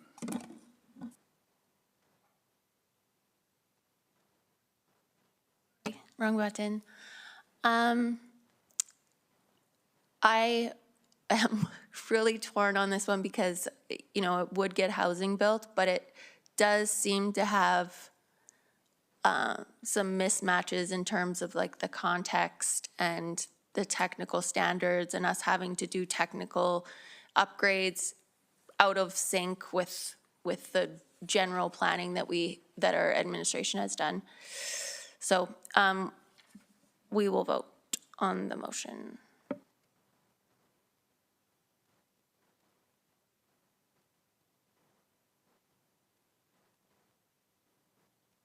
That's unanimous. Now we will move to 11.4, bylaw 4826 to amend the land use bylaw to rezone 965/969 of 2nd Street Southeast. And it is for first reading only. So I will get that on the floor. I move that council gives first reading to bylaw 4826. Oh, no, I'm reading, is that 11.4? Yeah. Okay, to amend the land use bylaw? Okay, sorry, my bad. That's it. I'll second. All right, we'll vote.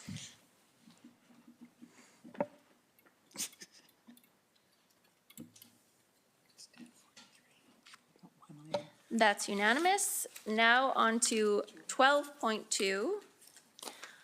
Possible inclusion of a non-statutory hearing in offsite levy process. And we have municipal engineer Conrad Westerson and Director of Planning and Development Services, John Popoff.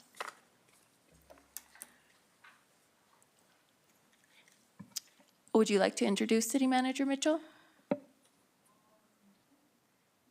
Further to our public, through the chair, further to our public meeting this morning, this is presentation from Conrad. Go ahead, Conrad.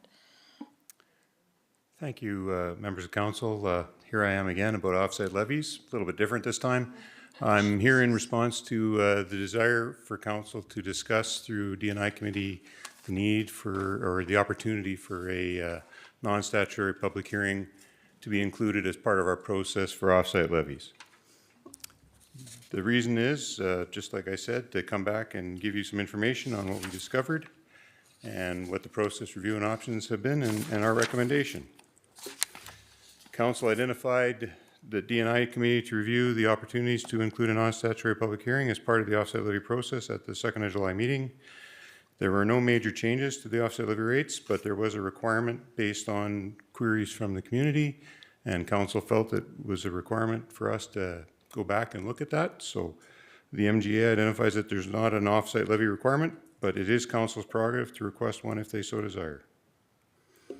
In reviewing our process, it is clear that a non-statutory public hearing has been held in the past for offsite levies. These appear to have been held mainly to engage the stakeholders due to the significant changes in the processes or the way in which the offsite levies were calculated.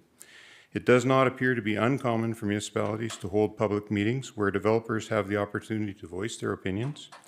And it is easy enough for us to add a non-statutory public hearing to our process for amendments to the offsite levy bylaw with rate updates, identifying the place, time, and date for any specified non-statutory public hearing through a council motion. It is requested or identified that D&I committee recommends City Council include a non-statutory public hearing to the review process for the offsite levy bylaw amendments for updates to the offsite levy rates in accordance with our procedures bylaw. Any questions? Thank you. I don't see any speakers. No questions? Nope, I can throw the motion on if ready. I move that council approves a non-statutory public hearing to be included as part of the process in the off-site levy procedures manual as presented. I'll second that. Any debate on that? Seeing none, we'll vote on the motion.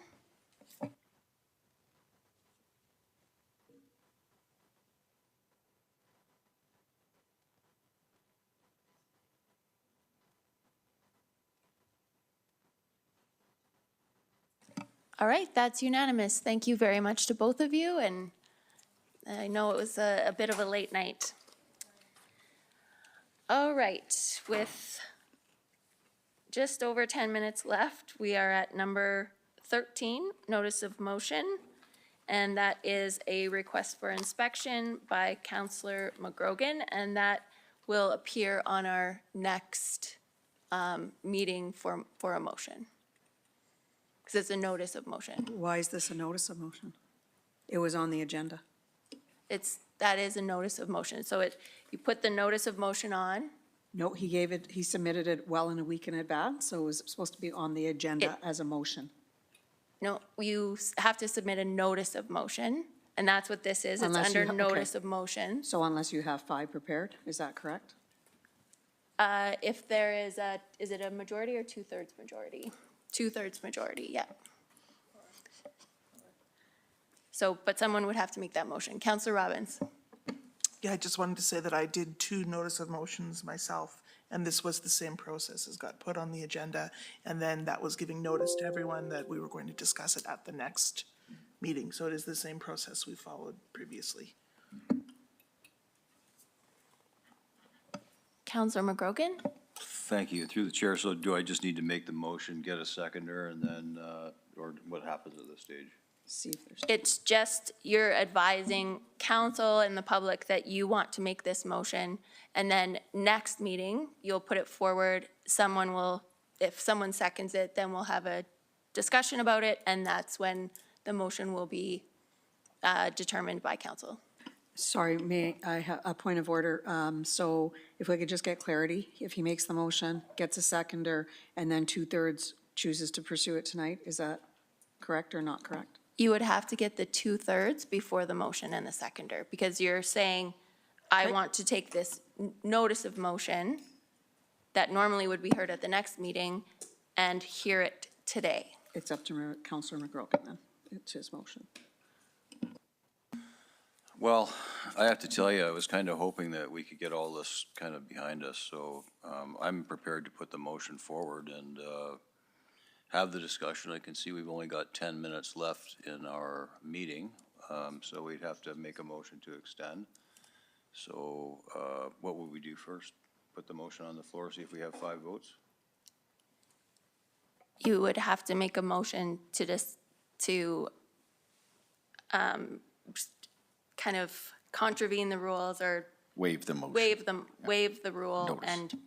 and have it on discussion tonight.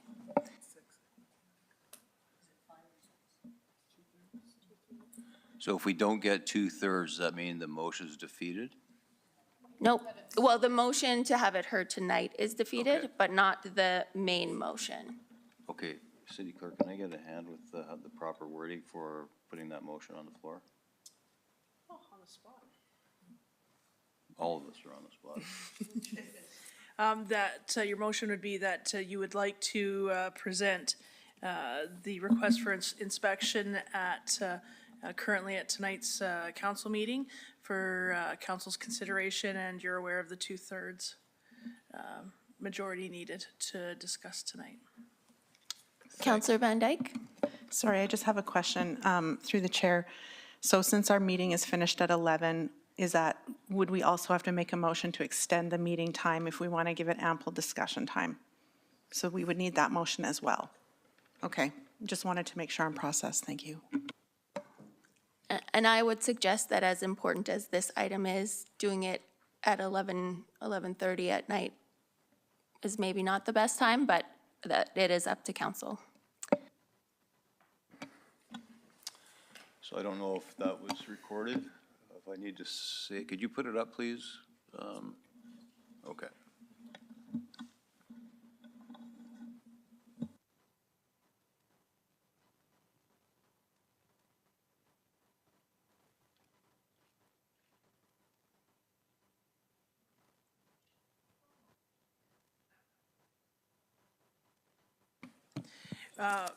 Sorry. If I can be some assistance, your request essentially is to waive the notice of motion at this point in time. And you would need 2/3 of motion. Thank you.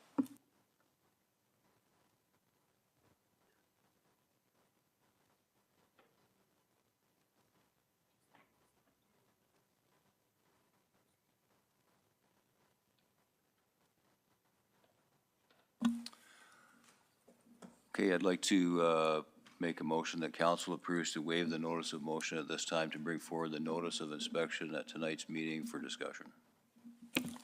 I'll second. All right, we'll vote. Oh, sorry, I thought that was a remnant. Go ahead. Sorry, apologies. Just a comment, I guess, before we vote. I know that Councillor McGrogan had mentioned this to the media previously, but I just have concerns that by having it beyond just the notice of motion tonight, the discussion and the voting, that we're not allowing for time for this information to be disseminated into the community and to hear back from our residents about it. Thank you.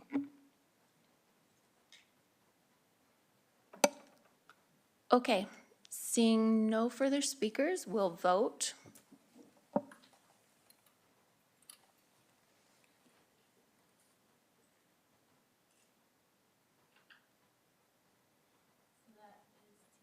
That is 2/3. Thank you. So I'd like to make a motion to extend our meeting to deal with this motion. Second. Indefinitely? Okay, what, I don't know, 11:20? Till 11:30? Just to go beyond 11. What is the motion? So how about the motion is just that we extend the meeting to deal with this matter in its entirety? All right, we will vote.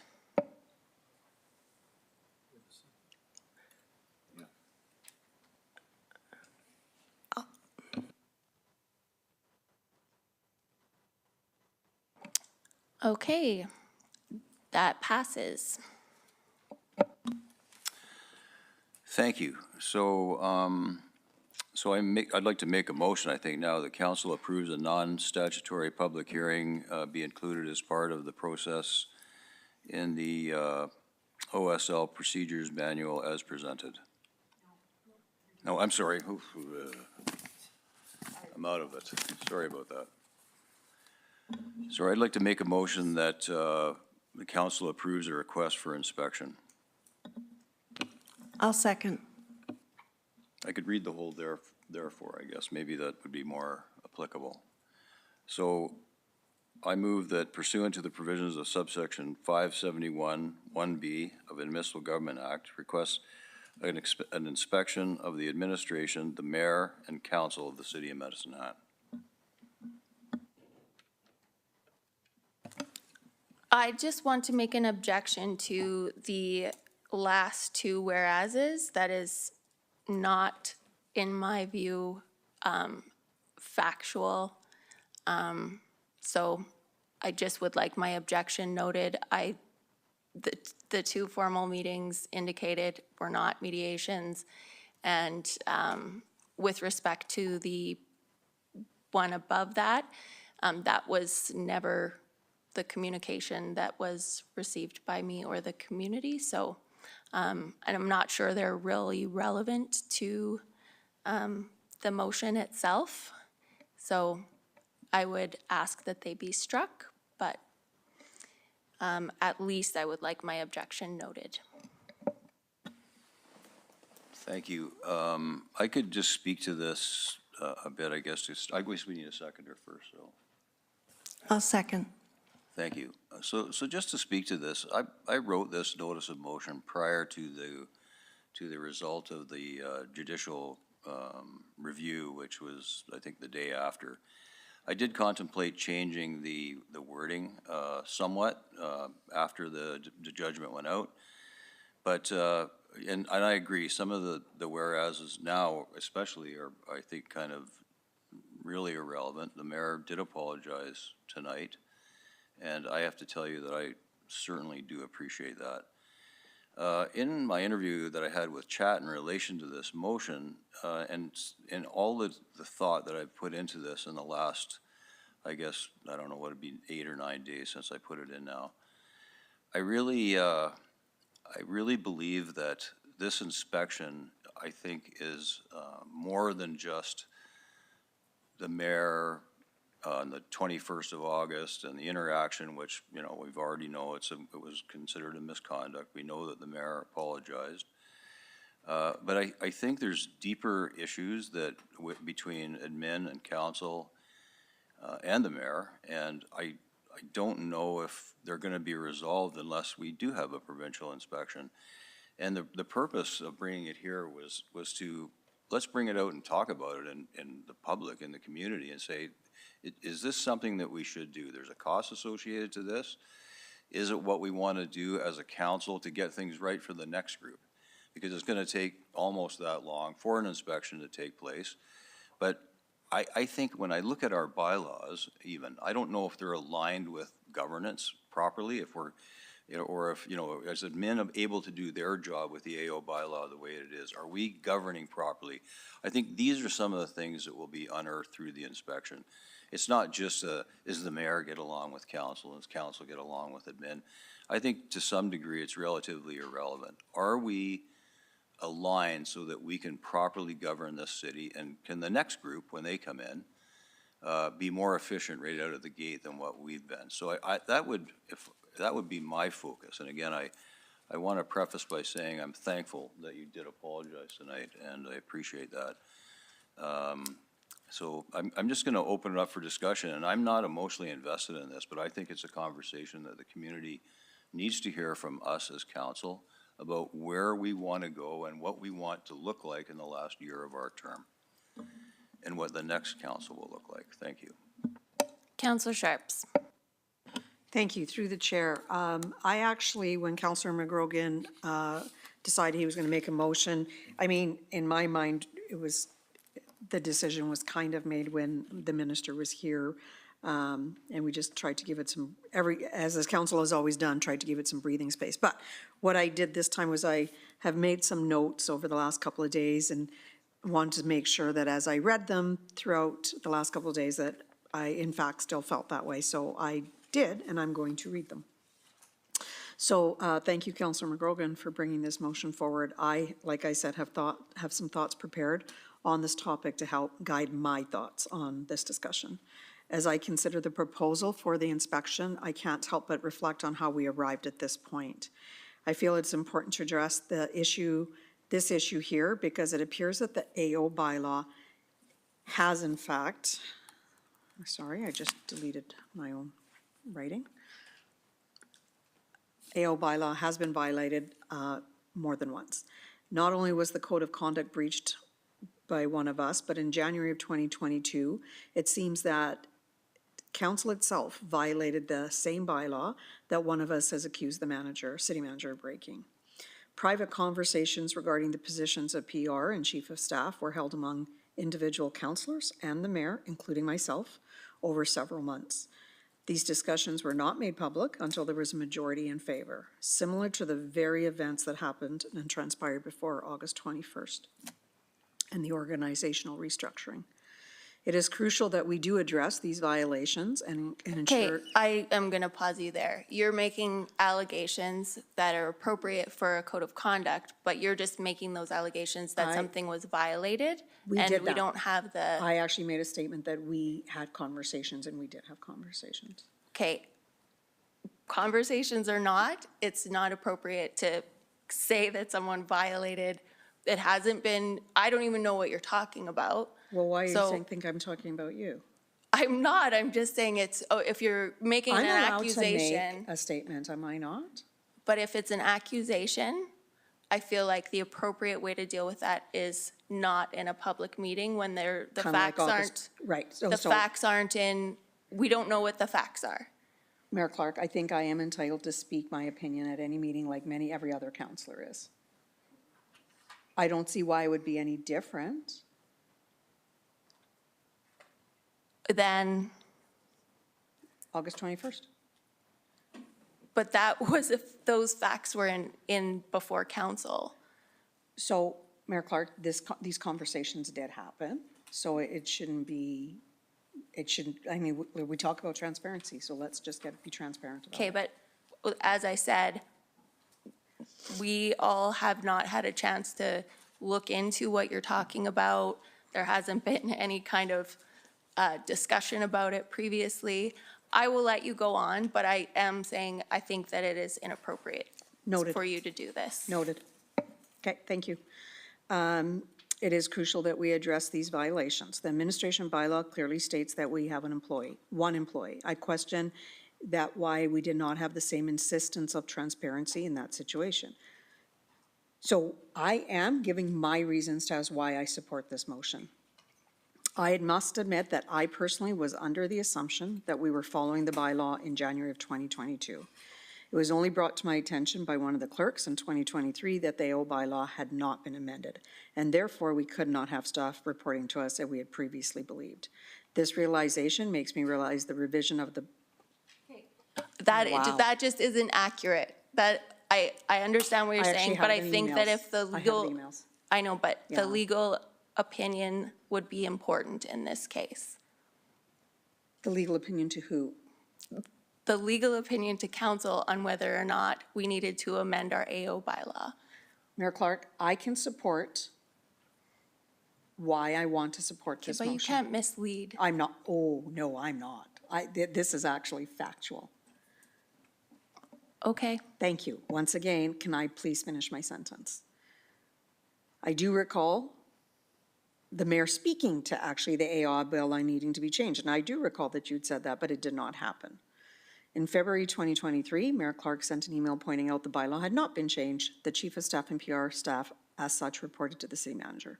This meant that the decision-making authority for these positions no longer rested with council, but was instead delegated to the city manager.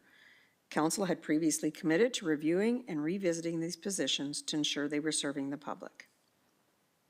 It does seem, in my opinion, that there was an attempt to keep this information under wraps, and I feel very strongly about that. The truth is that the city manager did not make these decisions unilaterally, but involved council in the decision-making process. On August 21st, it was suggested that council was not involved in these decisions. I do regret not addressing this issue directly as I addressed other issues. The decision was actually solely in the purview of council. It was the city manager that did her job as directed by us. The mayor did not agree with that. Conversations went against the will of council. We have each been allocated one vote. That is how the system works.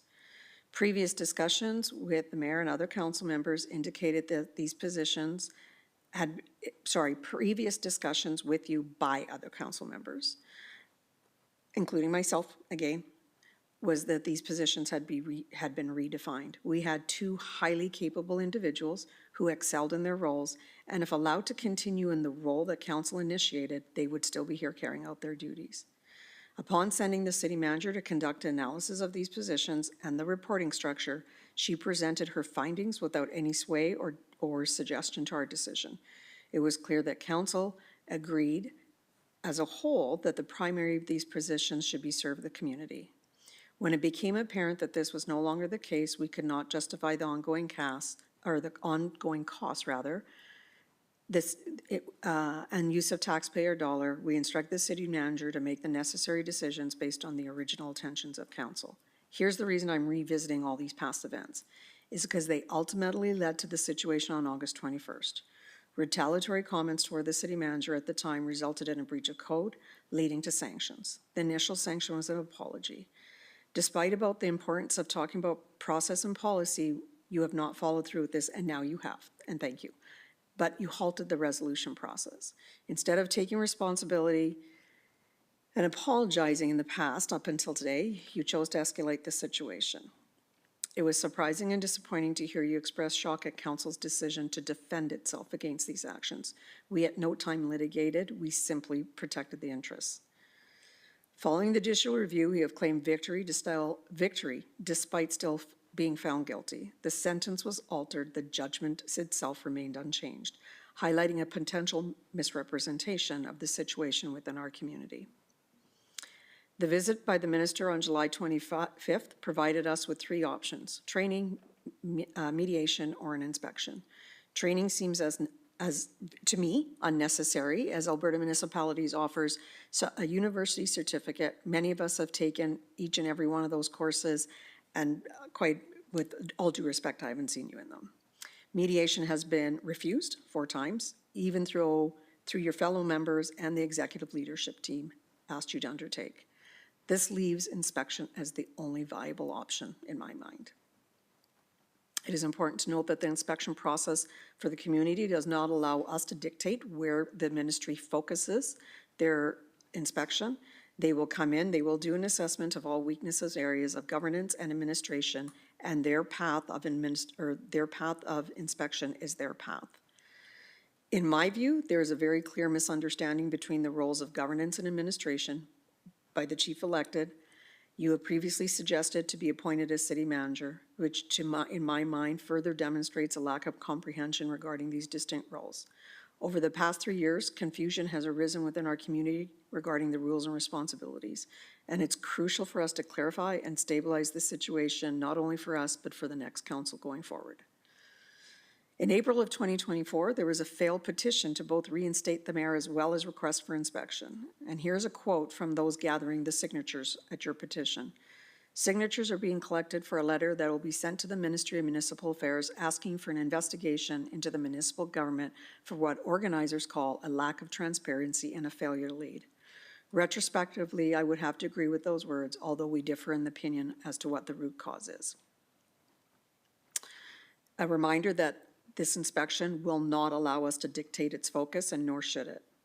Each and every time we deceive and break the faith, we undermine our public trust. That is why I'm supporting this motion. Thank you. Councillor Robbins. Yes, thank you, and through the chair. It is very late to be having these conversations. I do not support the motion.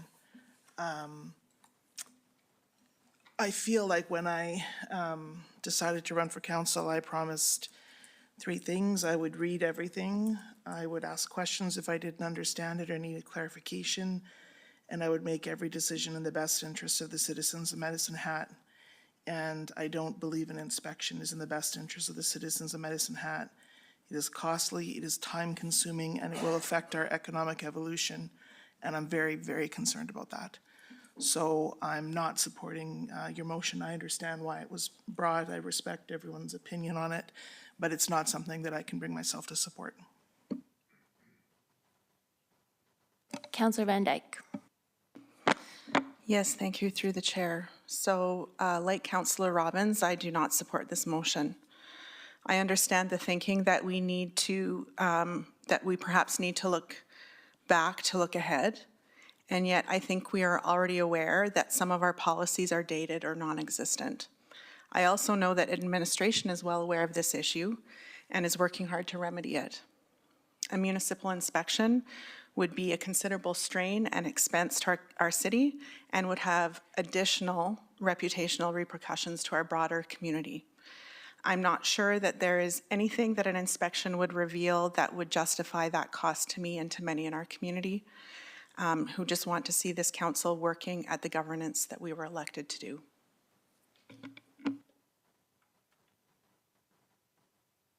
I don't see any other speakers.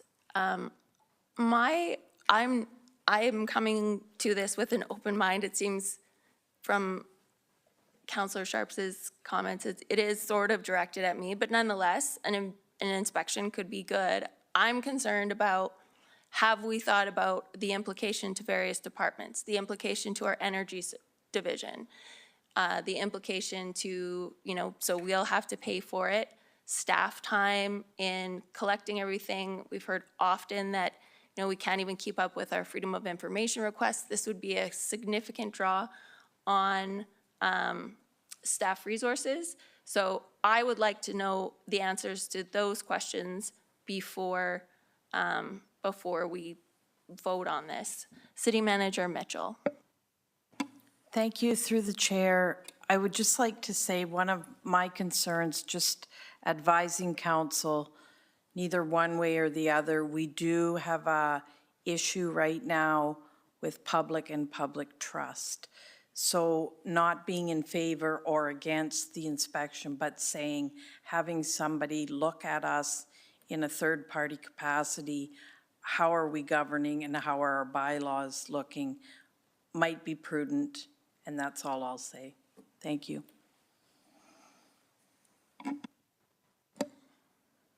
Councillor Hirsch.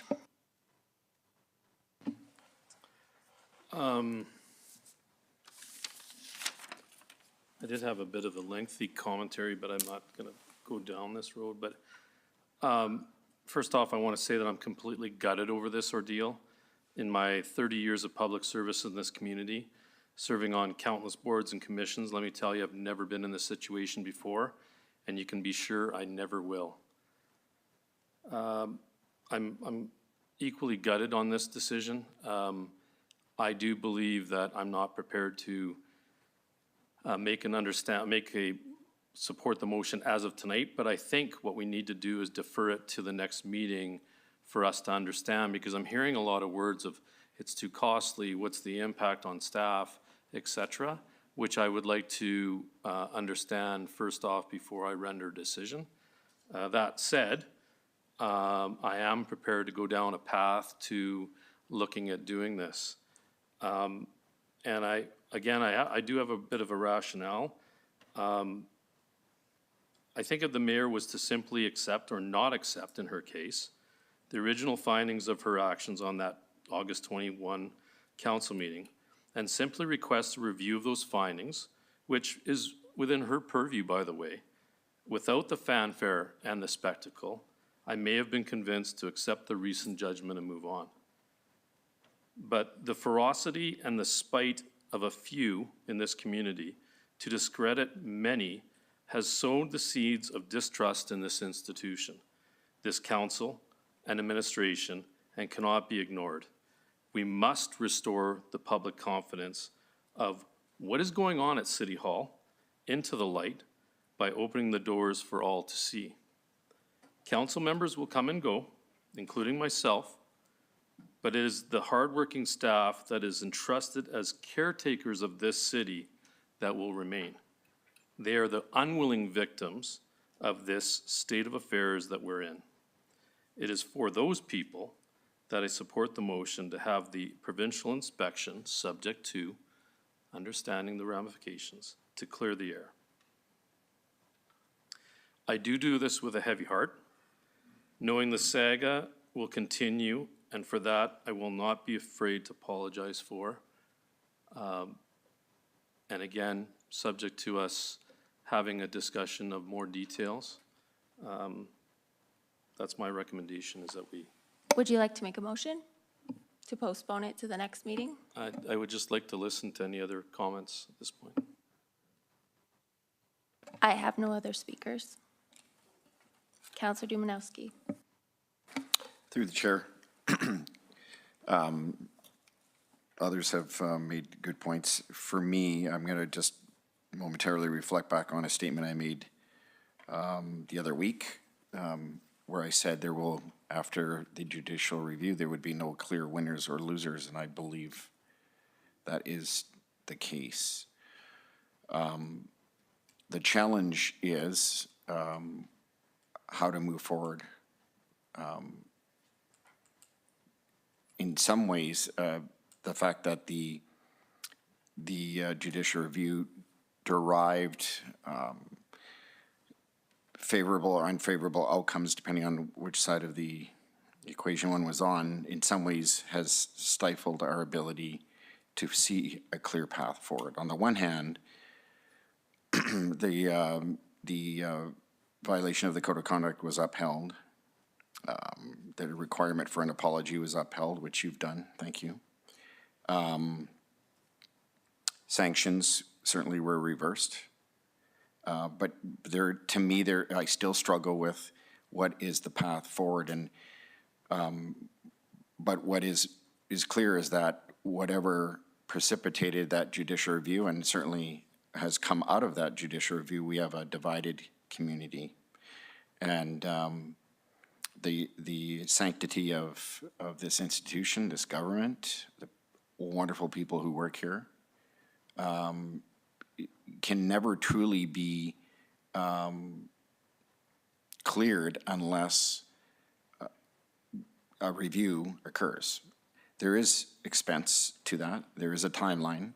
My thought would be I would like to understand better, not that putting a cost on it would make or break my decision to move forward, but just like the judicial review was expected to take months or a year before it was heard, and then months before a decision was rendered, somehow, magically, it was expedited, and somehow, magically, there was a decision rendered almost very quickly thereafter. So I have to believe if a similar opportunity presented itself to have the ministry come in and do a broad but expedited review, then it could yield results far earlier and quicker, like the judicial review, that would enable a clear path forward for all, quite frankly.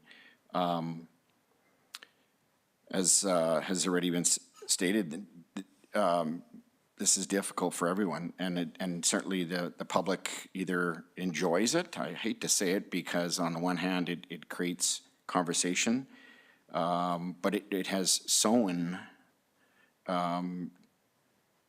issues of trust and bitterness in some, and I've always believed, and I think regardless of where a person sits on this, facts should speak for themselves.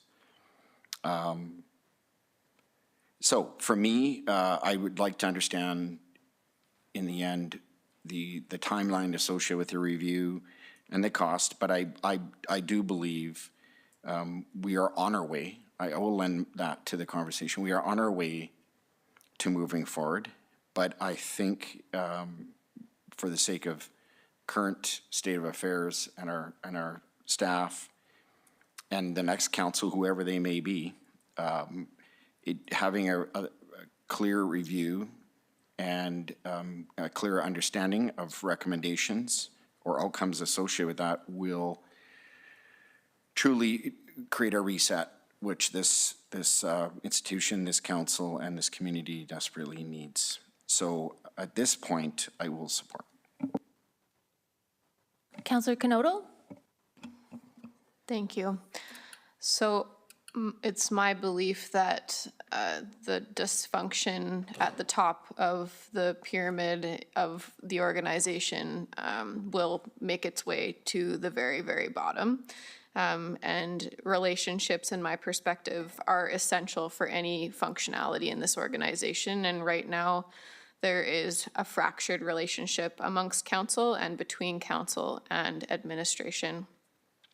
That doesn't mean that that an external investigation is going to resolve that, but it will provide an opportunity for us to see some external recommendations that perhaps can help us move forward, because I truly believe at this point in time there's no unified voice at this table. There is no two-way communication between council and administration. There can't be confidence on behalf of staff when we are functioning in the way that we are. So with that, I would like to, as has been mentioned on the left of me, I would like more information about expense. I would like more information about the details in regards to this request, but I do think that it's essential, and I'm extremely hesitant, just in the same way that Councillor Hirsch has alluded to. This is not what I hoped to see for this council. This is not comfortable, and it is not what I want for our community. So it's not an easy decision, but I think at this point it is important. Okay, I see no further speakers. Would anyone like to make a motion to postpone?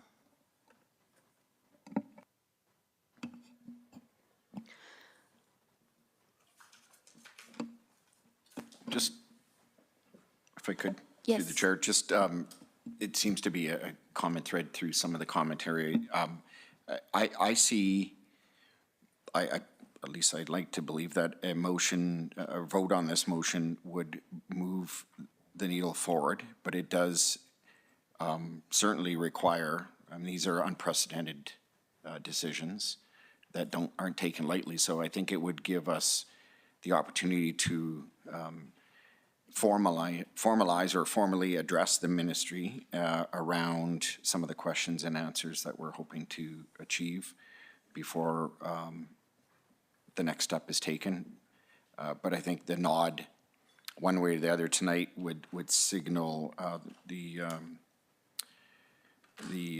desire of this council, and ultimately the minister and his department would likewise be required, or would hopefully want to give us some answers around some of the questions that we have tonight. So I guess what I'm suggesting is a vote be taken. I think that's going to happen regardless, but that be a needle forward moment as far as addressing where we feel we need to go, and then pending additional information from the ministry around, for me, costing and timelines, et cetera, we could move forward from there. So the motion actually says that we're requesting an inspection. So that is what we are requesting. So there, we won't, the information about concerns, potential concerns or risk to departments, reputational, et cetera, that we could hear from our administration before making this decision, that will not occur, because we are in fact making a motion to request the inspection. Councillor Sharps. Thank you, through the chair. Am I hearing from council that there's a will to move this forward, but at the next meeting to ensure that we're public about the costs associated and the timelines? Would that meet, I want to make sure I'm not putting words in your mouth. I'm seeing Councillor Hirsch nod, okay. And City Manager, I am going to just ask you in front of everybody, are you prepared to support this from an administration? I think there was some serious allegations in the last few months, and again, I think in the last 72 hours of just administration not doing their jobs, and you're stealing our powers, and there's always stuff about me, like it's just unreal. I'm not sure where they get all that, but it's frustrating and it's unethical and it's tearing this community apart. And if the only way people understand that administration has its role, we have our role, and it's important we play those roles, and there was no breach, or if there was, I would hope that you would fix them. I would say that as the city manager, if investigation or inspection shows that you can do things better, I would hope that in your tenure that that's exactly what you would do, and I would hope in ours that that's exactly what we would do. Can you commit to that? Can you get a word in edgewise? Yes, now you can. Thank you. Through the chair, this has been extremely difficult for everybody. And I agree with Councillor Hirsch. I have never seen anything like this in my entire 20-year career as a city manager. It is disheartening. It is very difficult on the community. It's very difficult on our staff. I would welcome an inspection because, as I mentioned earlier, I think we need to open up our closets and restore the public trust because we're public servants and we have to remember every day why we're here, to serve our community. And sometimes I think we get lost in that. We have to be getting along for the greater good, all of us. So I welcome an inspection. I've been here a year and a half. There are, in my mind, what I will call archaic processes and procedures which we're dealing with, and I would welcome a third party to come in and look at how we're doing things, and we would take those suggestions. Because the more I'm here and the more I look at our organization, there's so much to fix, and I am very happy to have somebody come in. I think it would be beneficial, and I have talked to my staff, and they are all supportive because they welcome that too, because they see the damage the erosion of the public trust is doing on recruitment, retention, economic development. It goes on and on. So I am very happy to move this forward. You're welcome. Okay, so I'm still, if we just vote on the motion, gonna vote no, just because I feel like there's more information that I need. Specifically, I'm concerned about some of the areas that this city engages in that not every municipality does, and I would like to know what the risks are, potentially in a different fashion than, or potentially even enclosed, if there are risks that staff sees that we need to be live to before we agree to something like this. I would certainly like to hear from them. So if we're just voting on the motion and we're not agreeing to hear from staff before we hear specifics about the risks and costs before we agree to it, in my view, I feel like I don't have enough information to make a decision confidently on this matter at this time. So seeing no further speakers, we'll vote on the motion.